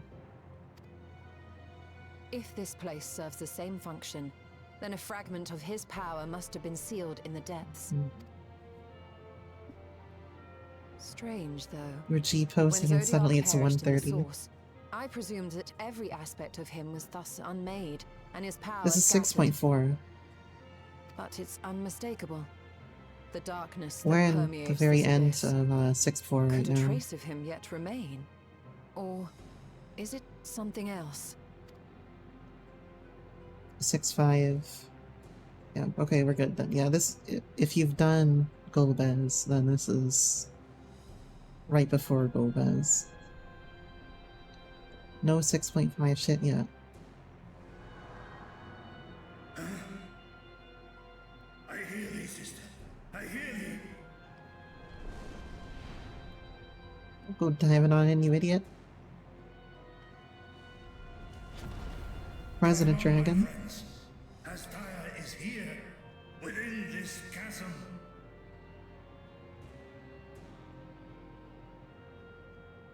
Everybody is surprised, but they shouldn't be surprised.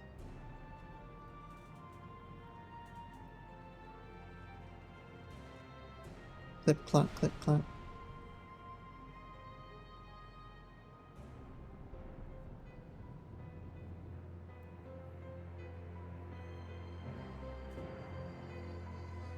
I'm glad to be in a better looking place now for the rest of this cutscene.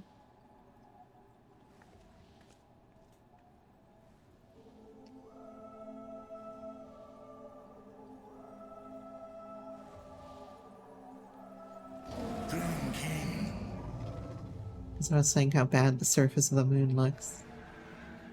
Like, texture-wise, not like... It's not like shitty, but... Yeah.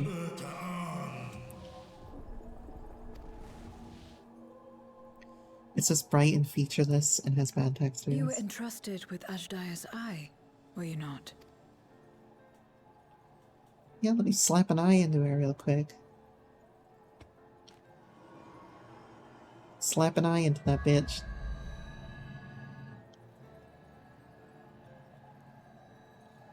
Ajdaya's not a bitch. Don't worry.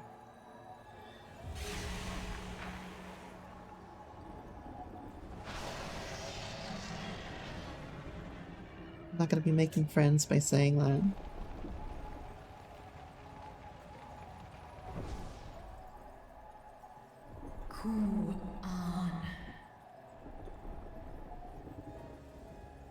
On. Oh, wak hom Urta. Li Tao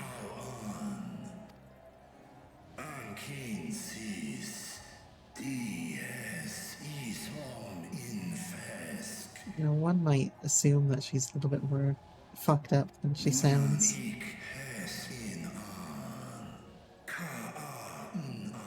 Unless she's just been in like stasis.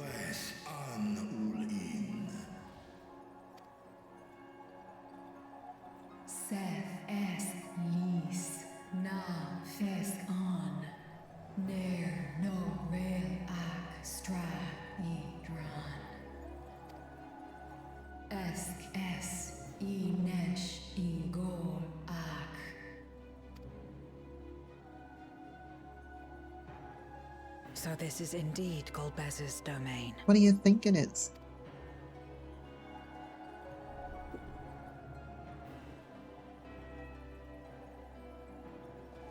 Kies arn in. Es fil ud in. Ein an in. Sis? Ask dear Antar. She might not completely be aware of how much time has passed. Maybe why she's not so fucked up. Les el kol an. Zdis sorn rum. Because you would think after thousands of years of being tortured, that would have an effect on somebody, but...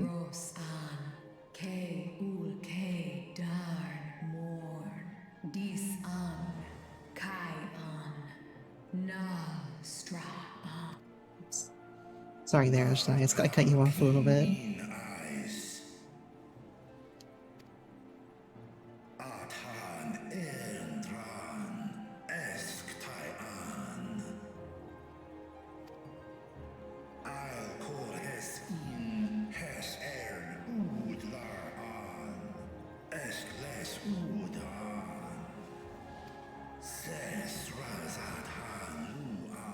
Yeah, you got elected president, too.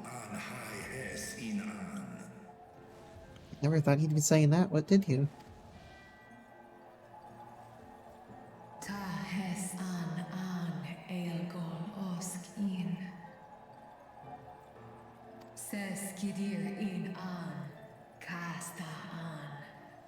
It's been a matter of time before you turn, but I have the power to stop it.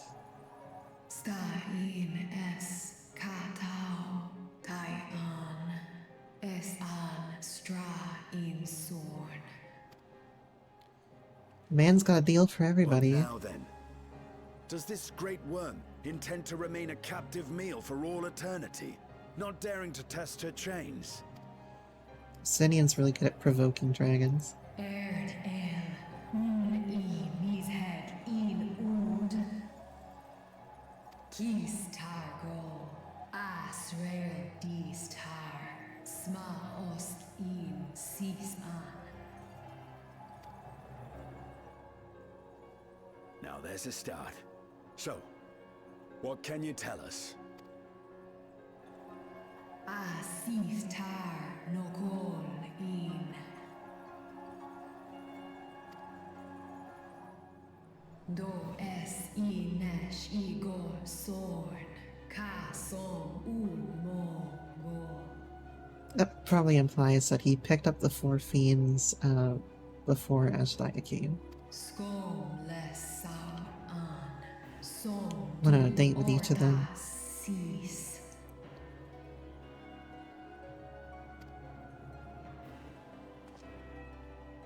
Well, you heard her. Shall we look into this spot near and dear to our enemy's heart? Yeah, let's go peep it. My pancake is falling off, but I'll go peep it.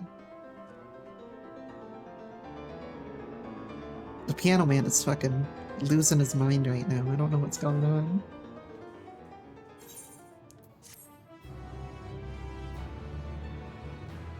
I wonder if that's a four hands piano there, actually.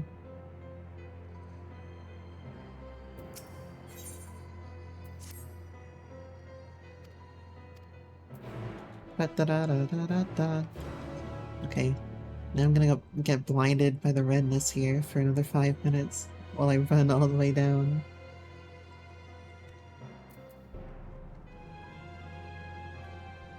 How's your G posing, Ben? Awesome pie, everything. You have any cool ideas to share? I imagine they're probably in the Discord.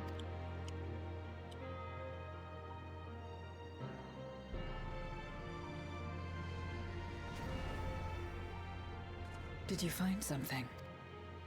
Yes, I found something shiny. A warrior of light ship, A memoria. at least. But whose?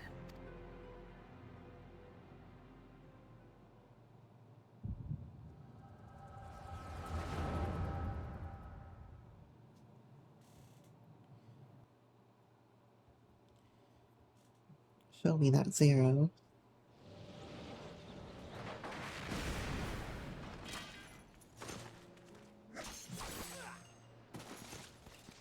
It's always funny to me that the mage is so armored to the teeth.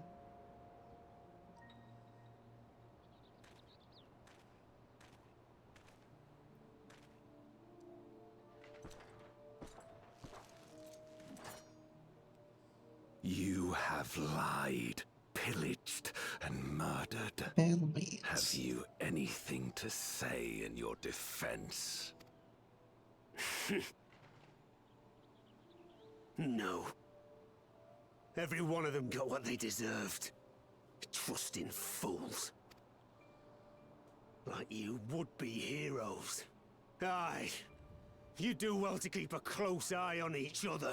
It always ends the same way. A knife in the back. Oh no, And is better it to have the foreshadowing? towards your hand. Whoops. You'll see. Oh yes. You Depraved warrior. Like the depraved chatters that we have here. Stab him. Juicy. Hey now. Where'd you stab him? There's no marks on him. You're just being honest. Death may your souls find salvation. I can't bring myself to pray for the unrepentant. You're a nobler man than I. But now we are all shaped by these dark times more than we care to admit. I choose to believe that, had these men known peace and plenty, they would not have been consumed by mistrust and avarice. Victims of the Contra Memoria, then. Like so many others. But we will end it. Depraved Lana from the profane capital. we end up killing Lana, the Storm Ruler? Thank you. I shudder to imagine what might have happened if you hadn't dealt with the Dark Ones. The Dark Ones. Who is that? Oh, her? She's like you, I hear. Hunts Memoriates taken by darkness. Well, if Yuki wanted to, or if Holden wanted to know, Zero's pronouns, there you go. Well, well. A kindred spirit. Perhaps we will finally have a new comrade. I got that sword too.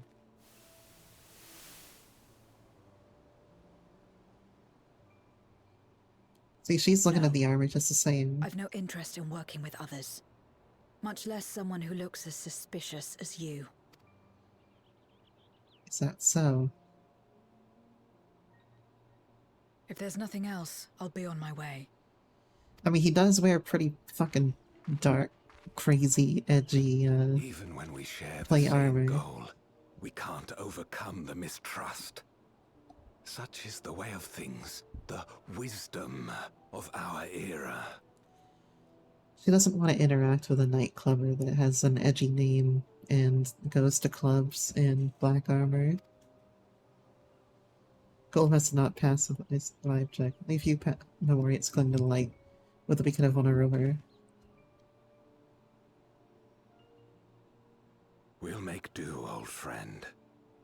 We have accomplished much already, and another person may well have been more of a hindrance than help. Now then, our work here is finished. His Majesty has summoned us, so let us not delay. To Baron! Yay, it's a Baron!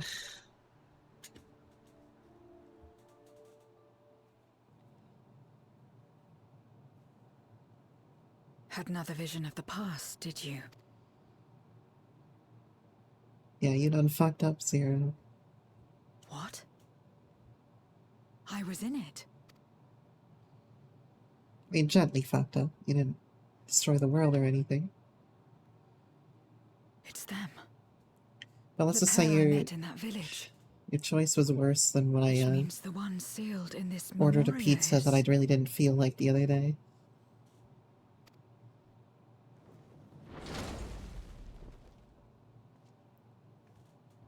So, you have come. You, who would oppose our crusade. Oh, this chat has come. Tranquilo.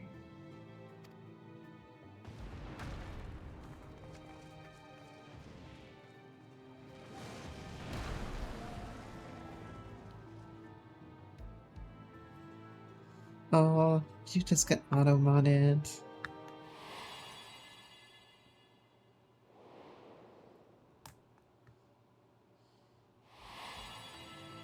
You. I know you. Hold on. I think I should, you should be un-auto-modded. Oh, you allowed it? Okay. Mods. Is that so? Ban this person. From the world before, I dare say. Ban them for the cum. 'Tis impressive enough that you have managed to retain your mortal form. Isn't there... But to remember Isn't your there like past a giant besides. penis mod for Golbez? But that is of I'm no pretty sure moment. our Astrologian was running You that are the when we Memoriat did who this. vanquished my minions. Correct. Correct. And what if I am? Concerned, yeah. Well, she also had one for Themis. I would bid you join me. As a child of our world and slave to the wheel, fight with me. Yeah, she for also had the salvation Themis of all mod, our and souls.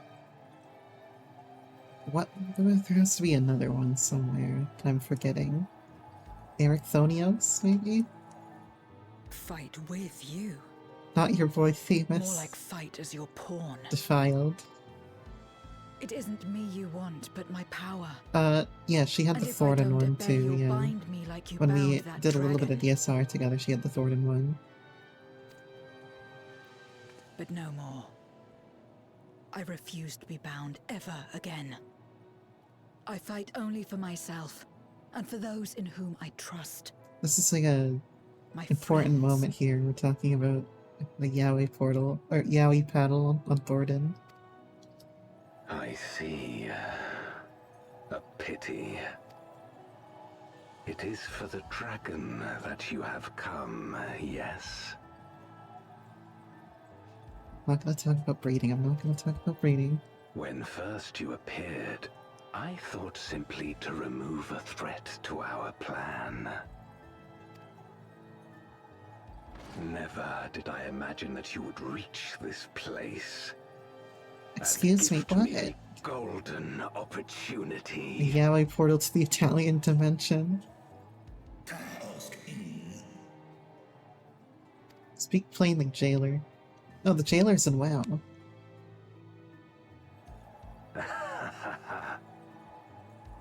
Long as it has been imprisoned, this dragon has grown feeble What, Mana? and weak. You're its Vina-ing me. spirit What do you want? extinguished.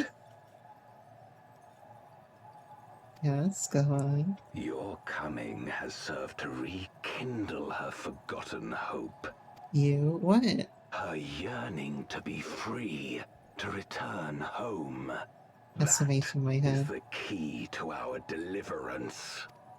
What's that light right there? You see that? Is that part of the arrow? This right there. It's a very conspicuous green star.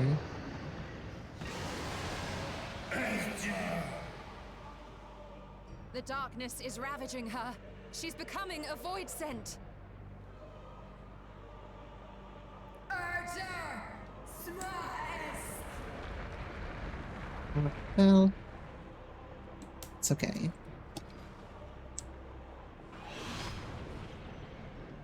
Rise, O shadow dragon, and obey.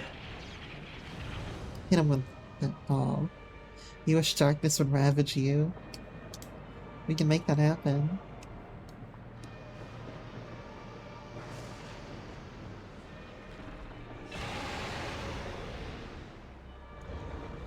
They just took our color away. Add a little flame effect to her. Kill him.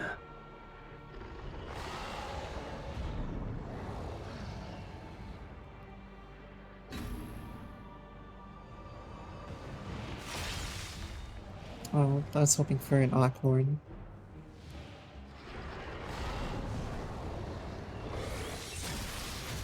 He's so snaky.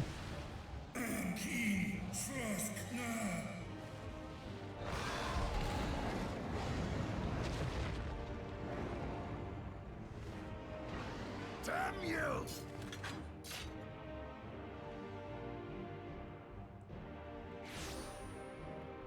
Oh, hierarchy.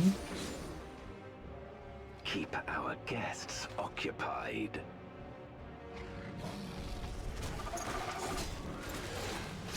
Nice somersault there.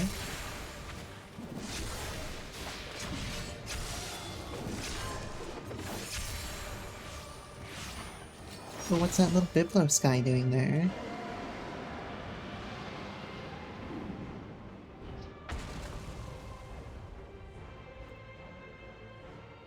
Crunch.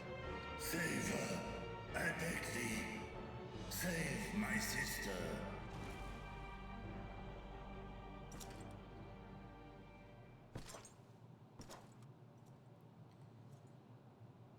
We gotta settle things here, bud.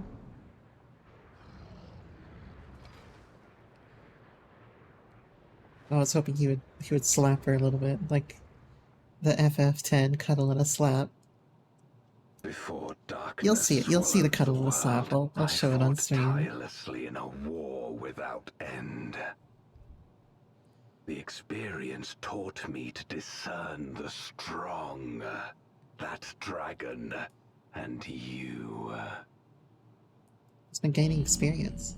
Just the way I like it.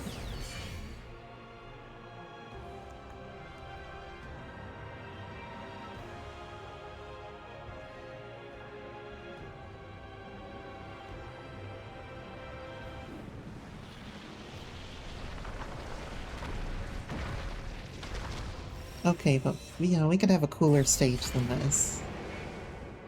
Than just a rock in the sky. Come. Face me. Rest assured, I need no invitation.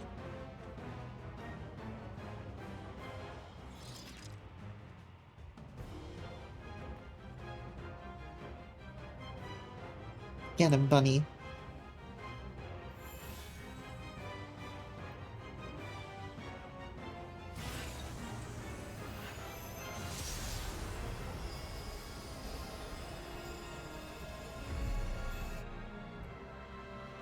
Accursed light. I don't even remember how to play Sage. This is the hardest normal trial and Walker. Basked in its warmth could never understand our envy, our agony. You will not deny us our release. I mean, I could also do this on Black Mage. Give him the 10-finger Dr. Dima special. Void cast Deus. This has really good music. Okay, so I have this. Okay, I think I remember. Soteria. Her party member herself. That's Krasis. Soteria is this one. And Zoe, we have Zoe, we have Panheimer.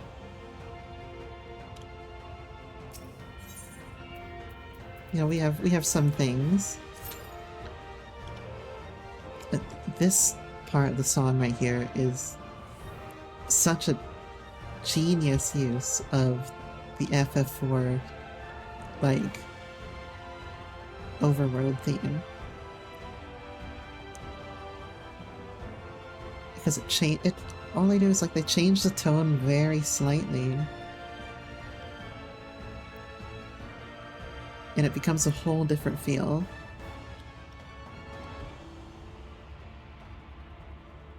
And then you get the Final Fantasy theme in the background here to give it that sense of finale, like finality.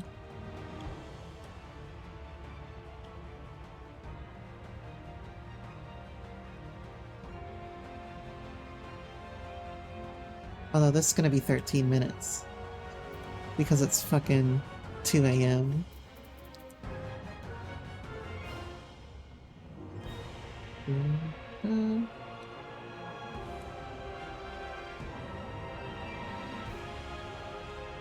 Just imagine he's standing here with the penis mod out, you know?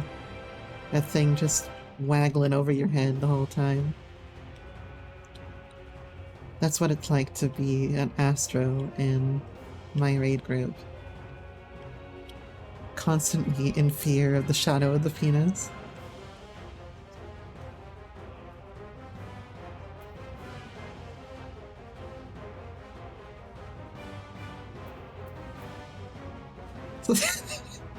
Please? What, you want to live in fear of it? The two of you had very different responses to that.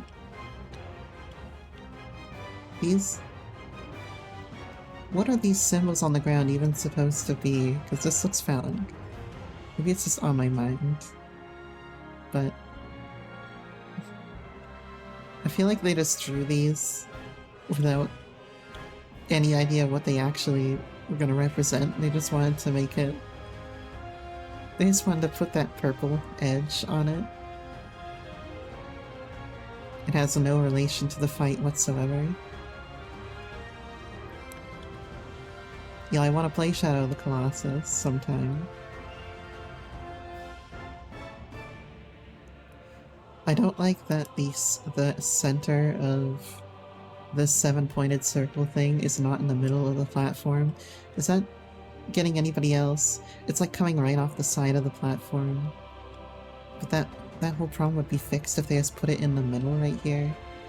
Does anybody else have that feeling? Because I have that feeling.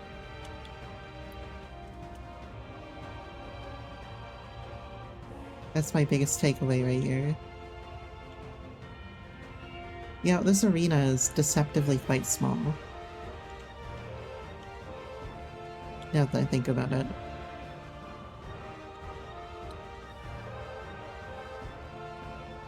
Like, when I'm zoomed out this far, the arena doesn't even come to the end of my screen. When I'm zoomed out at max. And, you know, that this is, of course, this is the true distance.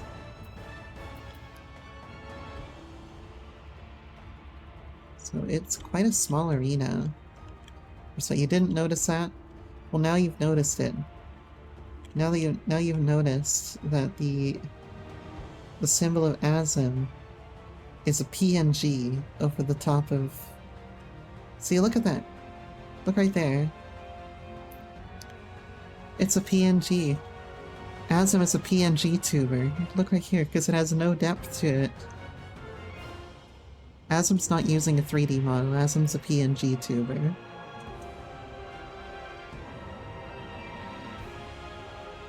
I love PNG tubers, but Azim is clearly wrong. We support PNG tubers, but Azim's lying about being a 3D object. And I'm gonna make this into drama.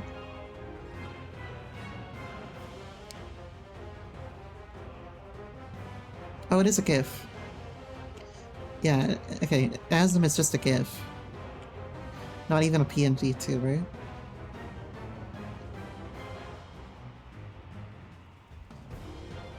No, Azim would pronounce GIF as GIF. You see this right here? This single green star. Okay, this is gonna be part of the arrow, right? Because it's very conspicuous. This is part of the arrow, I believe. And what's up there? Is that part of the balance? I think. Hold on. That's the arrow, that's the balance. That's... I think that's the U word. Which also means that yes, you can see the constellations from the moon of the void. That might be part of the spear right there. That's what I think anyway. Because the green one is definitely the arrow. And this is red. Red is the balance because it's fire aspected. And then this, I think this is blue and water aspected. And this would be part of the spire, maybe?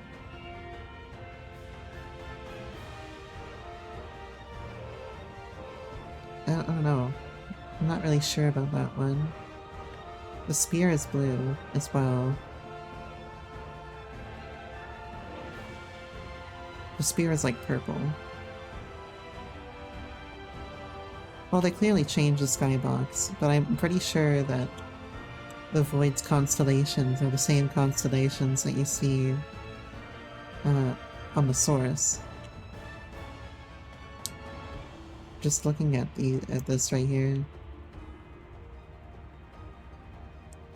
Like clearly that's the arrow. There should be another star down there.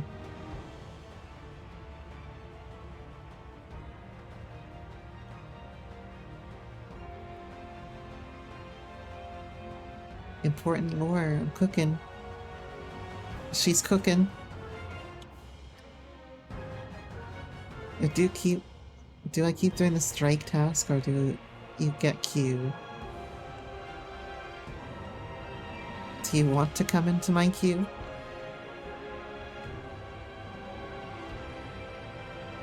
can if you want.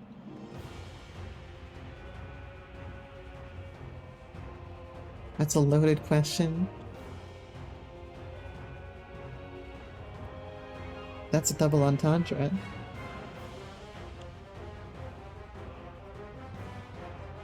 Anyway. Jesus Christ. The pussy. Who wants to join my pussy? The old 2 AM Voidcast Deus pussy. Who's in the mood for it? Let me look at who's online right now, actually.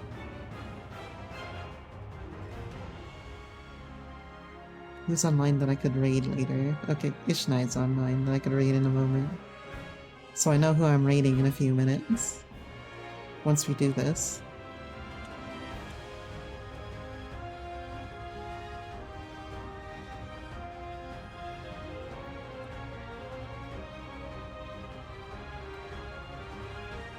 We're almost about to fill, actually. I'm about to be filled up. The Quasi is almost full. So, it might be full by the time that you actually get into 14, but you can give it a shot. Yo, this guy is so fucking extra. Just, then you'll just Q-snipe. Do your best to Q-snipe us while I try to line up this corner here with itself.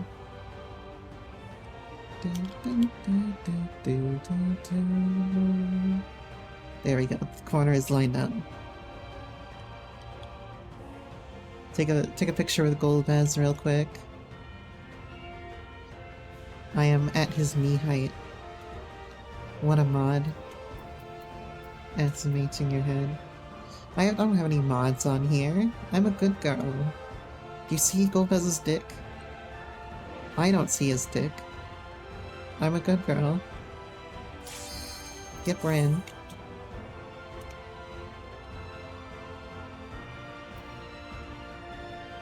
SMHing your head. Fuck my portrait.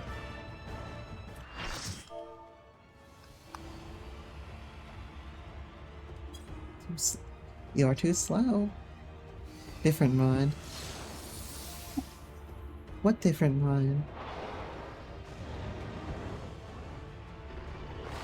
I bet I'm filling everybody with confidence to see that a healer is watching the cutscene right now.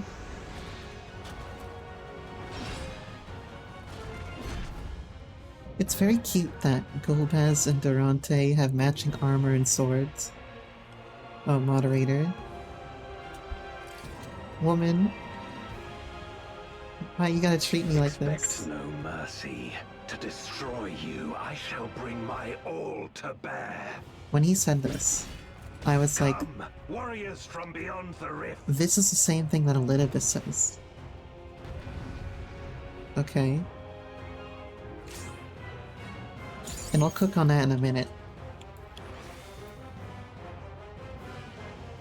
But I was like, he's saying the same things as Elidibus. Because he consumed part of Zodiark. If you would oppose our crusade, then come. But know that none shall deny us salvation. Fuck him up. Zap zap. This place shall be your tomb. Hailstorm's not even an AoE to worry about.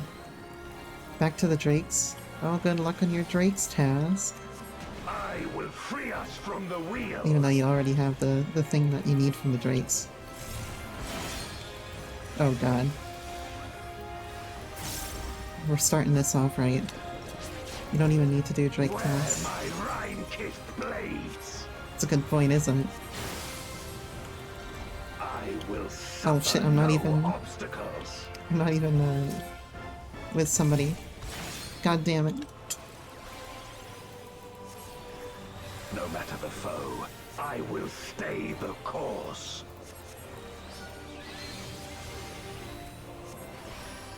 Okay, I was overreacting with that Numa, but you know, don't worry about it. Let lightning surge. I'm just gonna toss out one of these.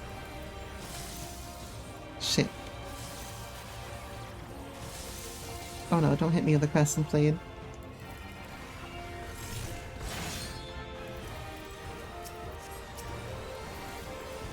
Gonna need a Rhizomata here.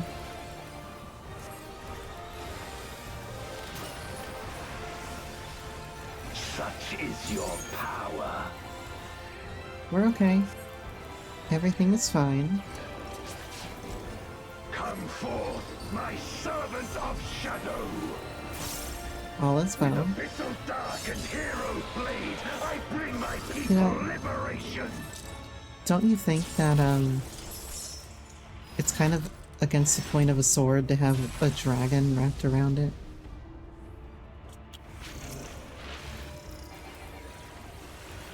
You shall know true terror.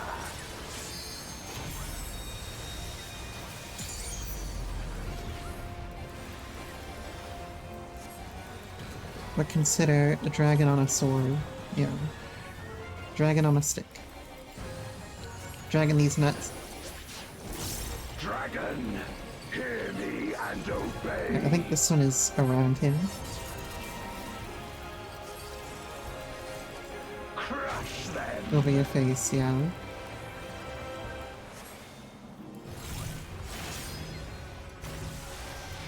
Oh, Jesus. Bathe them in black flame. My meteors will extinguish all life. My meteors will extinguish your light. Close enough.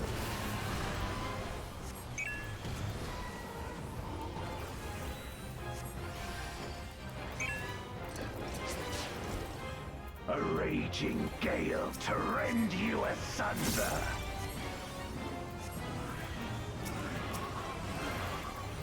I'm using my Rhizomatas all over the place, man. What was it?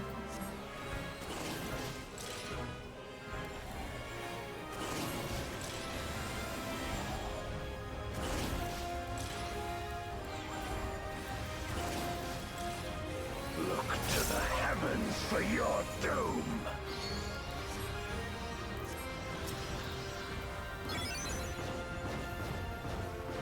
We're good.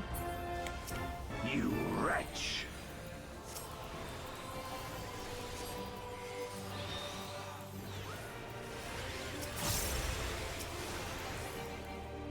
Uh-oh. He went in on the final tank buster and nailed me.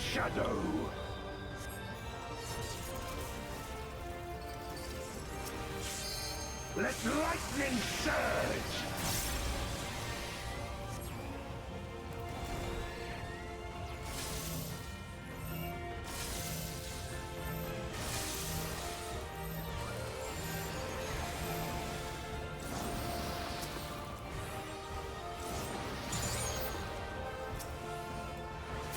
I have no mana, man. A raging gale to rend you asunder.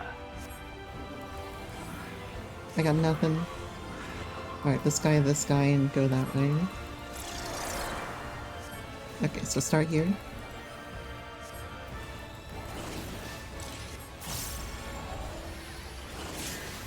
And then go into here. Be gone. Get the fuck out of here.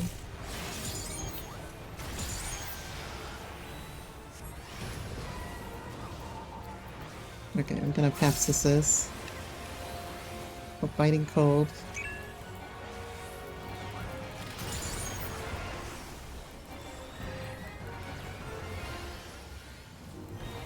I don't got anything else, man. Dragon, hear me and obey. Oh well. Look to the heavens for your doom. Come on in here. Get to the corner. Wear my Rhine-kissed blades. Get over here, please. Thank you. This place shall be your tomb. Please don't take any damage to Terra Storm. My little mana pool can't take it. Crush them! Please don't take any damage to Shadow Crescent. My mana pool can't take it. Oh, fuck me. Render unto me your all!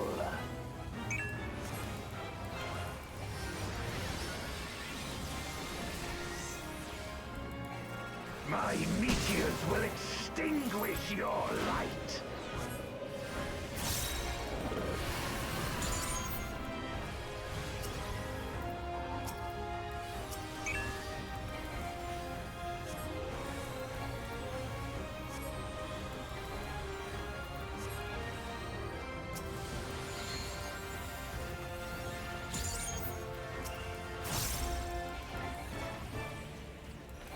Okay, we're good.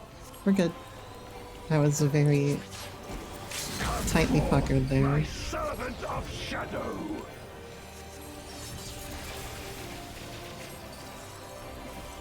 Please, Red Mage. Lightning surge! Gonna be a healer thing here.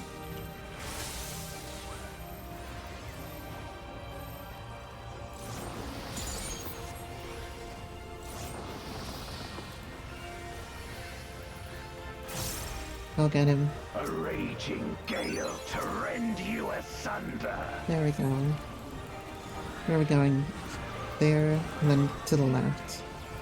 To the left, to the left.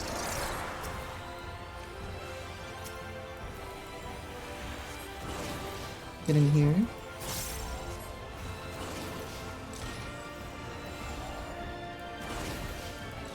Be gone!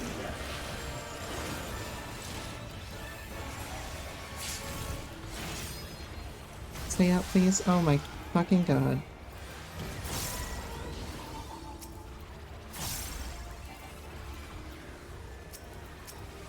We're good.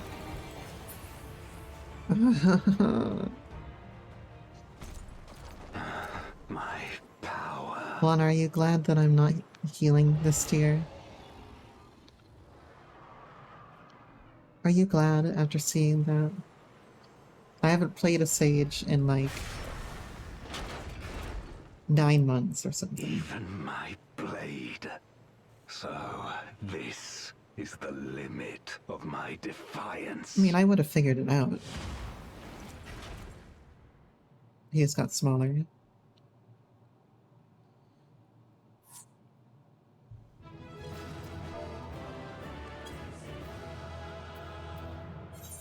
I give it to the Astro, who's better than me. So, I would have figured it out, but like, yeah, I haven't played. Remember, I came into this and I was like looking at my bars and I was like trying to remember what goes to what. That's the level of Sage that I was playing at right there. For the hardest trial in Walker. Are you alright?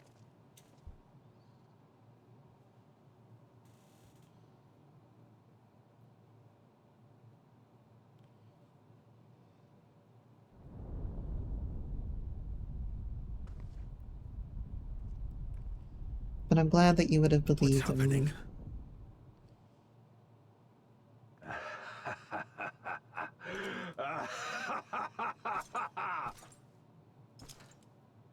At last, the moment is at hand. You may have bested me, but not quickly enough. Too late will you look to the chasm. You've won the battle, but I win the war. Toss that ragdoll in. I was in complete panic mode the entire time there. Darkness made manifest You, once like- abided in the depths of this abyss. Part of it's my item level, One day it but also, dispersed in a haze yeah, of I'm like, ether. I was like still trying to figure out my In the toolkit absence and of like, the great flow, that ether has I was paying nowhere attention to HP bars and didn't realize the tank was coming up to me with the tank muster. rise to a mighty void scent. Now feast. Now, I mean, a Feast upon this Savage, dragon for the most and part, its that's not going to be the ardent case. longing for It's pretty home controlled in a wedded. Savage.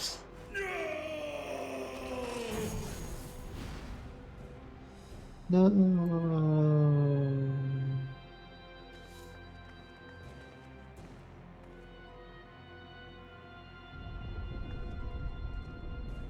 Things are pretty controlled, and for the most part, you're not taking unnecessary damage unless it's From going to the wipe the group. convergence of ancient and newborn, an entity without equal shall emerge. One who shall tear down the barrier between worlds. Upon you, who shall deliver us from eternal damnation, I bestow the You mean name that Sarah of a Mussy? hero of Eld. Show me your Zaramussy. Zeromus, awaken! That's a mage.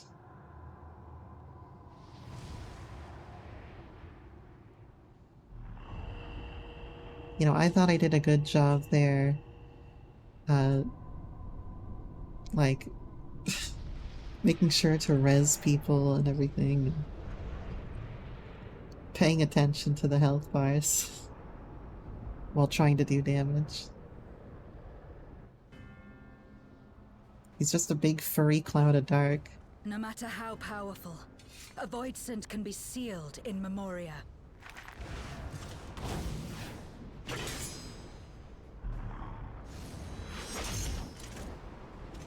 Yeah, good try.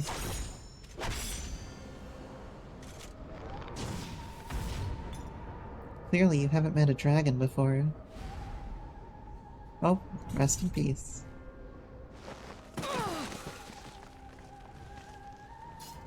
Damn it. I mean, I guess the only dragon she's met has been mostly Marshawn for the most part.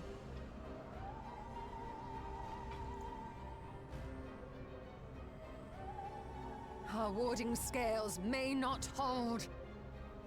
Not against a void scent born of Zodiac's ether. But yeah, my whole thing that I was cooking up the first time that I got here, right, was that he says the same things that Elidibus says when you fight him, and I was like, wait a second.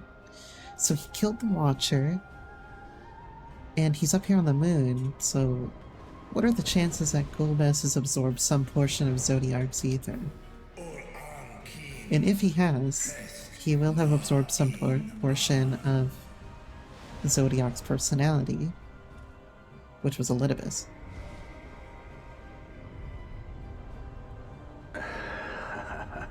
So that was what I cooked back in like 6.4 when I saw this, and I don't think it's unrealistic to say that he hasn't absorbed some amount of Zodiac's ether. There's nothing that says that he hasn't. But there's also nothing supporting that he specifically has. Right? And most of that ether was left over for Zaramis in the end. Yeah, so Elidibus is unsundered, but Elidibus also removed himself from Zodiac. He was inside of Zodiac, getting freaky with him, and then he left Zodiac. So there's... And I mean, he was also the vessel from which they summoned Zodiac.